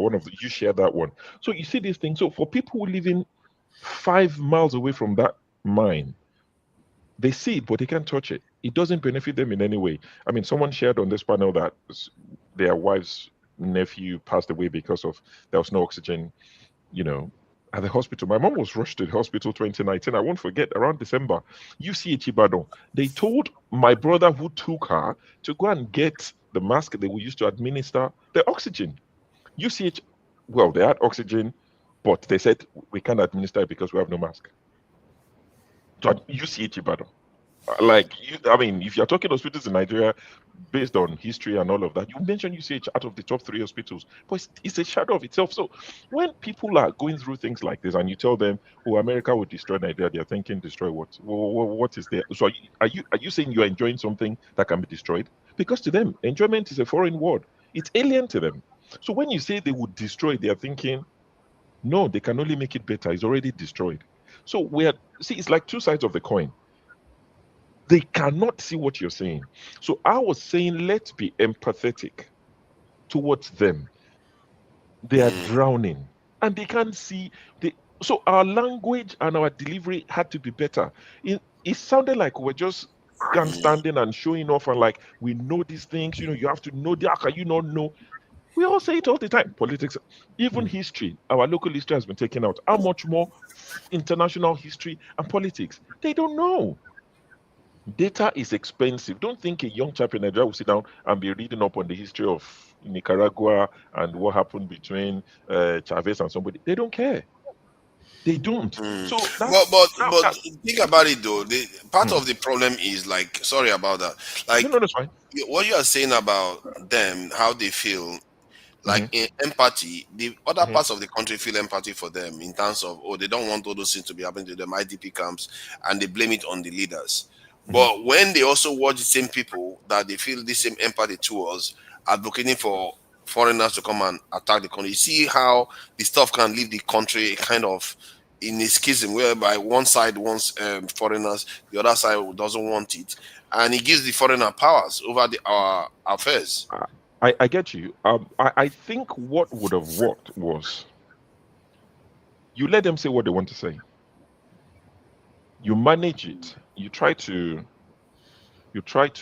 dampen it as much as you can internally. You know the dangers. When I say you, not just you as a person, but I'm saying the collective, you know the dangers. A lot of even Nigerians who are well-traveled and well-read in Nigeria know the dangers. So you dampen it. It's like you have a child that's crying. You are dealing with their cry.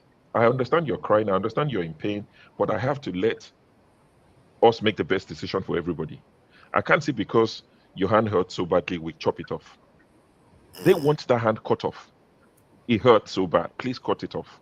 And you as the parent is saying, I hear you. It hurts so bad. You want it cut off. Don't worry, we'll cut it off.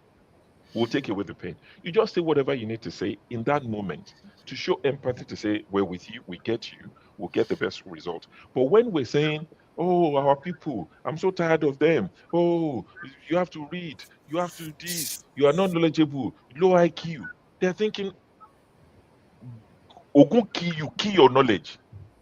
Somebody who's lost everything. You are telling them they don't want to know. So that was my point, and I said it. And I'm not saying baby people, but they need help more than criticism.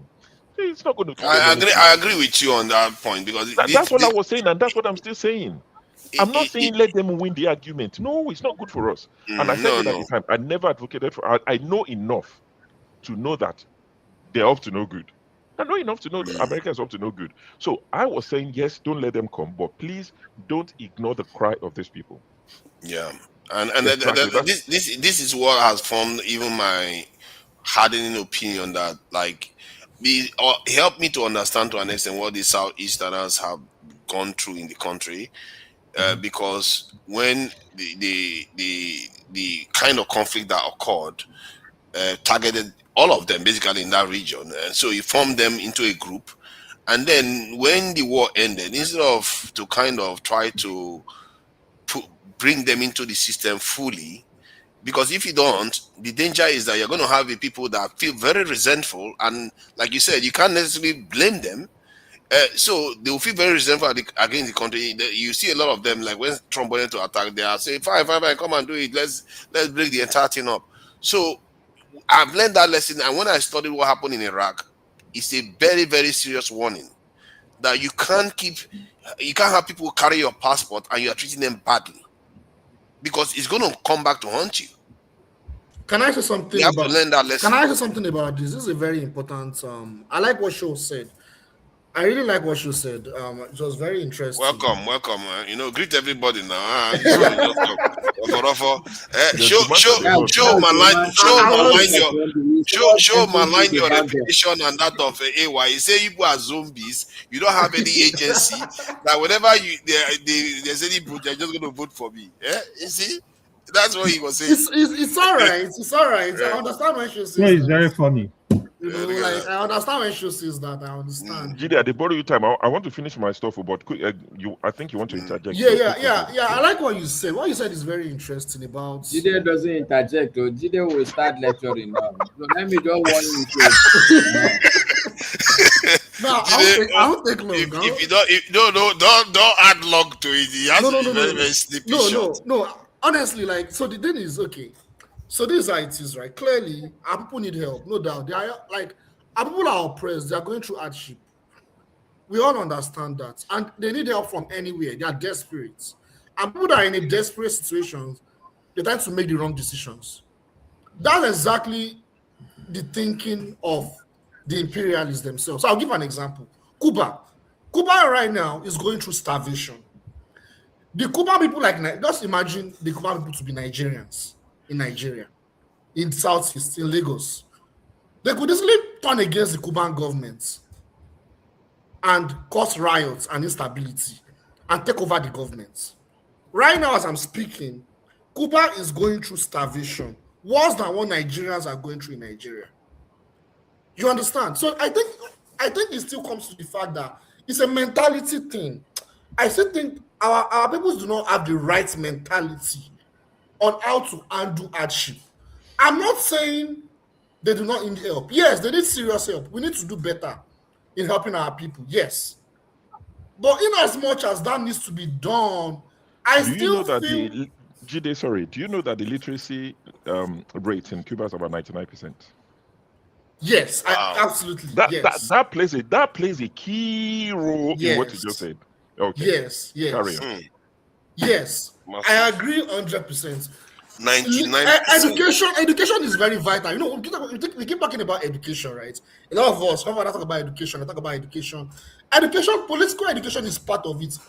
But also, mentality, ideology is also, it's still connected. Because ideology underpins a society. It's not just politics. Look at Iran. Look at Iran. Jide, you didn't hear. Okay. I'll stop there. I'll stop there. Thank you, Jide. We are going to get to you. Yeah, sure. Thanks. That was society. Yeah, no worries. So just let me finish quickly. So I've touched on the Israeli vote and all of that. Why they voted the way they voted, and Kemi, of course, the darling of some people. Kemi, bad enough. Kemi, bad enough. Your girlfriend. No, even not Chim girlfriend. Chim like that. That woman, she's evil. Kemi said the UK should have voted against. Don't even abstain. Vote against it. Wow. She should do anything to be loved by these She's people. a But it's okay. sellout. Yeah, of course she is. So in terms of Anioma, on a lighter note, what's that lady's name? The senator's estranged wife. Who? I don't know. That baby. Regina. Somebody should tell Regina to go and beg Papa because she can be first lady because that man will be governor. You know, he's the one pushing for Anioma State. She is the one pushing. You'll most likely be the first governor if that state is to happen. So Regina should That state is just little work.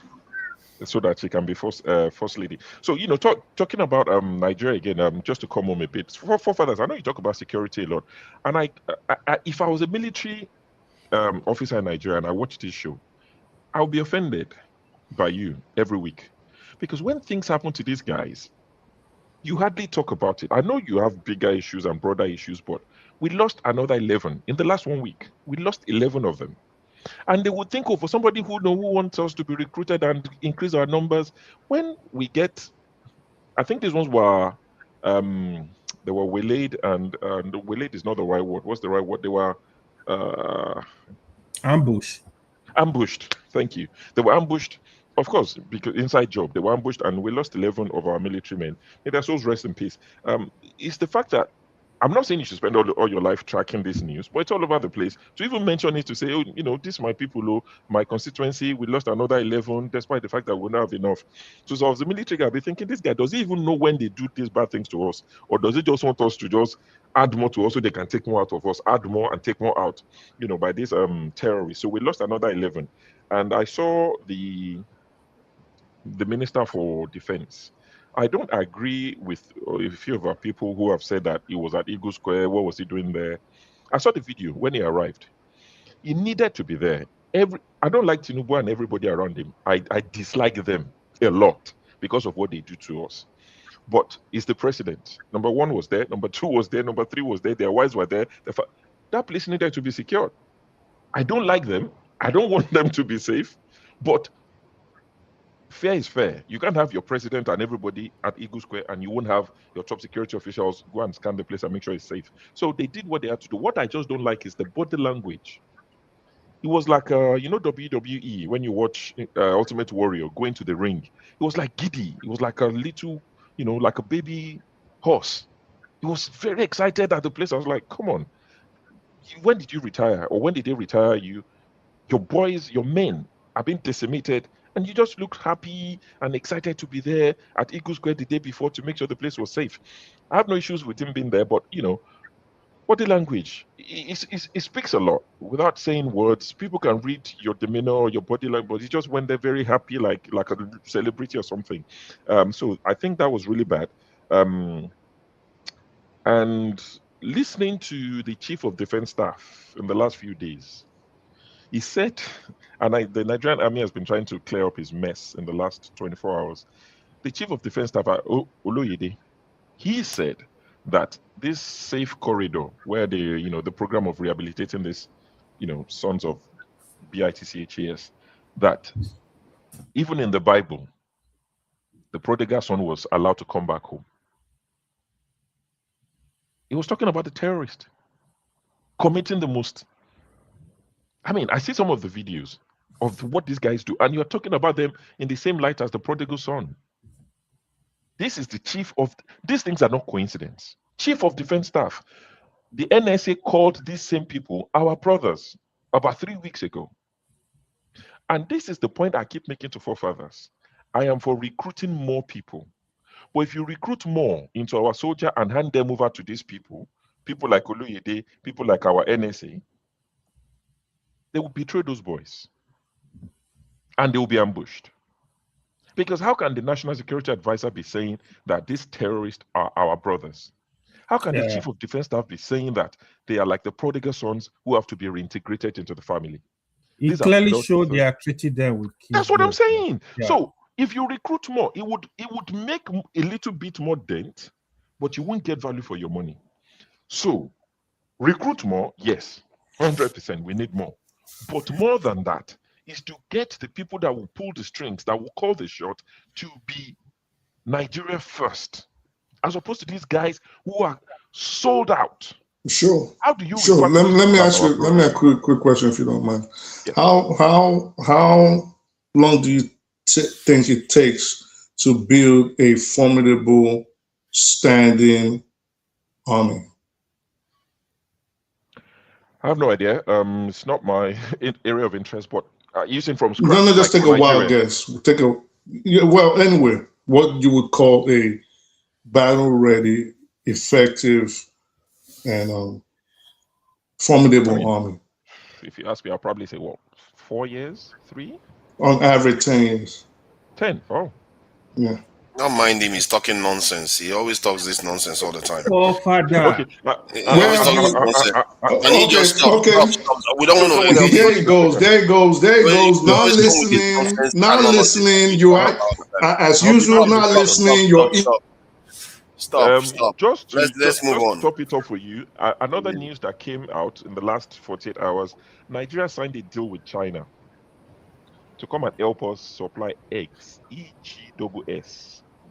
So they want to produce 6 million eggs per day in Nigeria, and there will be one farm in every geopolitical zone. So the 6 geopolitical zones, one each, with each farm in each geopolitical zone producing 1 million eggs per day. So the pilot states will be Oyo State and Kaduna State, and they will do 1 million each. So they will do 2 million a day, and if that works, they've signed a $900 million deal with Chinese company of government. Sorry. Why can't we produce eggs? Eggs, like the chicken. You feed the chicken will produce the eggs. That's a disgrace, actually. $900 million. Sometimes we need to know what we're talking about. Nigeria is quite a high egg laying. No, not a high egg. Let me tell you. We produce a lot of eggs. It turns out. Let me educate you guys.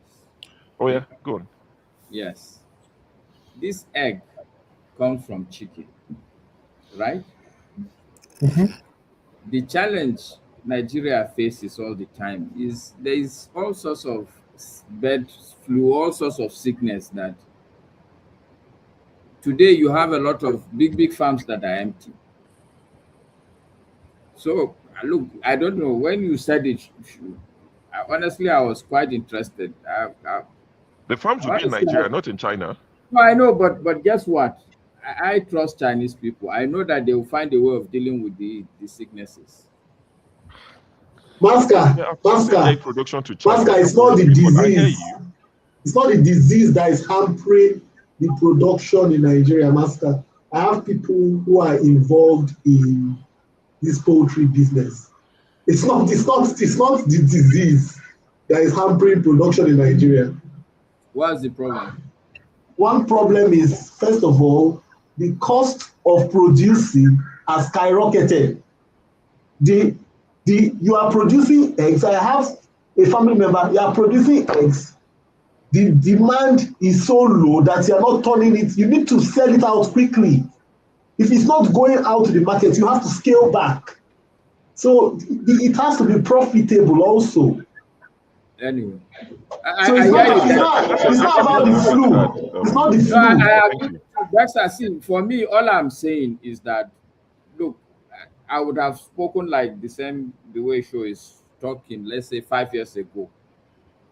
But now I've learned that this acting is not as straightforward, honestly. But Master, maybe what the Chinese are going to do is they're going to bring the synthetic. Synthetic eggs for us. It's not about eggs. It's about what it represents. That we can't even produce eggs. We're signing a $900 million with China. So what's going to be next? What else would we outsource? Yeah, but whether it's true, we're importing everything already. I don't understand what you're saying. And look, I said it last week. So what I'm saying is, why can't we empower our farmers? Why can't we fund them, give them loans, and let them produce eggs? Why do we need China to be involved in egg production in Nigeria? This is the problem with the mindset our people have. We know it's that. Not mindset. It's not. Look, it's not a mindset issue. Okay. It looks like you have. Okay, it looks like you have something to say because you feel strongly about this. No, I have something to say. All I'm trying to say is that I hear show that look, why can't we produce egg? But I think for me, the issues are even because we import everything. We import toothpick.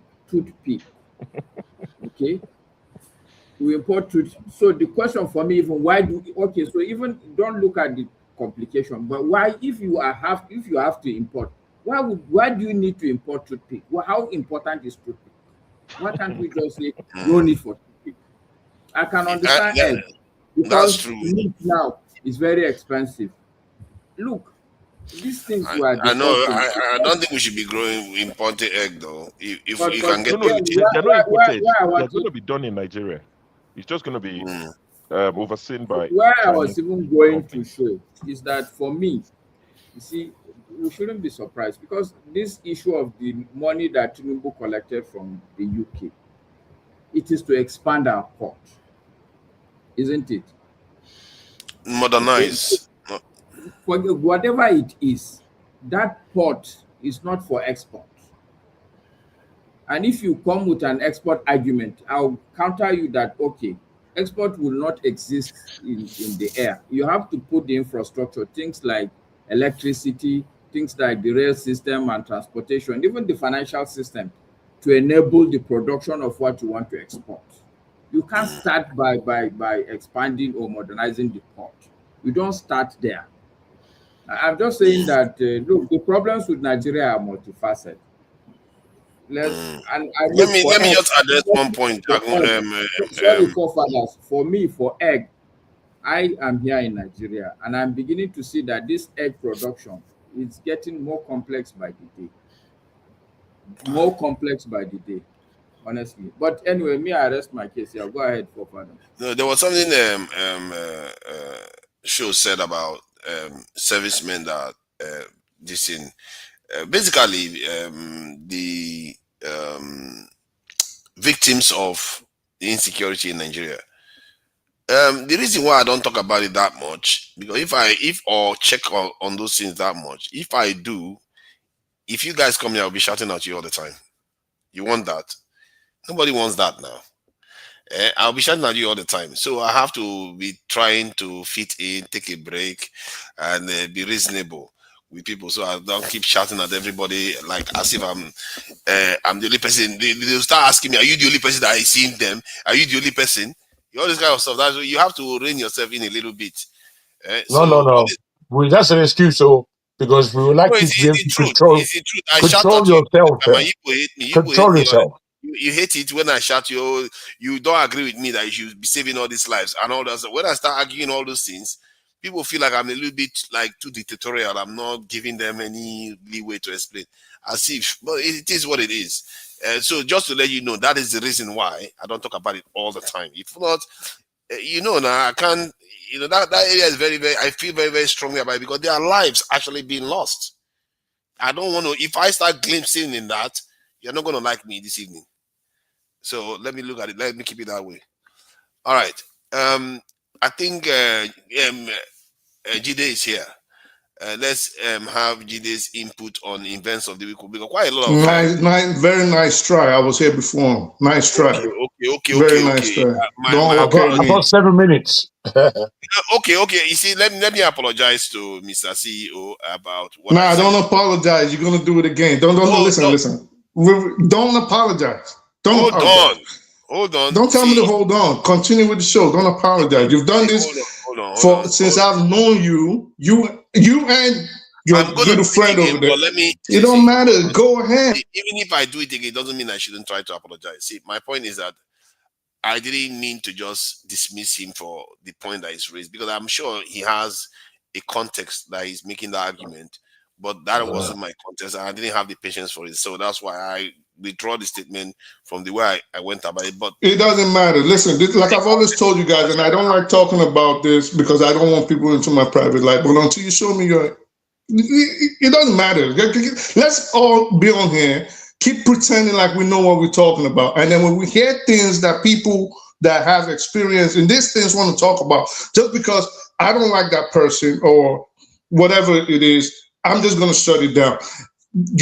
Nigeria is not going anywhere from that. This is not about watching too many YouTube videos, regurgitating whatever nonsense people watch. Because there's a few people that do that on here. And then when someone else wants to talk about something that they haven't experienced in, you see the envy comes out and they start attacking the person, poking at the person. It's like, what do you guys gain from pretending like you know what you're talking about? I will never get it. That part I will never understand. All right, you are here. I'm sure. I do agree with you a lot on geopolitical stuff. Quite a lot of them, not all of them, but I do agree with you, especially on the Middle Eastern issues. But so, what do you make of the events of the week? From Ghana reparation to Trump backing off. That backing off to try to blow up Iranian power plant. That one, it was funny because everybody know that one there, price of crude oil will be $200 per liter right now. That would have unleashed hell everywhere. So what do you make of the events of the week? That would have been a disaster, man. Total crazy bad Iran, we are ready situation to right blow now. up all the water desalination plants. I don't know who told Trump to make that kind of silly this trend. That was a crazy one, man. So, but what do you make of it, CEO? What make of what? The threat that Trump made of Iran, to Iran, that he was going to blow up Iran's power plants if Iran doesn't open the Strait of Hormuz within 3 days. Then when he approached the deadline, he extended it to 5 days, and now he's extended it again. It was obvious he's posturing. Either he's posturing or he's waiting for his forces to amass and be prepared and they can attack Iran again. It's obvious. It's the same playbook that they've been using since last year. But even more than that, I didn't follow the show at all. I followed it earlier, maybe like just before I came in when Dexter was talking. And it was what I was hearing you guys talk about, and which I thought was pertinent to what I wanted to speak on, was why Argentina and Israel voted the way they did. And yes, show us touch on it, but I also think people should go look at the voting patterns of countries over time in the United Nations. They've always been the same. There's nothing to be shocked about. The United States, Western Europe, Israel, Australia, New Zealand, to a large extent, always go on one side. And then the rest of the world go on the other side, usually aligned with Russia and China. So Cold War still going on to a certain extent, right? But there's something I want people to also know. And I've spoken on this when I first came on this show. And I'll never forget, because I was a boy, I was excited, and I was seeing these events happen. In 2001, right before September 11, there was a United Nations conference planned for New York. But prior to that, there was one happening, I think, in Durban. I don't think it was Johannesburg. I think it was in Durban, where the world was trying to figure out how it would move on with the racism that was permeating and perversing the world, most notably here in the United States. And at that time, as a boy, I was like, oh, okay, there's going to be change, because as anybody knows, there's a lot of racial disparity and discrimination in the United States. I remember the Jesse Jacksons were out there, Louis Farrakhan, Suzanne Rice, all these people. There was a lot of protests on the streets of Manhattan and Brooklyn. When they voted, it was a vote against racism. Don't quote me now, but it was it was on racism. This was in 2001. The world, what we are talking about now, it was very similar. The world voted to condemn racism, to condemn the slave trade, and now the UN ratified it, and there was going to be actions taken. Well, unfortunately, before the ratification happened in New York.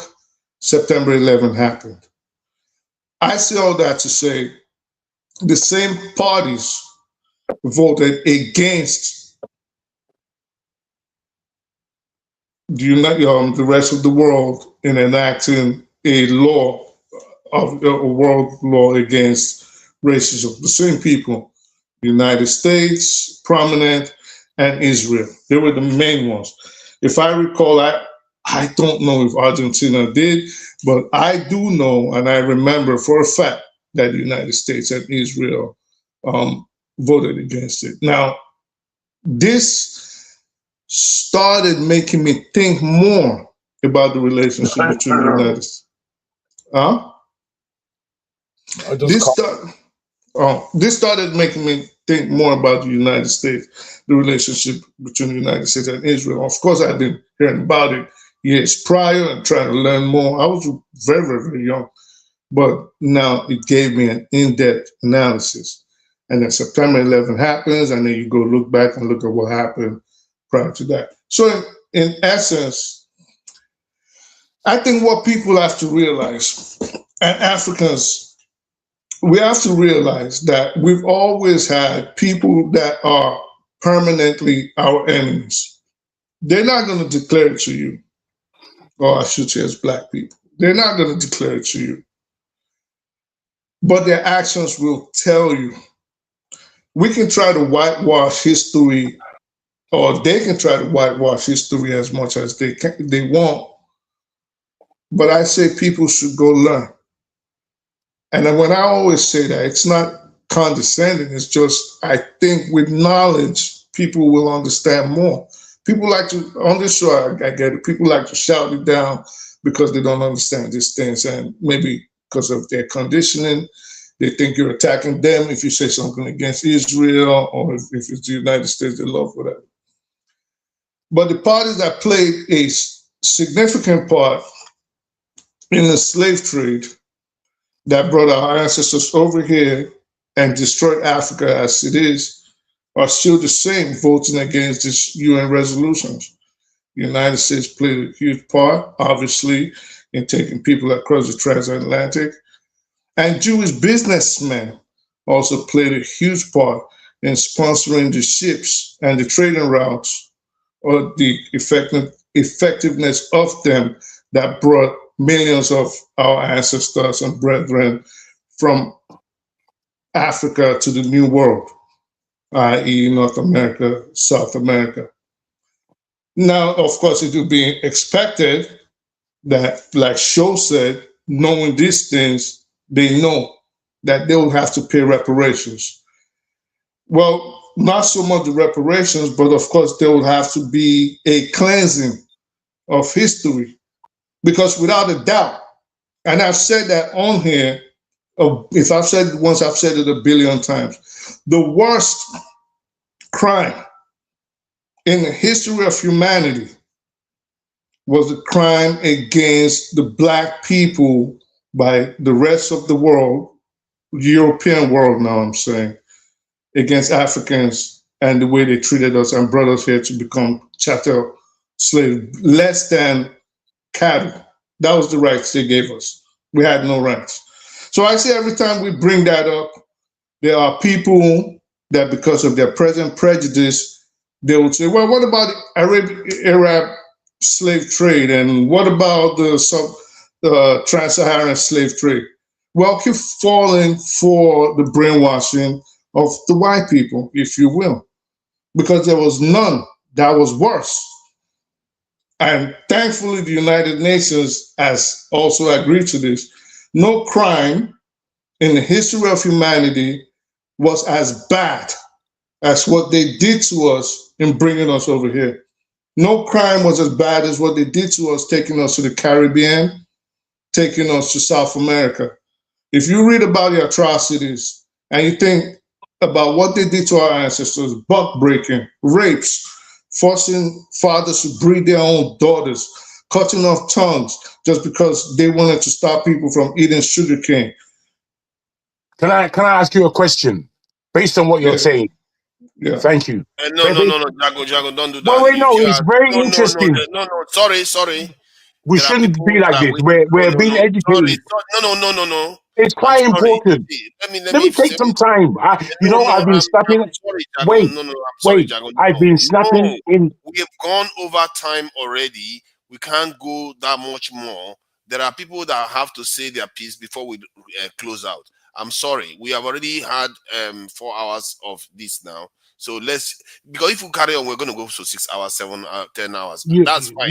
Let me put it to you. Time for that, but not now, not today. Let me put it to you, bro. I've been going in and out of this conversation because of my own fault in the battery situation. I only get about 7 minutes up. It's never gone to 20%. So based on the fact that I haven't really spoken much, let me just, it's an intelligent question. You have spoken already. At least you've spoken at least twice. All I want to do is ask a question. This is his first time of speaking. Let him just finish speaking. Then we have to go to Okija. He has not spoken at all. I mean, it's okay if he wants to. All this while, he would have asked his question. Like, if it's a question. No. I have to do what needs to be done now. Please go ahead. All right. So in any event, we cannot keep being lackeys for white people. I don't know when Africans will get out of this mentality of stop looking at things from a tribal aspect and a religious aspect. Because if the rest of the world, you have someone called Vicarious in the comment section, foolishly, and I don't say that loosely, foolishly still arguing, saying, well, the trans-Saharan slave trade was worse than the transatlantic slave trade. Do you think historians that would have had to have looked at everything placed on the table, analysts, are that stupid that Mr. Vicarious is the one that knows that what we suffered in the hands of the Europeans was way not in any way comparable to what we supposedly suffered in the hands of the Middle East. Now, this is not to say slavery did not occur. And this is not to say there weren't atrocities committed on us by both parties or the Arabs. But what we need to be very careful about is this recent attempt at whitewashing history, this recent attempt at comparing, when you say, well, you did this to our people, and they'll say, well, do you know the Arabs did this too? And not only do they embellish the facts, they exaggerate the numbers just to make it look worse. And even more saddening is that we have Africans that then support them and then carry out their messages and try to spread it without realizing that what they are doing are promoting white supremacist tropes. So in essence, I just want to say the United Nations has done well. Ghana has done right for the world, and Nigerians try to get out of your colonial mentality, try to get out of your subservient mentality, and try to get out of your, I'm not trying to insult anybody, but try to get out of your inferiority complex. If you can do that, the country is going to rise. But if you always want to stick yourself to, what is it? Oh, I thought it was my turn. Okay, go on.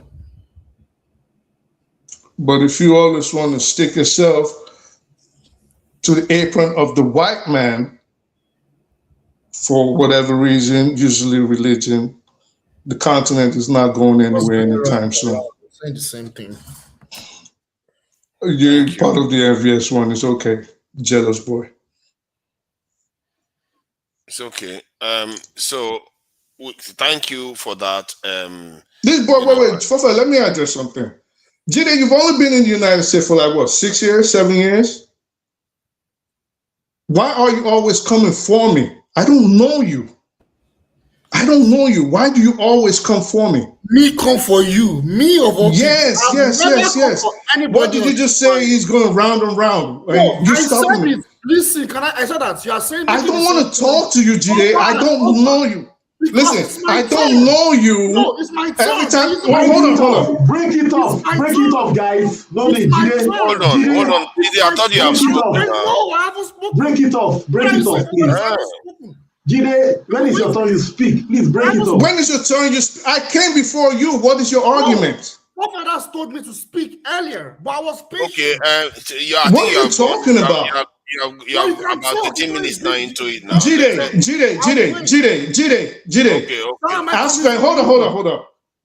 Hold on. No, there's no hold on. Hold on, forefathers. Please, forefathers. Jide, stop talking to me. It's very simple. Stop talking to me. You do this thing. I'm not here to compete. You've been here for 6 years. What the fuck? I've spent 14 years in experience in school. What the fuck are you? CEO, take it easy. He's not that much. What he said wasn't that offensive. Just take it easy.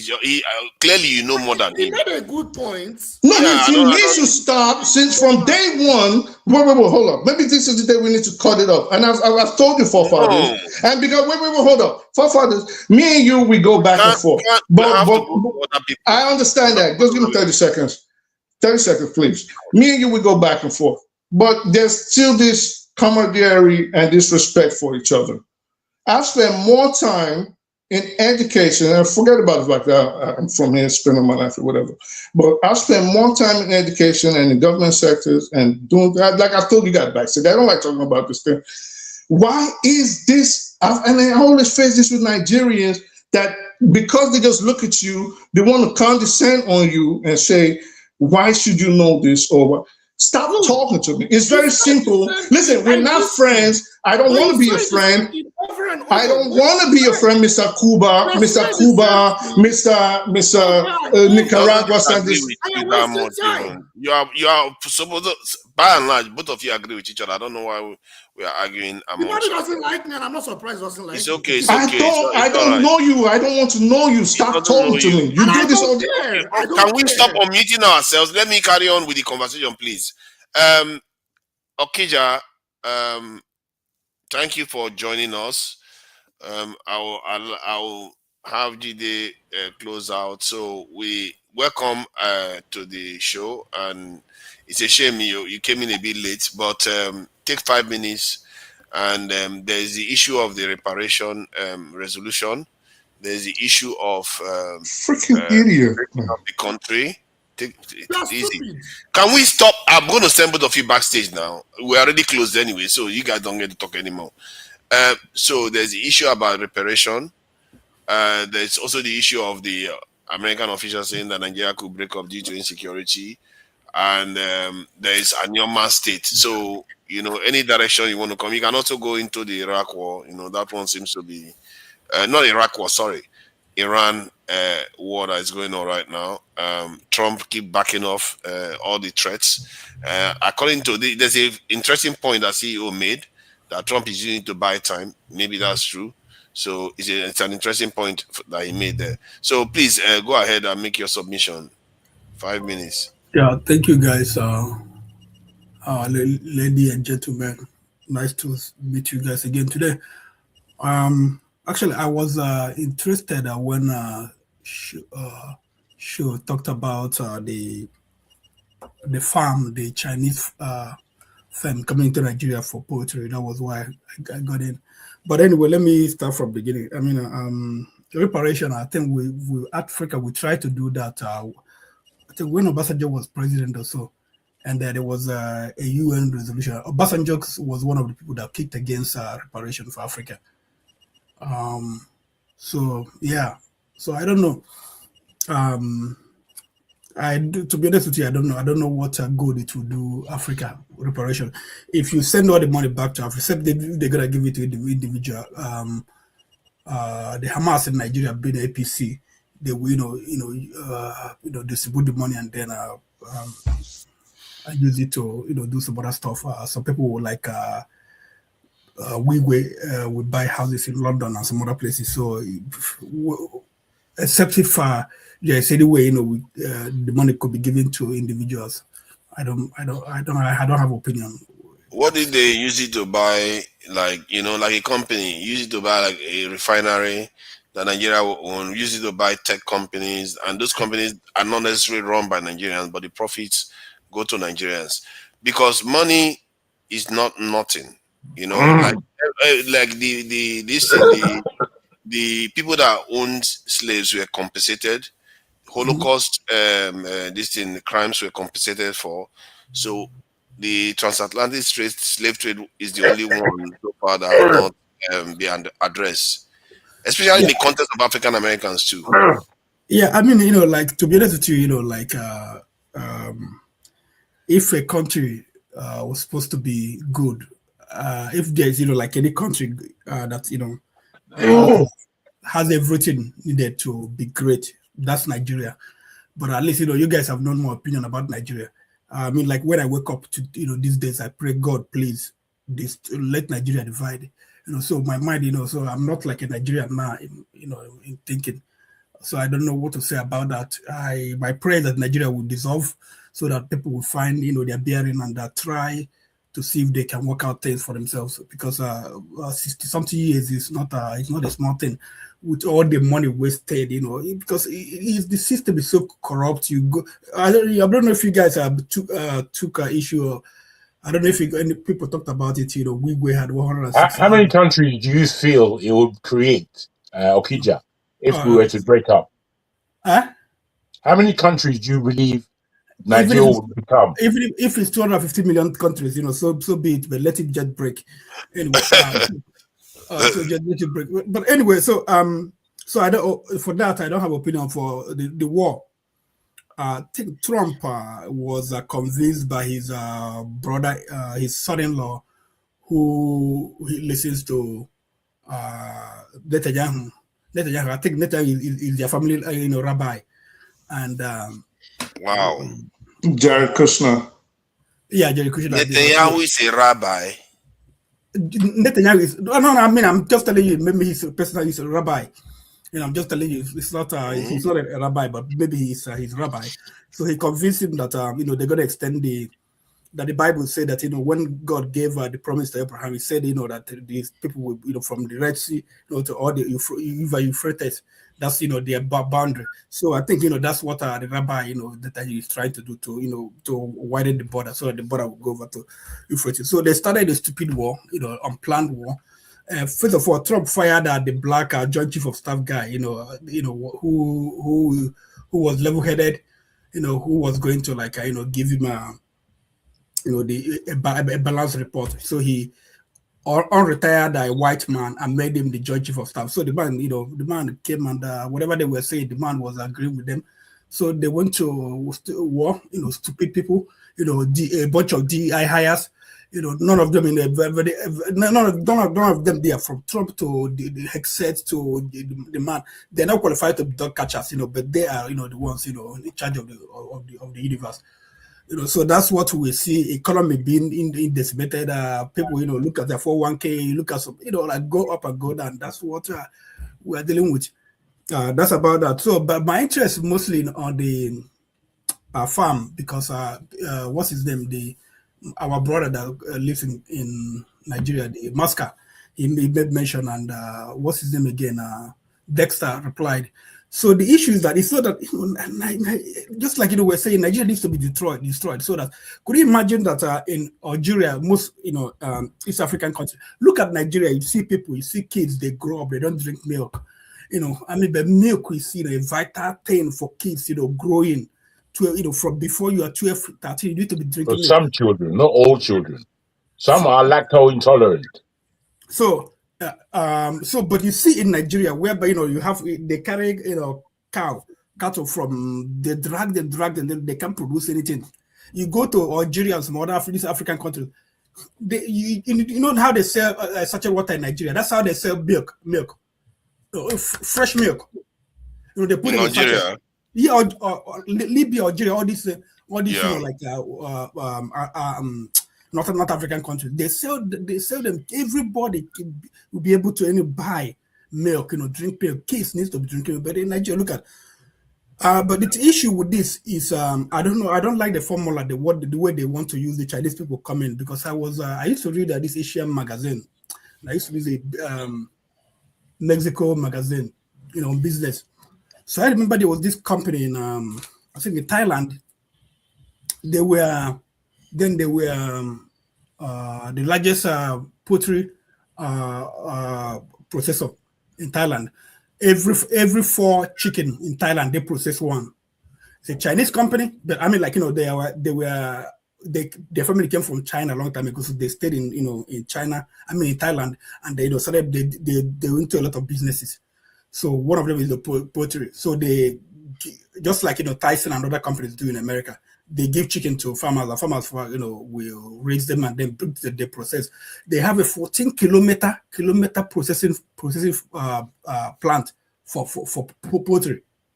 14 kilometers processing factory.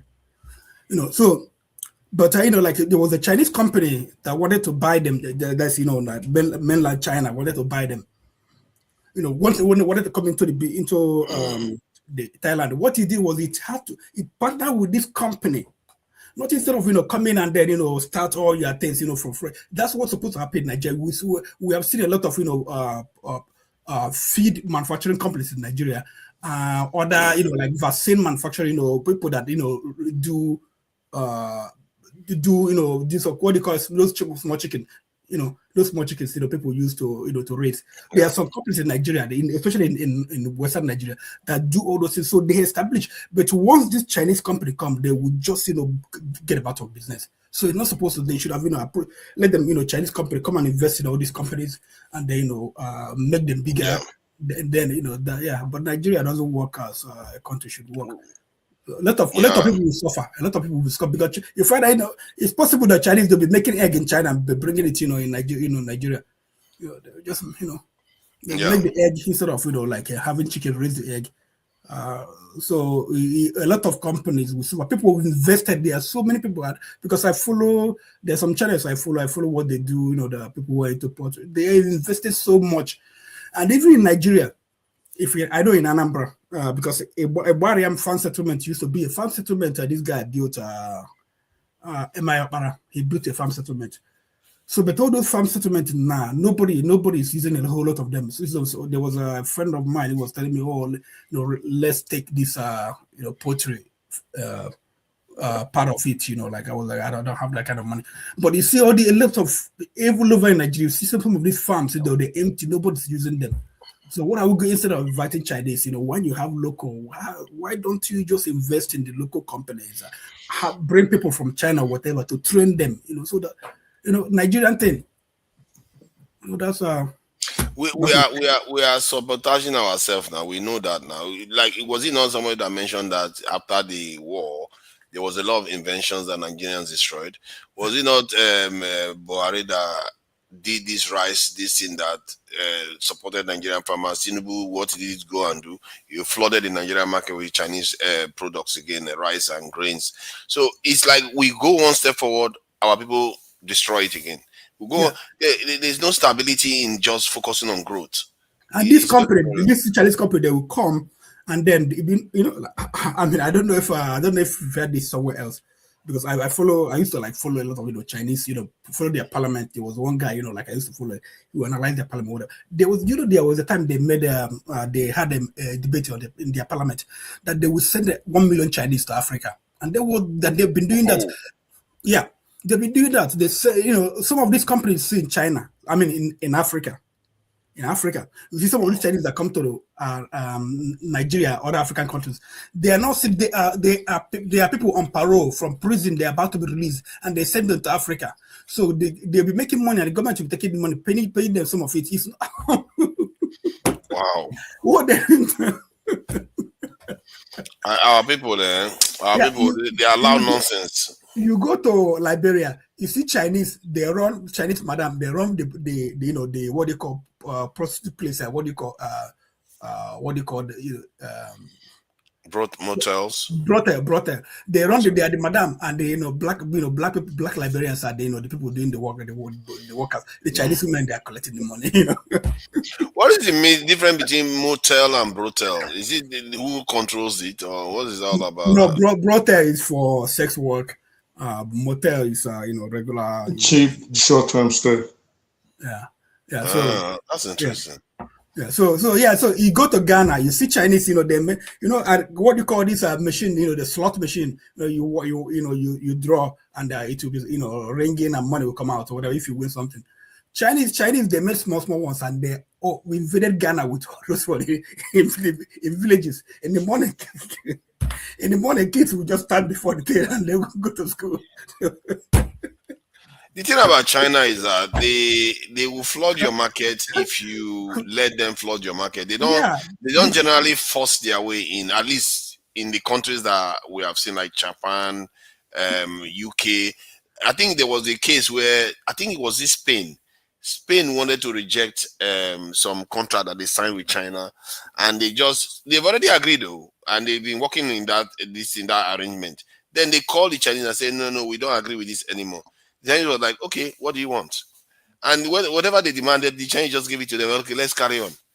You see, the Chinese, their own approach is they know eventually they are gaining more because they have more manufacturing base. They will do business with you, and it's your job to capitalize on it to make something good for your own people too. And so far, I must say, we as Nigerians, we should be manufacturing a lot more by now, but we are not. I have my uncle's friend. He used to make toothpick in Okija.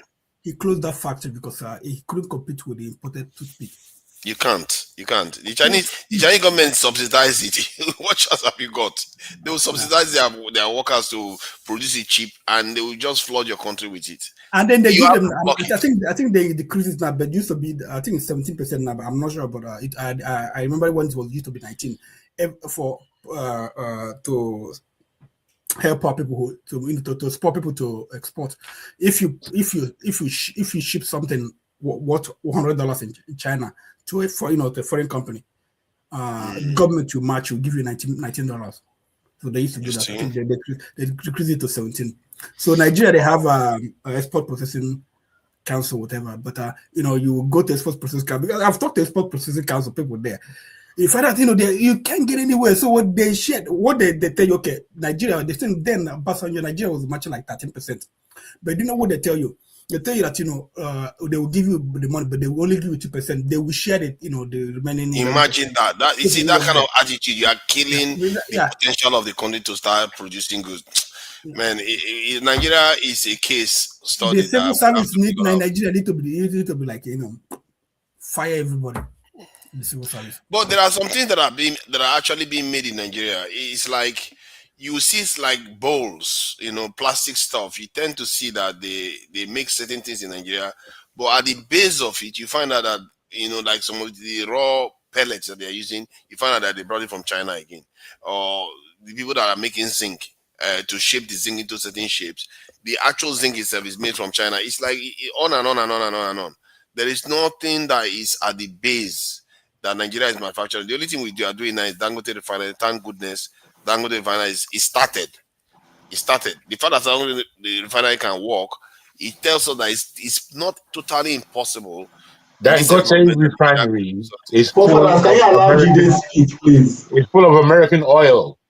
They take about under 30. Wait, they take about under 30% of Nigerian oil as it is.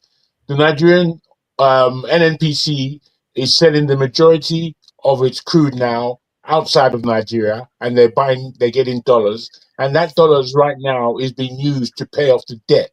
So we're getting money straight in to Nigeria, dollar worth, and we're sending it straight out. We are very foolish, idiotic, criminalized people who haven't got a clue about the way forward. You may mention these things, but have you looked into these things and seen how the Dangote refinery is presently performing, when right now, with the crisis that's going on in Iran, and the Borno Straits, Nigeria has the biggest advantage in the world with both the crude that is coming out of the ground and the refinery that we have. However, we are not at present making any steps forward with Thank these you. two operators. Thank you. Jide, have you finished? Okay, yeah. Yeah, I mean, yeah. Let another person. Yeah. You don't. Okay, you're not interested in Trump, eh? Okay. So I mean, I've spoken my mind on Trump. You know, he just his son-in-law deceived him. oh yeah, he did say that. He did say that. America, you know, America is beginning to remind me of Nigeria a little bit. Go ahead now. Go ahead. It's you, Jide. It's you now. Apart from if he decides to say something, then you. Am I still part of this program or not? We thought you had left. It's okay. You are very much part of it. You are very much part of it. After GD, then we start rounding up. 1 more minute, say something to Nigerians, and then we close out. So GD, welcome, and give us your breakdown of what happened during the week. Try to focus on what happened during the week, because I really would like your input on these events.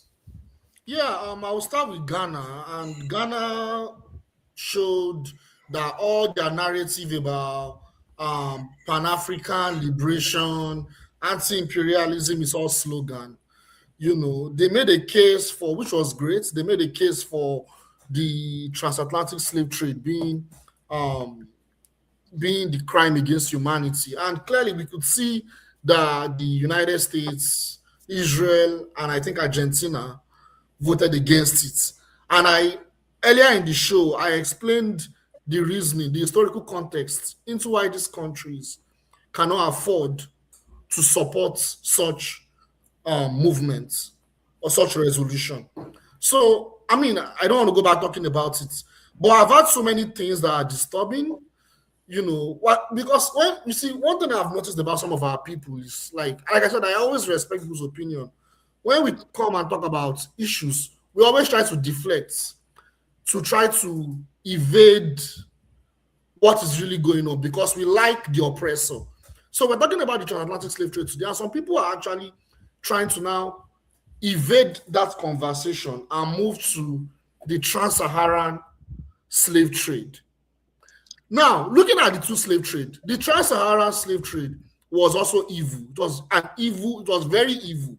In fact, the trans-Saharan slave trade was longer than the transatlantic slave trade. Yes. However, they were two completely different events, in the sense that when the trans-Saharan slave trade was going on, it did not have severe negative impacts on African civilization, African kingdoms. In fact, during the time of the trans-Saharan slave trade, in as much as it was evil, it decimated some communities. The negative impact on African civilization was minimal, even though it was also longer as well. So it did not have any significant impact. The transatlantic, as compared to the transatlantic slave trade, the transatlantic slave trade was also evil. However, what we need to understand about the transatlantic slave trade was that when it happened for about 400 years, which the impact is still there, it is still revealing itself in Nigeria and our Afro-descendant people in the diaspora. That impact paved the way for colonialism. That impact of the transatlantic slave trade paved the way for the creation of that bondage called Nigeria.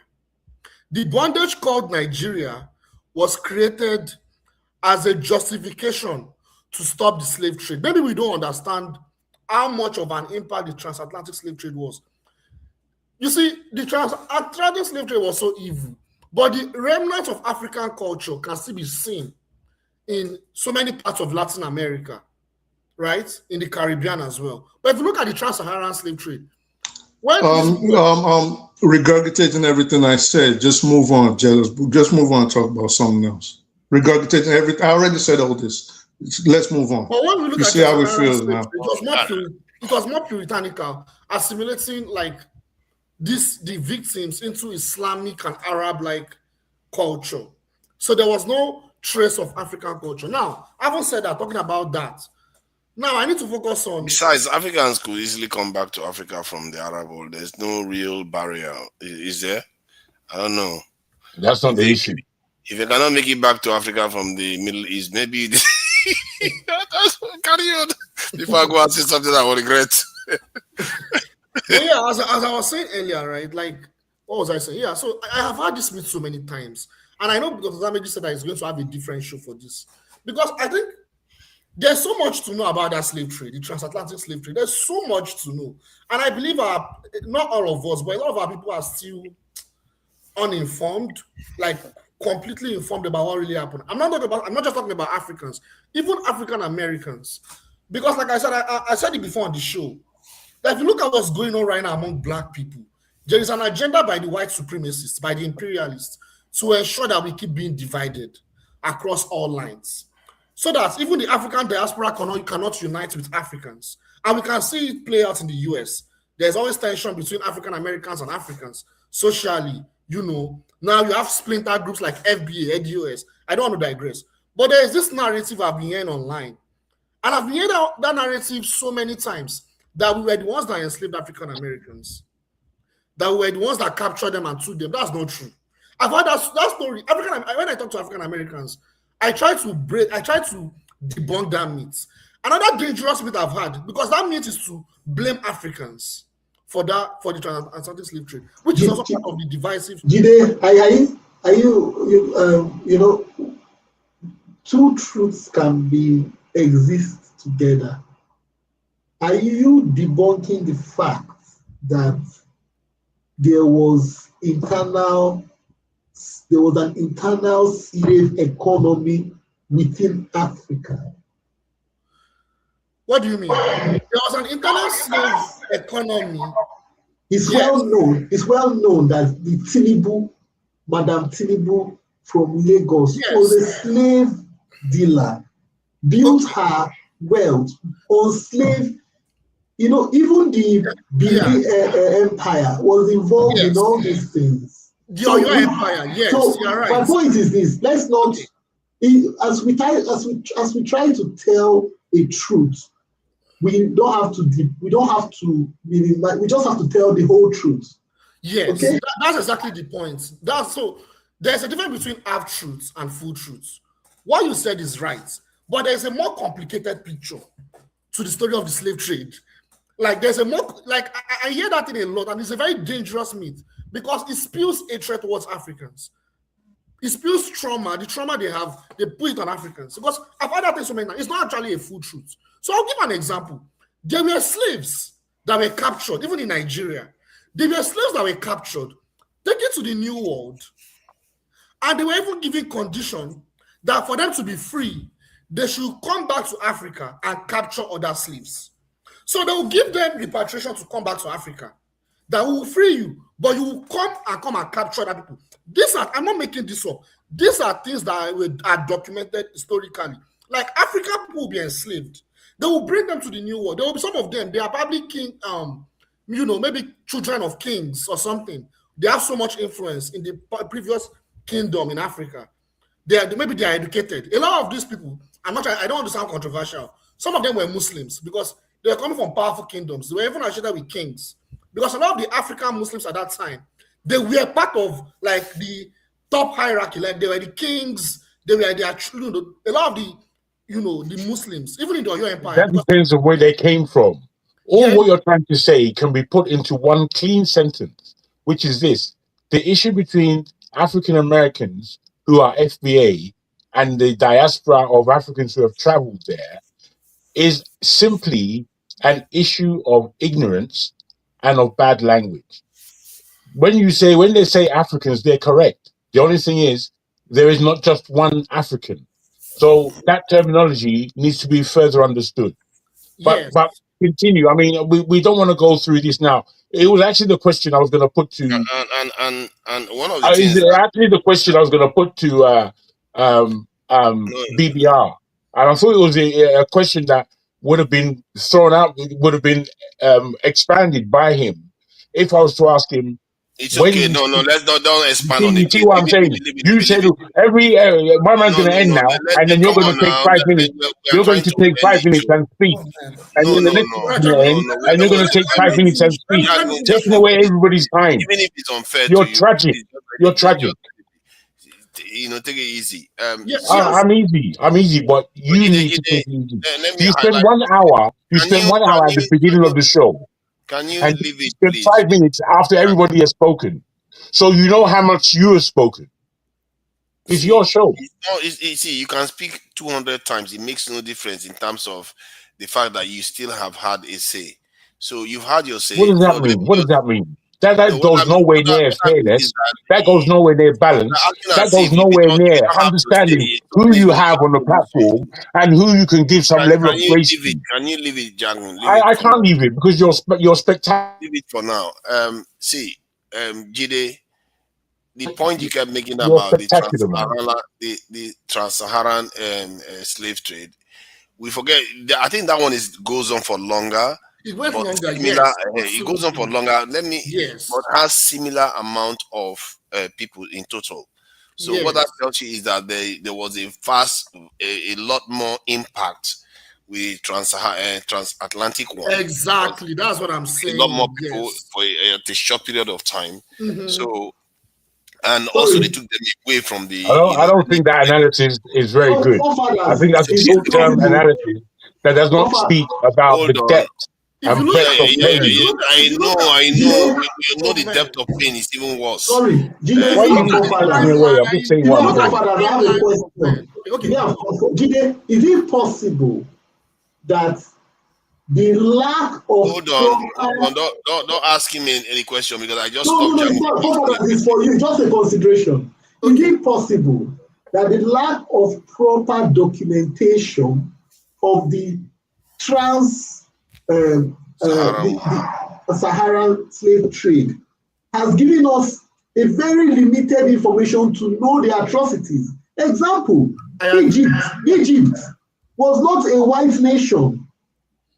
Morocco was not a white nation. Algeria was not a white nation. Yes. Today, you don't have traces of the blacks there anymore. Yes. Now, that is within the African context. Yes. We come here and talk about the Argentines, how the blacks were systemically wiped out. What happened to the blacks? The thing is, he had something important to say, and you that allowed makes him. no sense because the blacks in Egypt, still exist. Jide, let's leave it. Jide, round up 30 seconds so that we can start actually wrapping up. Let me finish. I got to get 30 seconds now. You've been talking for quite a while. I'll try to make it faster. So the point I'm making is, even the people that are descendants of slaves, they can trace their ancestors. Some of them may even trace their ancestors who have captured slaves themselves. So if you say that, if you are a descendant of slaves and you say that, oh, Africans enslaved you, you may even be in contradiction because you may also trace your ancestry to people that may have also been involved in capturing slaves. Because even the middlemen that were capturing slaves were also enslaved. It was very complex. You see what I'm saying? On your empire, they were one of the top empires when it comes to the slave trade. That empire flourished from slave trade. Eventually, people of that empire, the middlemen, a lot of people from that empire were enslaved. A lot of them were enslaved. In fact, a lot of people that were involved in that slave trade were also enslaved. You see what I'm saying? So it is more complex than saying Africans enslaved other Africans. And you that are in Africa, you are the ones that enslaved us. We hate you. It's very childish. It's part of it's a lazy analysis, honestly. Now, my final point. I'll talk about the Iran war. This Iran war, I've said it and I'll keep saying it on this show. It's a war against imperialism. It is an existential war. If Iran loses this war, all of us, we oppressed people, we are in deep trouble. Iran must win this war. They are resisting. Every support that they need, we need to support them. Because the price that Africans cannot pay, either because of their mentality or other factors, Iran is paying it severely, and Cuba.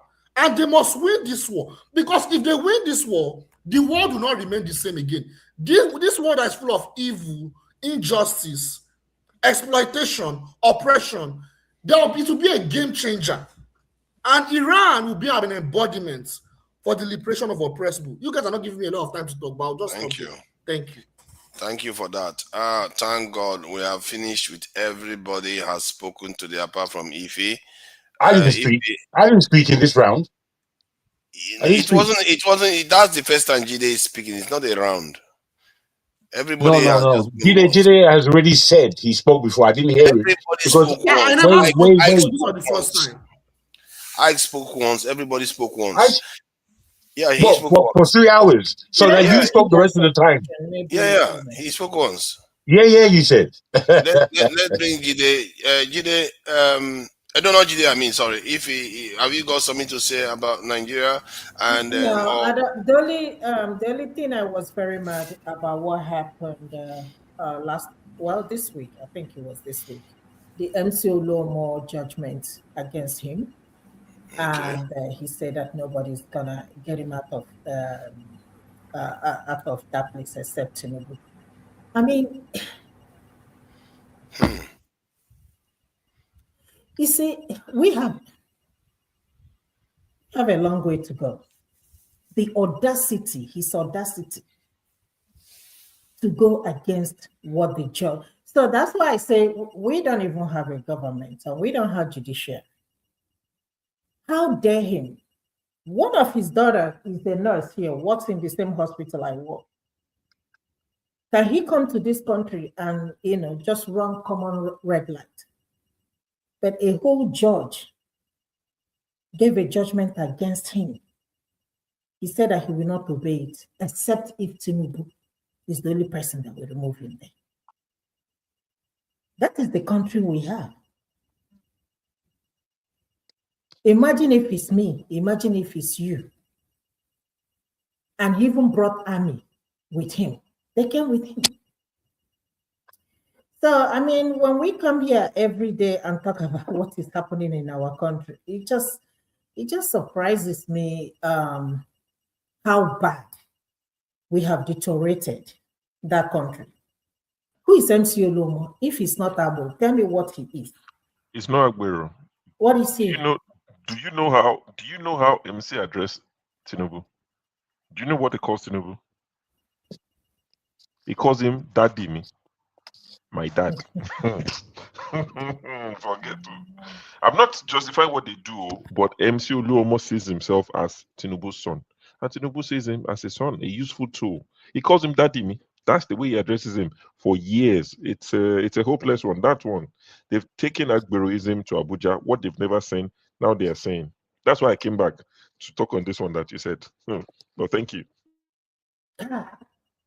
Yeah, so my other question, I think I'm going to need somebody to explain this. What is the benefit of United Nations to Africa?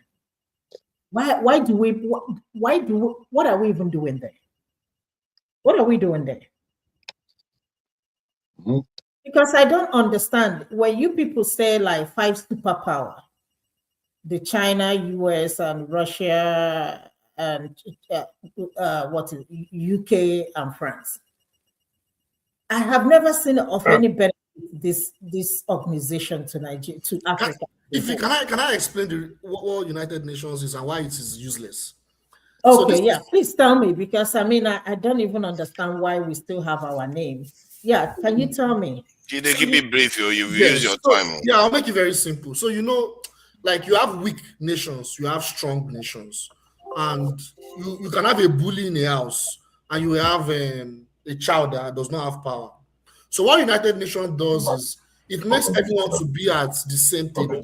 Both people that are strong, weak, have strong, everybody on an equal table, so that you can all have like, okay, we'll agree on how we are going to organize each other. We will live together peacefully. That even if we want to fight each other, there will be rules, right? But what you now have was that institution was created after the Second World War. After, the World War. So people that won that war, they were the strong people. Like you mentioned, China, US, and Russia, right? They are the strong people. They now form the UN Security Council. But at the same time, you have what? You have UN, human rights, all these other, all this, I don't want to mention all of them, but you know what I'm talking about. You have the international order. That is used to make sure that everyone is on the same page, so that we will not be living in a jungle, so that there will be rules that will dictate how we live. But what you now have is that because of those winners of the Second World War, they are fighting each other. The one that won the Cold War, Uncle Sam, is now the one funding the United Nations the most. So if I'm the one funding you, I'm funding everybody, I can bully you. I can easily, because I can decide I don't want to fund it anymore. If I don't fund it anymore, there's nothing you can do about it. You understand? And it's even in my country. The headquarters is in my country. So what's happening is that the biggest funder is now the one now deciding how countries should associate with each other. So that country that is funding can do anything it likes because it's the bully. It can do anything it likes and get away with it because it's the one funding everybody at this point. The other ones that won the war, they don't have as they have power too, but they don't have as much say. You understand? That's why the UN is useless. That's why that bully can go and attack another country and get away with it. You understand? That country can go and cause regime change in Africa. Nothing is going to happen because it is the one that has all the institutions through its corporations. You see what I'm saying? That's why that United Nations is very useless. I'll stop there. Thank you. So, but a country like Nigeria, can they pull out of that organization without any consequences? The problem with that is that if Nigeria pulls out, it's going to we'll be very isolated. Like, we'll be completely isolated because we will not be able, even Iran can choose to leave, but Iran cannot leave. You know why? Because anything that Iran does, it still has to be under, because it's like a community, right? Say the United Nations like a community, even though it's useless, but it's like a community. Like, if someone is attacking me, United Nations, I can report to everybody and fight back. People will understand, even though they cannot fight that person, but people will know that, okay, this person, what the person does to me is wrong, so I can fight back. That's what. So if Nigeria moves out of the United Nations, we'll be just isolated. We can't make any. I don't know how to explain it. But of what benefit? Because we are not benefiting. Is it not better for us to be on our own? Because the world is ruled by treaties, ordinances, and agreements. That's just the bottom line. The only thing I feel we benefit more. We benefit more than borrowing that we are borrowing from this country. That is the only thing I see that. No, all those UNICEF, all those programs they run in Africa, and they run in Nigeria. They have a lot of programs in Nigeria.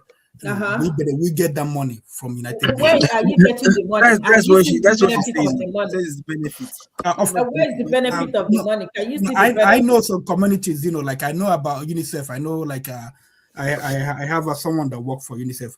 I remember when they did a lot of boreholes, in Anambra State, all over Nigeria they do that. That is the only thing we're benefiting from. No, not all that.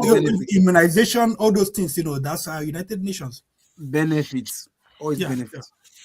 Yeah, I think the point she's making is trying to highlight the fact that we don't necessarily gain from the UN. If anything, we may actually be compromised from it because you have to sign certain agreements, share certain information, and leave yourself kind of vulnerable. So, like, I think Morocco was out of African Union once, and I think there was another country that was out of the UN for a while. Maybe it was Israel or something. The whole world didn't implode. So it's a valid question to ask. What is there for us? Because you had the French, was it French or a European official said about the World Criminal Court that it was designed for African leaders. International Criminal Court was designed for African leaders. So some of all those things are not designed to favor us. It's just designed to keep us. It's not designed to favor any part of the world except the top 5 on the Security Council. That's just the fact of life. So it's just to put everybody in check, put everybody in order, and make sure you acquiesce to everything that was at the top 5 do. This is why they bind you with treaties. This is why they bind you with trade and security agreements. That's just it. So, but pulling out and isolating yourself, you are only asking for a North Korean style society, because now what the world is going to do when you do not abide by the crumbs that they want to give you from the United Nations, then they're going to make sure that your society becomes even more despondent. It becomes worse than it actually is now. But the aim of the aim of the United Nations is not to make you rise. It's not to make Africa rise. Now, if you can finagle your way and get out of it, good enough for you. But the aim is to put everybody in check and put the rest on the top of the hierarchy and let the world move on like that. So regardless of whatever organization is formed, the way the world is and the way it's moving and the trajectory it is upon is that there will be those on the top and those on the bottom and those mid-level. And the ones on the bottom, like Russia and India and China, when I say bottom, I say it loosely, have to now come together and form an alliance like we're seeing with BRICS and try to get themselves out of the control of those that we regard as the West, meaning Western Europe, North America, Japan, Australia, and New Zealand. So this is what the world has always been going through. Now with the United Nations, previously before that, it was the League of Nations. So in essence, that's what it is. Thank you. And support the diaspora voting. Can you take 2 minutes to make your, because the others are going to take 1 minute to make their final submission, except if he hasn't finished, she's always free to have her own say. All right. So support the diaspora voting. He came late, so I'm sorry. It's 2 minutes. Then everybody else 1 minute to say what they need to say to No, let me go last now. So I just finish. Just let me go last. Okay. That is quite an idea. That's quite an idea. Let's bring Oga Ike, are you ready to give your 1 minute closing out submission? You reach our turn, it become 1 minute. We have gone over time. I don't want to. I'm already in trouble as it is. They want to give us a human right. Oh God! Don't reach our turn. It become 1 minute. That's so. Why will it not be 1 minute? After all, it took 2 hours to talk. You know what? I'm not going to be talking again. You will not let me rest. I'm not going to be talking again. You see, what I want to happen is that. Forefathers, do you know I wanted to say that earlier? I wanted to type it. Wait a minute. It took you 44 minutes. 44. Yes. I was timing you. I was just sitting down here. Why will it listen? No, joke apart. Didn't you enjoy it? I was saying reasonable things. Forefathers, we have to be considerate. Remember, we have other people joining from, like from Nigeria. So we have to consider the time difference. That's number one. Number two, the data they are wasting, burning, waiting for you behind the stage. I don't think it's fair. At least 10 minutes, 20 minutes is okay. Whatever you want to talk about, when everybody comes to the panel, we can sit down and talk about it. But if you stay here to stay like 20 minutes, you're right. To be honest with you, I'm not. Yeah, you're right. 10, 20 minutes. 20 minutes is more than enough to say what I need to say. Then I can do another 20 minutes after the show when everybody's running away. But it's all right. What are you talking about? And again, the funniest thing, you will spend for almost 45 minutes monologue talking. After when you bring everybody, you will tend to overshadow everybody. That's not right. Sorry to say, it's like you stay alone. I don't think you have to stay. I think you stay alone in the house. Oh God, how did you know? I just didn't know. Trust me. This kind of stuff that you are just. It's not. Sorry, it's not only you. Sorry, no, it's not only you. I know that people here that stay alone. I've not seen them. What about Babagana? Wait, now let me use my 1 minute. Can I use my 1 minute? Yes, please, Oga. Let's do 1 minute. Listen, everybody, forefather would decide. With forefathers, you can stay 2 days here, not because he doesn't have a wife. So he doesn't understand. I don't think he has a companion. He doesn't have a companion. I don't think. For example, where I live here in the island now is 11 o'clock. My wife has gone to bed, right? Okay. I am supposed to go to bed with my wife at the same time. After we prayed, I'm not supposed to be here. So maybe you don't understand what it means. That it doesn't. Sacrifice I'm making because of I'm talking about Nigeria. I am sacrificing my marriage and my relationship and my love for my wife because I'm supposed to cuddle her to bed when she sleeps. Touch something. You understand? So, forefathers doesn't have a wife, so you can stay here. You don't understand. You never understand. No, forefathers, you have to do something about it. Honestly, I just want to wish everybody the best of the new week. We are entering the Easter. Is it the Holy Week? My brothers and sisters in the Muslim community celebrated already. I didn't see your meat, but it's well. It doesn't. It's no problem. God bless everybody, and I wish that we all will be talking about issue of Oluomo, you know, like if he brought here. It's always at the end of the day that is to still tell you that all this issue of world politics, what is eating you is greater than this world politics you are talking about. Because I don't know in any platform around this world that you see Iran talking about Nigeria. But we spend time here talking about Iran. The people you are talking, they are living a better life. They have, even in the cost of war, they have light. They have light. You are not better off. They have light. What is the minimum wage? What is the minimum wage in Iran?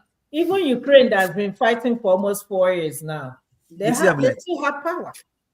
So we don't even have to sometimes, listen, I don't want to talk much, but sometimes you have to face reality. These people you are talking about, Venezuela, we talk about it every day. Do you know what their minimum wage is? Let Jide Google it. What is the minimum wage of people in Venezuela, and what is the minimum wage in your own country? What is the cost of a bag of rice? And that is why you are telling somebody that he should go and put his son and daughter to the harm's way, all of in the name of trying to defend Nigeria. Did you not see Oluomo today sharing people 2,000 naira in their convention? This is the country. This is where they have reduced this country. And Aburo, who is the tout in now I'm a conductor on Lagos from Oshodi to nowhere, from Modo to Danfo, has become a powerful politician in Nigeria. And they're the people that are ruling you and making decisions for you. And you're sitting in London talking about Iran, talking about another country, talking about America, talking about God bless you, my brother. God bless you. Is making decisions on your behalf, and you are happy. God bless you. I wish you all say no. Thank you. I did say that I wasn't very happy with our predicament, but okay. So that is 1 minute. Yes. Okay. It's extra. Okay, yeah. Please give us your 1 minute close out for Nigerians. Thank you for joining us. You guys know that I've changed.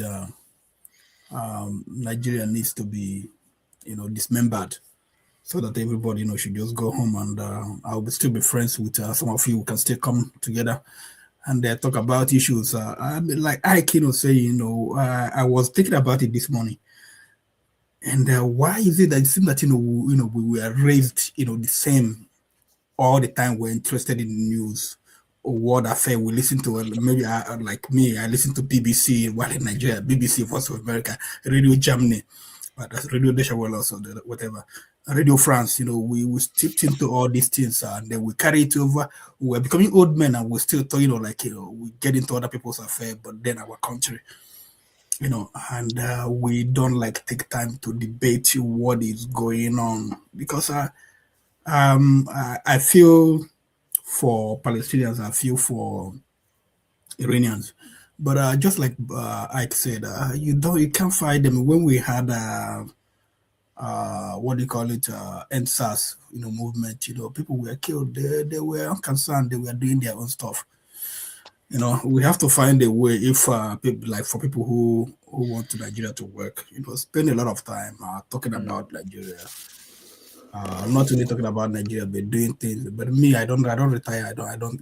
That country don't tell me, I don't tire. Fair enough.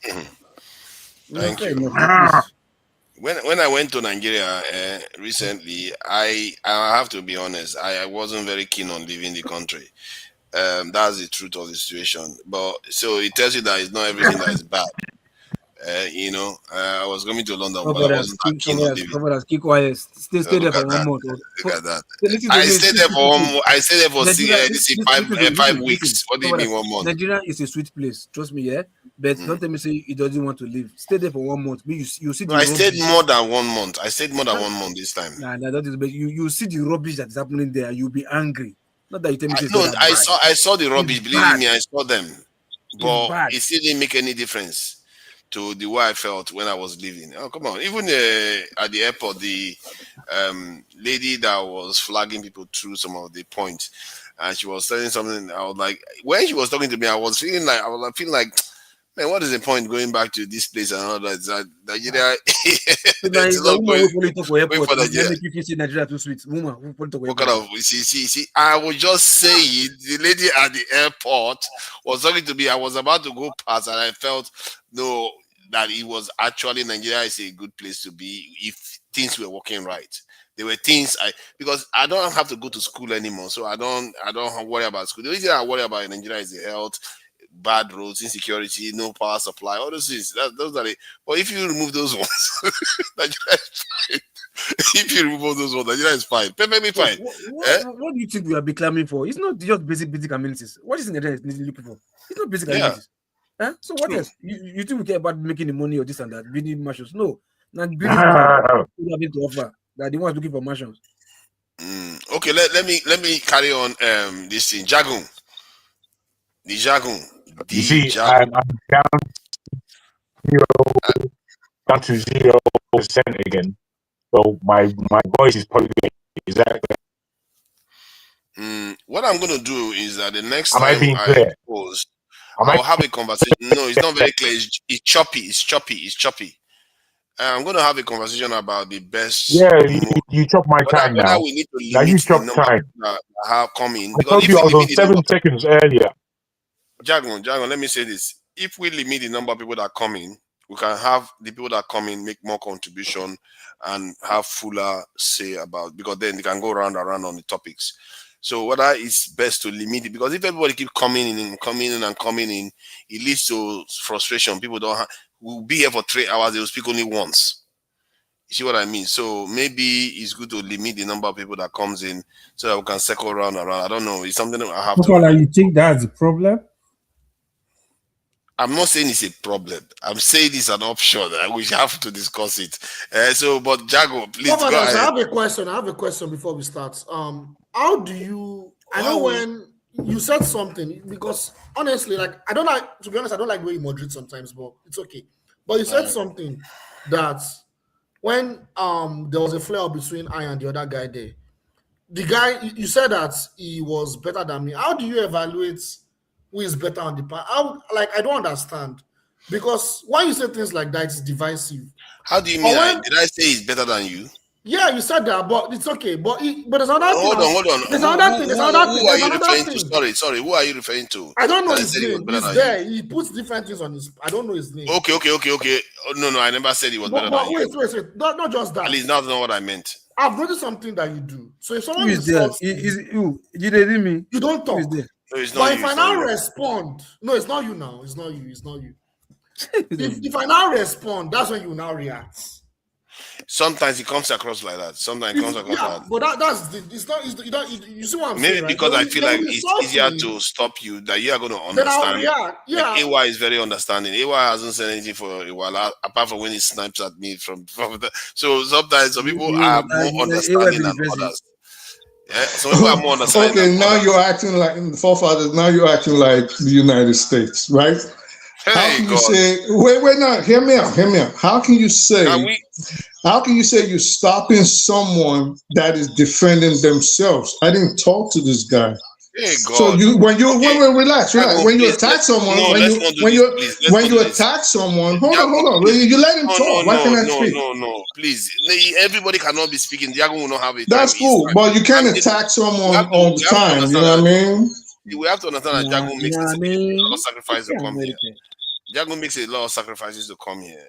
So let's also respect that effort that he makes.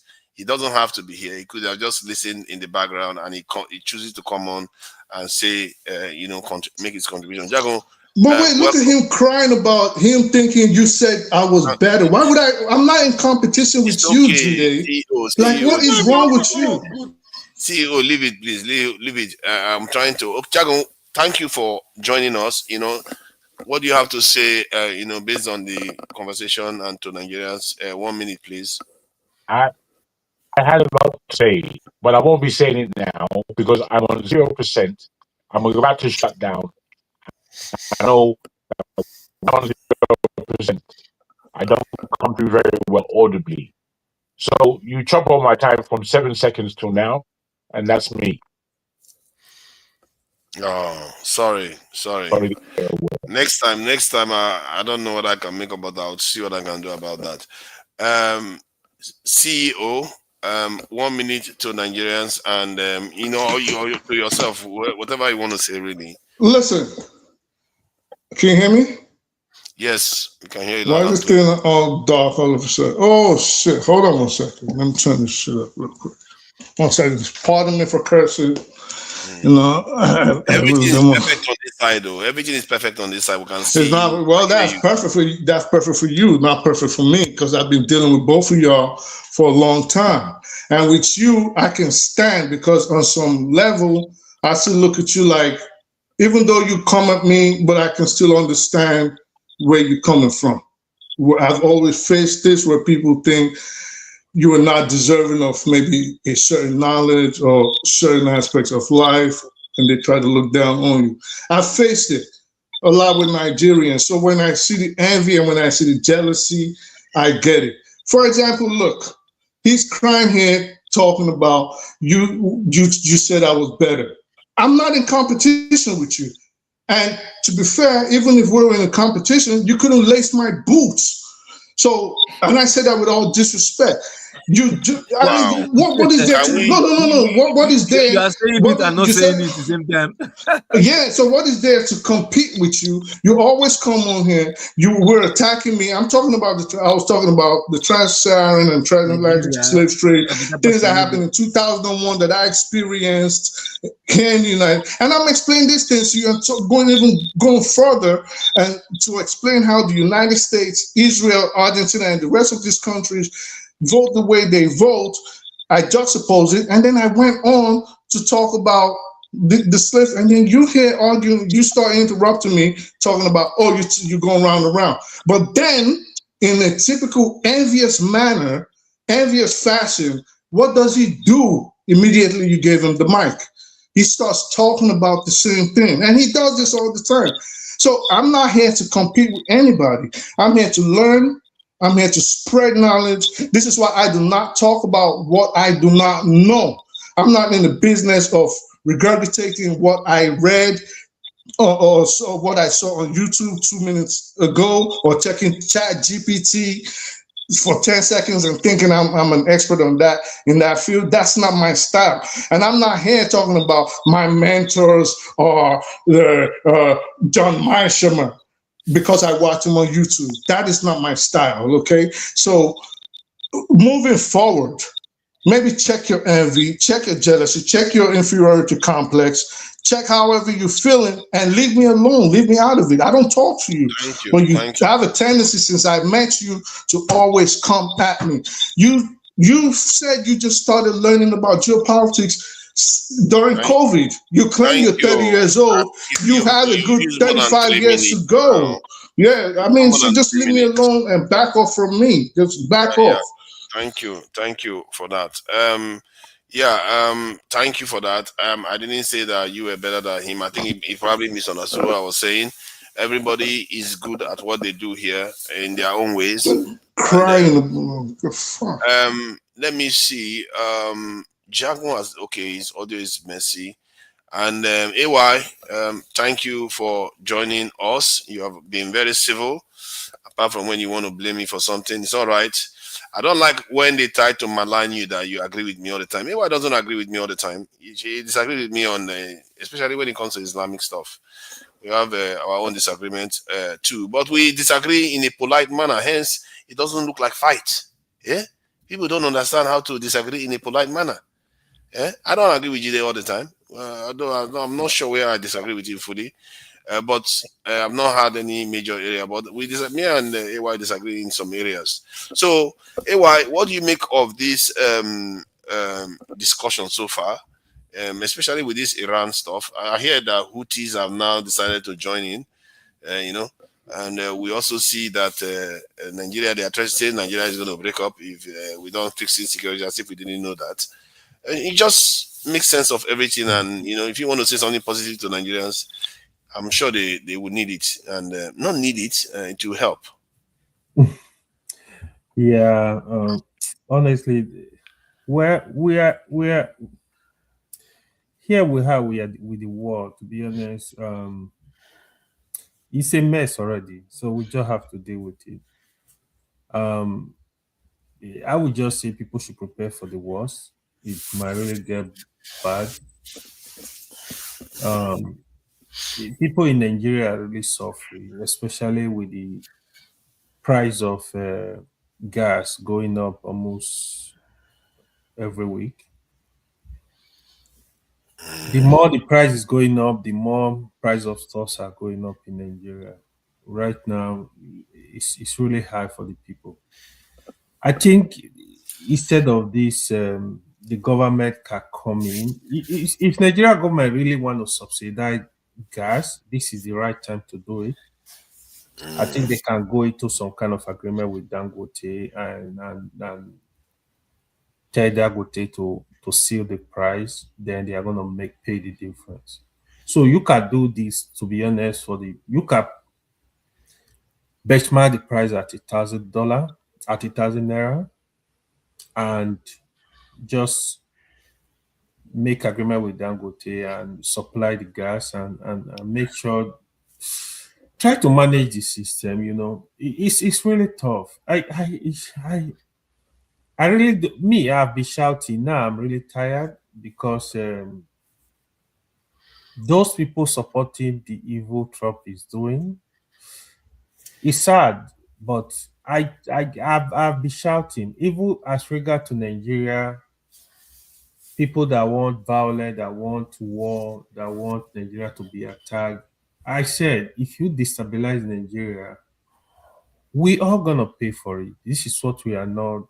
We think it's a joke. Nobody win in a war. We are gonna pay for it. So this is the reality. This is what I think we should prevent as a country. We need to unite and speak in one voice, because even whatever is going on in Nigeria, if that country finally destabilizes today, everybody is gonna pay for it. So if you think you are in abroad, you have family, you have extended family back home, where are they gonna go? So it's a lot of issue. If Nigeria want to divide, I really feel it's very disrespectful for the American guy and keep on disturbing Nigeria with this division, with whatever is going on in Nigeria. It's a shame that the government are not doing enough. You allow foreigners to speak for the country. I don't listen to this kind of people, man. I feel it's very disrespectful as a country. If Nigeria decide they want to divide, that discussion should be within Nigeria and let the right thing be done. I'm not scared of division, really. To be honest, I'm a proponent of one Nigeria, but I'm not scared of division. My only thing is, if you decide you want to divide Nigeria, divide it with fairness, do it in such a way that no minority group is oppressed. I really care about the minority group in Nigeria, to be honest, more than even the majority. Because the majority group, they are the problem. They are the biggest problem of the country. So they can go on their way. Let the minority go on their way. Go on their own. This is the way I see it. If you decide you want to really break down the country, you go ahead and let minority in the north move to their direction. Let minority inside move to their direction. Let them manage themselves. So it's very complicated breaking up Nigeria, except you don't know Nigeria. I don't know how you want to break it up. It's very complicated, but hopefully we don't get to that point. The one final thing I know, unfortunately, you did discuss the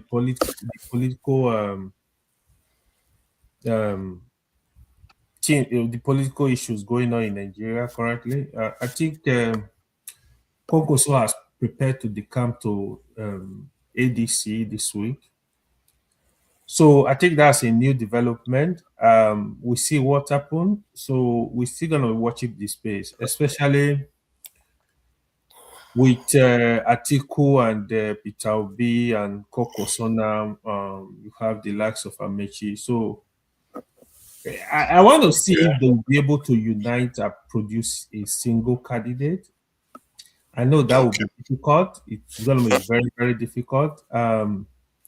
If I want to project, sincerely, I see Peter Obi moving out to a new party, because Peter Obi, there is no way on earth he's going to get the ADC ticket, except Atiku is going to approve of that, because ADC really belongs to Atiku. But if Peter Obi decide to move to a new party with Konkoso, that's going to... The election is lost now. That's the conclusion now. There's no point.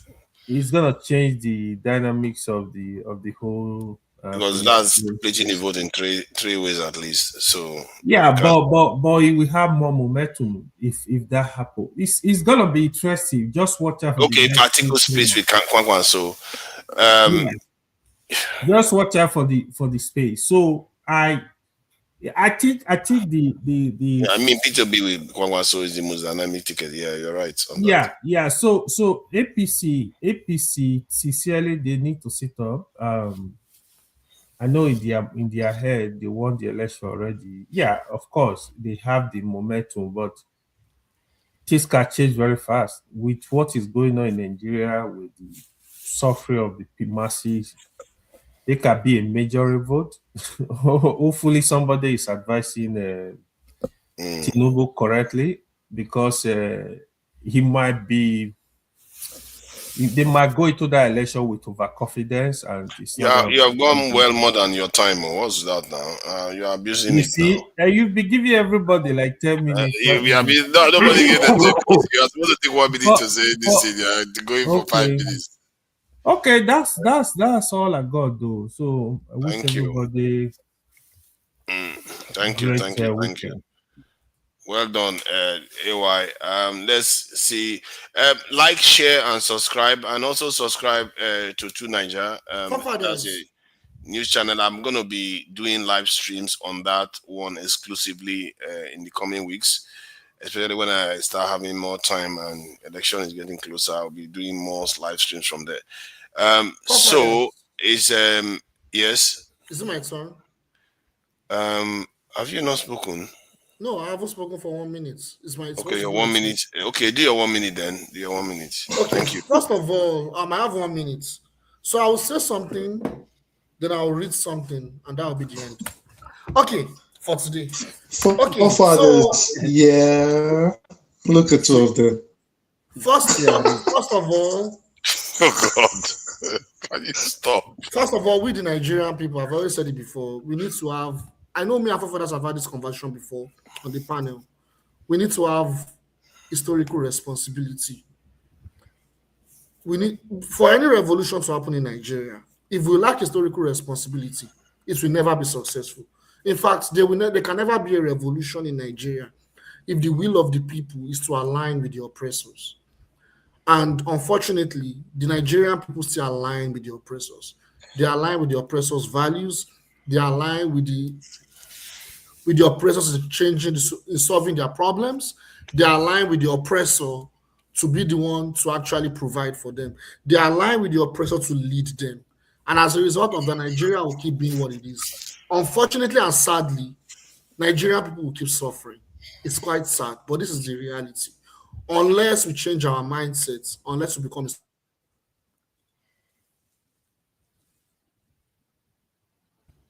For those that know what I want to say, silence is the best answer for a fool.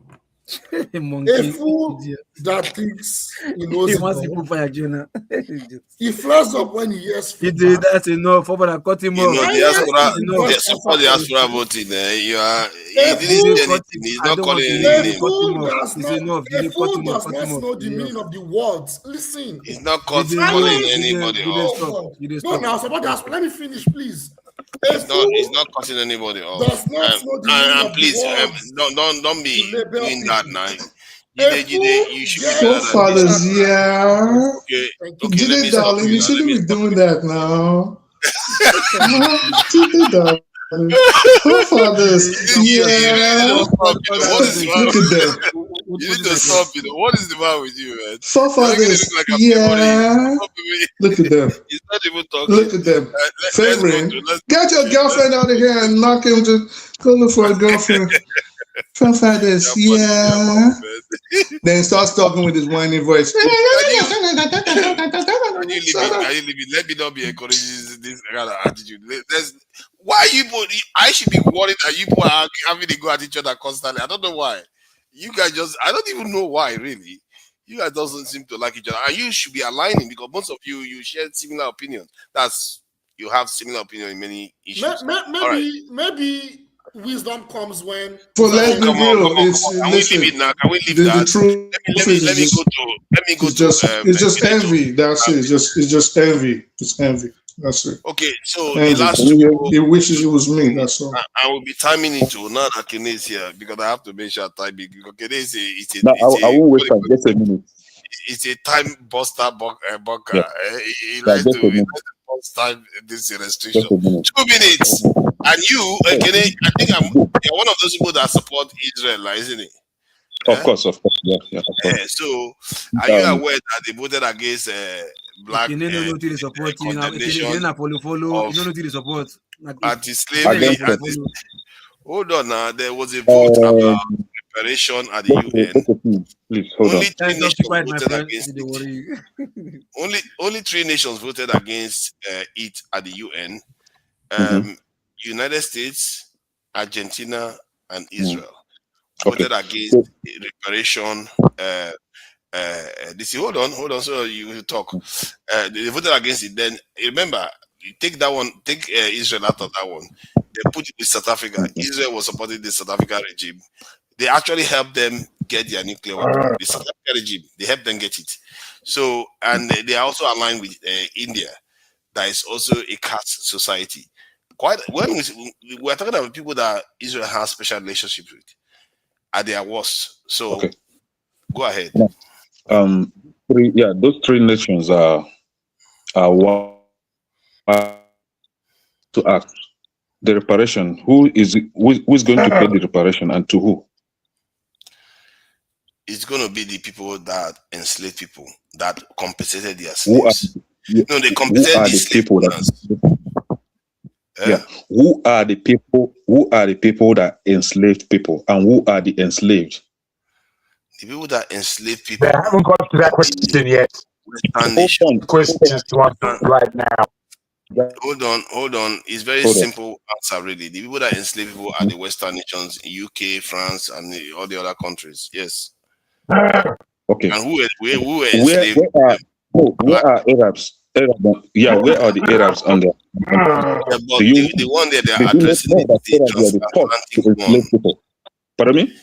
The one that they were addressing at the UN was the transatlantic one. No. Why leaving behind the Arab? Because the Arab one is different in the sense that it happened at a longer period of time, and that has a similar number of people. No, it has the same number of people that. Who forgave them? Nobody forgave them. That one could be brought up again. Now, this is who are the recipients of this reparation? Who are going to be the recipients? Or the various different groups, communities, nations.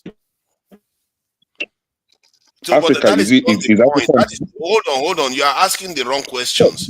You are pretending as if you don't know. No, why I ask this question is because these people sit down in their offices or their conference room or wherever you call them and make noise over things that stimulate your emotions, and you begin to talk about it. So it's only Israel, Argentina, and the US that knows better than the rest of the world.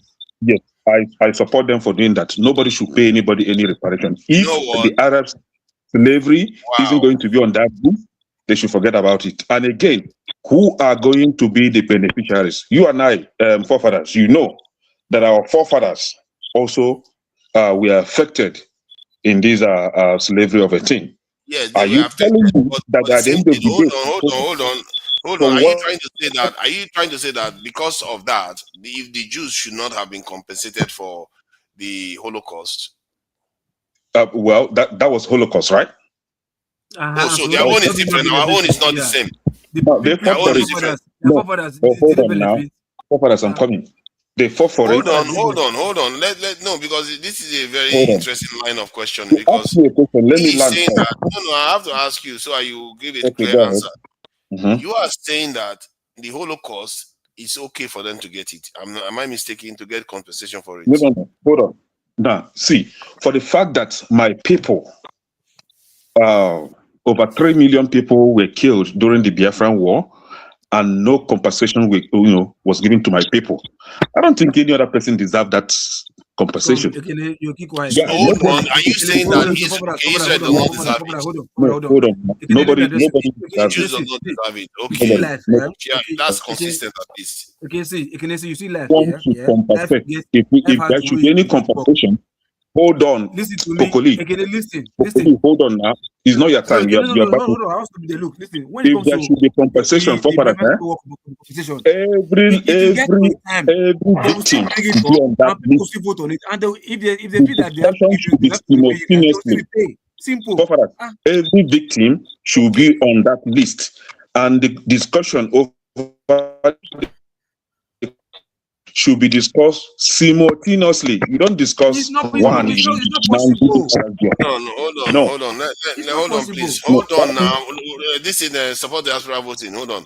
See, that means you just came in. Support diaspora voting was here before. You can hold on for a second. Let's not get rowdy. Because when you are saying that they should bring every single person that was involved into the edition, it's like saying when they took the Benin bronzes, that they should bring people that they took it from, like Ovaronwe, to come and collect it. Also, again, in that Benin kingdom, in that Benin kingdom, the Benin kingdom should also be held responsible to pay reparation to the people that they kidnapped, the people that they enslaved, the people that they killed. Yeah, but that is not the point we are making now. No, if you want to do that, then everybody should be checkmate. Everybody should come to the table and begin to. Okay, so you are okay now. I think we've had your submission.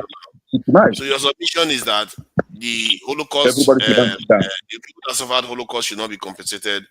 Everybody should not. What about the people of Congo? What about the people of Congo? I think at least you are consistent. If that's your point, then it's consistent. What about them? Everybody should be on the list. Each and every victim of the Holocaust this is happens once. Be on the list. This happens one time in the other. You get my point? This I didn't get your point. Holocaust, whatever. Yeah, it got to a time where it became a thing. After a while, then they settled it and whatever. Probably if the Biafran Civil War would have been the next before slavery happens, probably they would have settled that matter before slavery. No. Oh my God! We still pay. What I'm telling you, what about the compensation experience? We still pay for the Holocaust. Is what I'm trying to correct. What about the experience? Look, we still pay. But the one that happened on your nose, we are not discussing about that. The one that happened in Congo, you're not talking about that. The one that happened. Okay, so we still the world. We are still the United States still pays for the Holocaust till today. Because of the.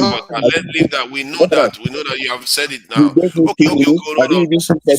Hold on now. Why are we trying to make things difficult? Let's see. It's only Kene and support the voting that is remaining.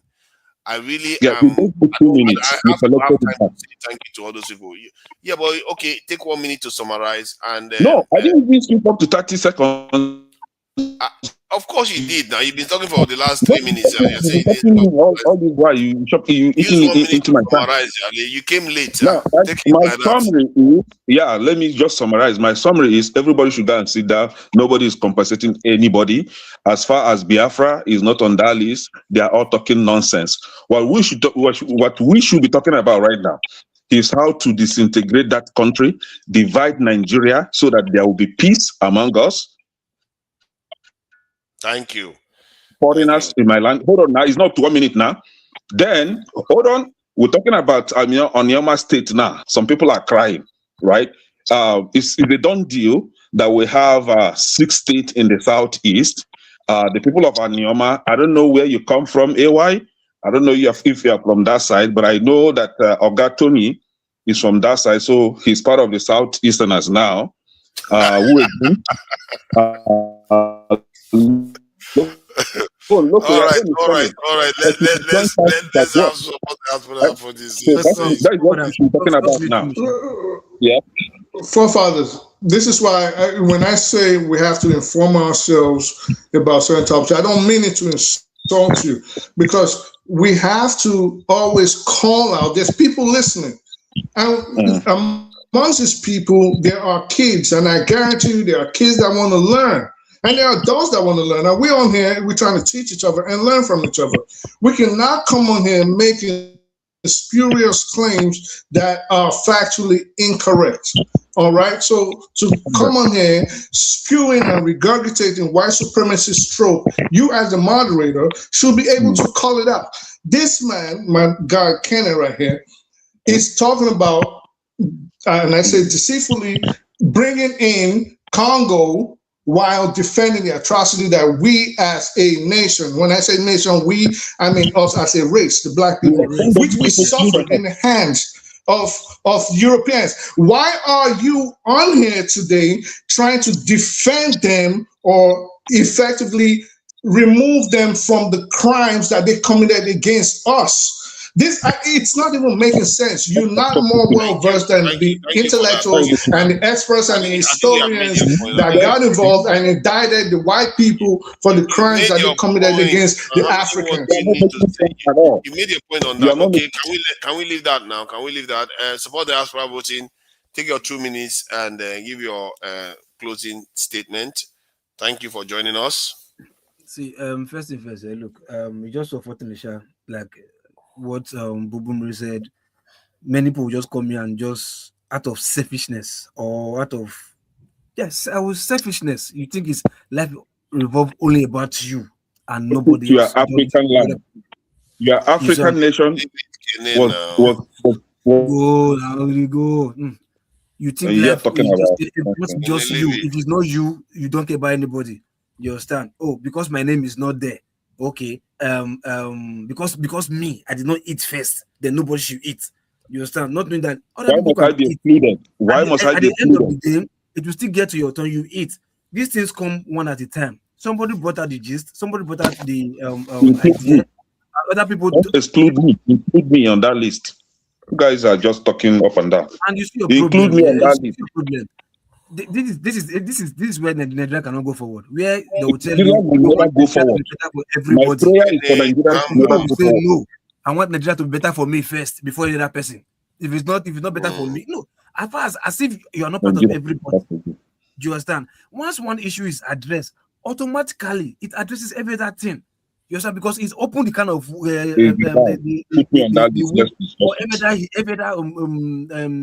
to heal. The usual 419. Oh, can we let it go? This guy. That's why. Look, sometimes I just wonder, like, if you say you are suffering, I just like, you are suffering because you really want to suffer. Because of your selfishness and stinginess, that's why you're suffering. I didn't tell you that I'm suffering. Or whatever. That's why you're crying because of your own. No, whatever you're crying for. Actually, because of let him have his say now. That's why you're crying that cry. Because something is happening. This is for a people that even involves you. But because of your selfishness, you don't want to see it that way. No, if it doesn't affect me directly, as if it's not affecting you directly. But you don't want to see it that way because it affects everybody together. No. It doesn't affect me. You want it to affect you first. You want it to mention your name first before you believe. No, yes, okay, it's affecting me too. Meanwhile, everybody is everybody, including you. But no, you want your name to be mentioned. Not everybody. Congo is not on that list. Biafra is not on that list. What are you talking about? Now they're talking about a race. Excluded from that responsibility. A country. They're talking about a race. Arabs should be included. You understand? Not a Congo country. Should receive, yes. Can we let him finish? Why must be excluded? Involves everybody that looks like you. I will support white people if they are right. a race they are talking about. But because you want Janae, your name come to be on. mentioned, I out can't of be your own part of the hate self-interest, group. I cannot. out of your own selfish interest, you are so blind to see that no, your brother's happiness, because it doesn't affect you directly. Who's my brother? No, Who's my brother? Who? Who? That your brother's happiness might Let's also take it come easy. on you later, if not immediately, but in the shortest time. I will have to do something to Because calm I this might tell down. you, if Let's this take thing this by easy. mistake or whatever, for whatever reason goes through, somebody somewhere else can also, oh yes, so I remember there was a people, because this is a race issue right now. One race versus another race, which is bigger. Maybe if that is sails through, sometimes other people can come out just the way Israel is because Israel, this Jews, Thank you. You understand? Israel is saying, okay, no, Germans did this to us, Germans pay, and Germans pay. If we don't force them to build Africa, Africa will never rise. Period. You can have 10 Biafras. If these people are not forced to build Africa, Africa is never going to rise. Is a lie. It's a capital lie. Africa will never rise until you begin to elect good leaders. You cannot elect leaders like Tinubu and you expect Africa to rise. You want to put down a country so that you rise? Who are you? You cannot rise. Even if Africa don't have good leaders, that does not mean if we see an issue, we should speak about it. You guys will never allow you to so it's so simple and painful that. All right. What happened to Thomas Sankara? Well, your brother sold them out. The same Africa is coming and getting rid of him. He joined the outside. What happened to Gaddafi? Okay, so because of that now, Thomas Sankara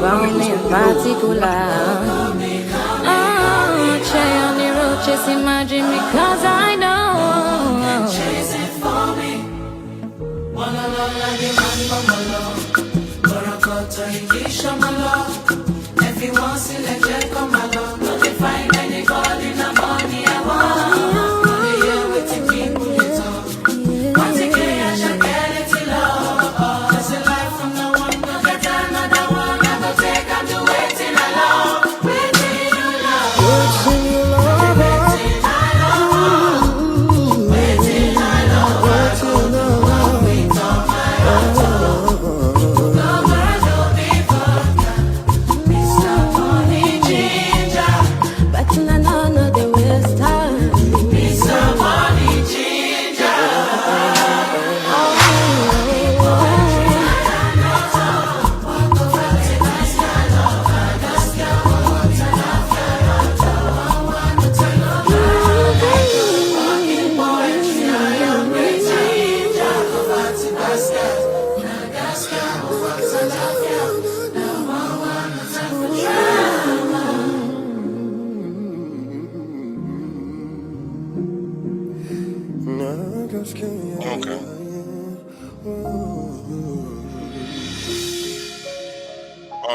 So I just had to slow that down, and I have to try to remember this lady that passed away due to cobra bite in Nigeria. And when I saw, because you know when they tell you about someone, you don't necessarily know them. Yeah. If one, yeah, isn't it? Am I mistaken? That's Ifunanya, perfect. Forefathers, are you serious? If one waiting, are you serious? If forefathers, yeah, that is Nigerians. Nigerians that cannot pronounce a Nigerian name. How patriotic are you? Oh, calm down. You're right. He's probably from like Togo or Cameroon. You're right. You see all this. You know, you guys, you never quit, do you? And now you are getting along, having a go at me. At least that's a positive. Let's see if I can find her this thing, because when I saw her, you know, when they tell you about somebody, you don't necessarily know until you actually see them and like, okay, this is a loss. A beautiful soul.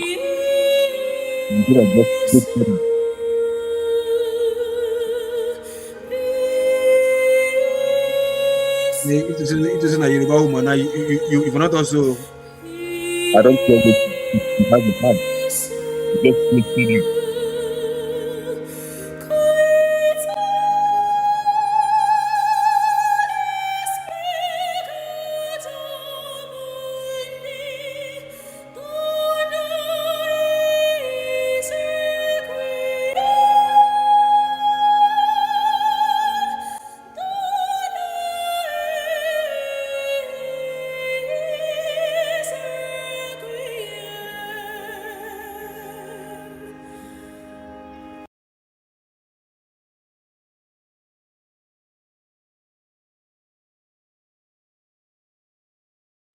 just Nigerian,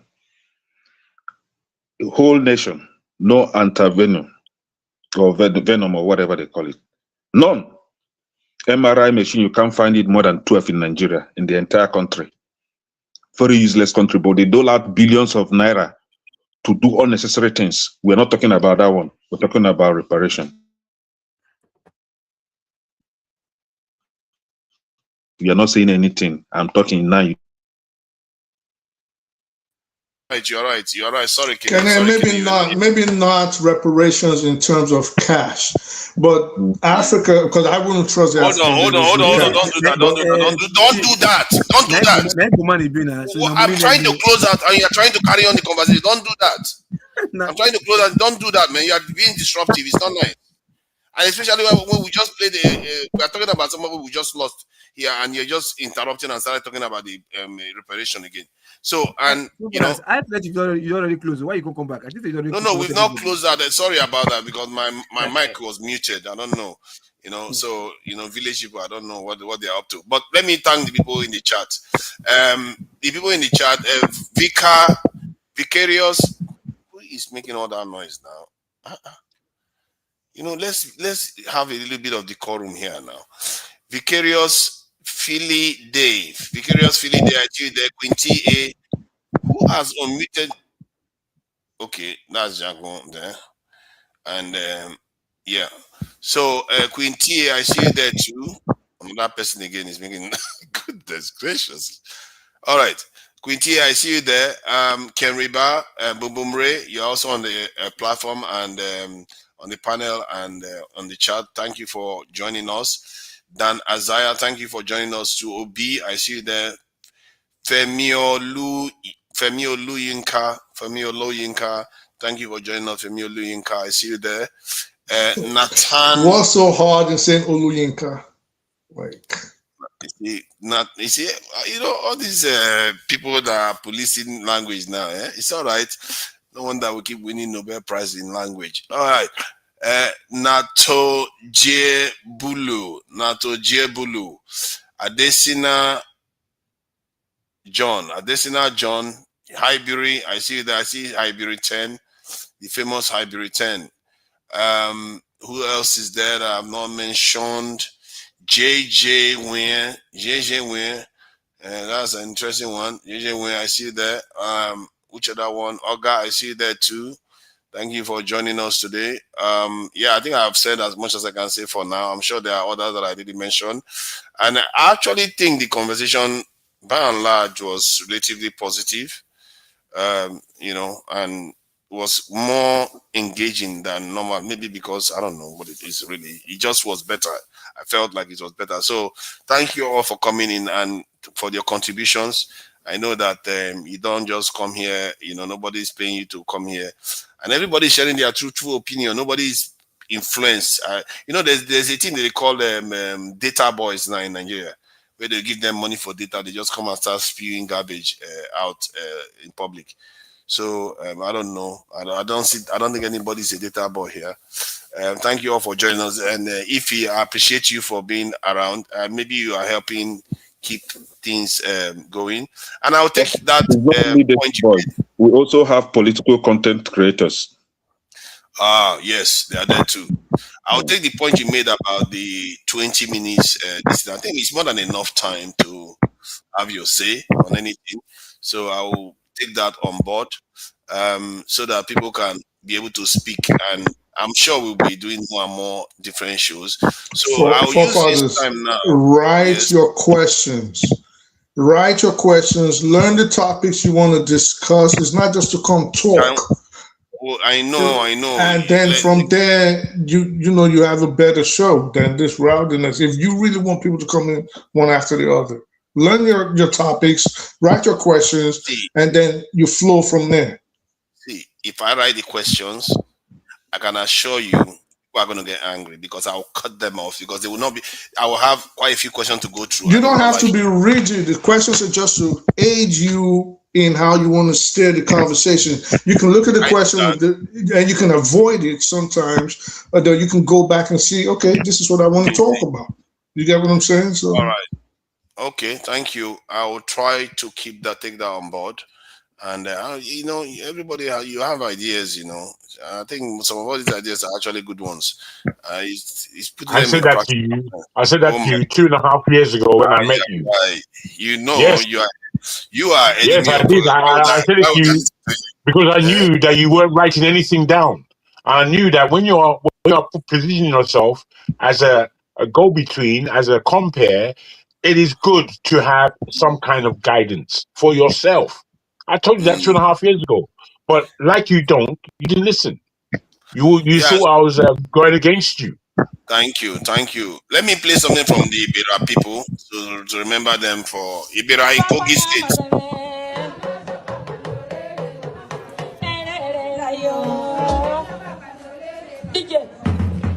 That's the white people.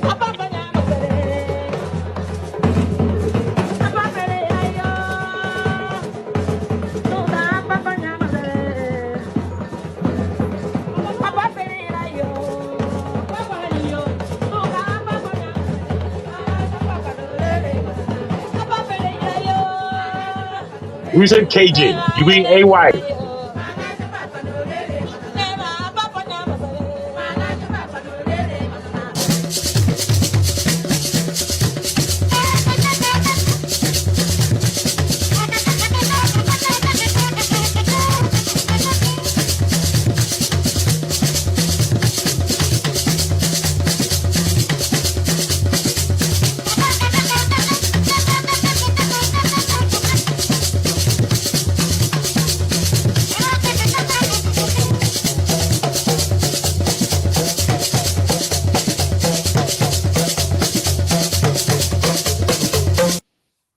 Now I'll bring us something more international to remind us where we still belong. Even if we are Nigerians, we are also part of a larger body. Now I'll bring you some South African singers, and then we'll close out with that.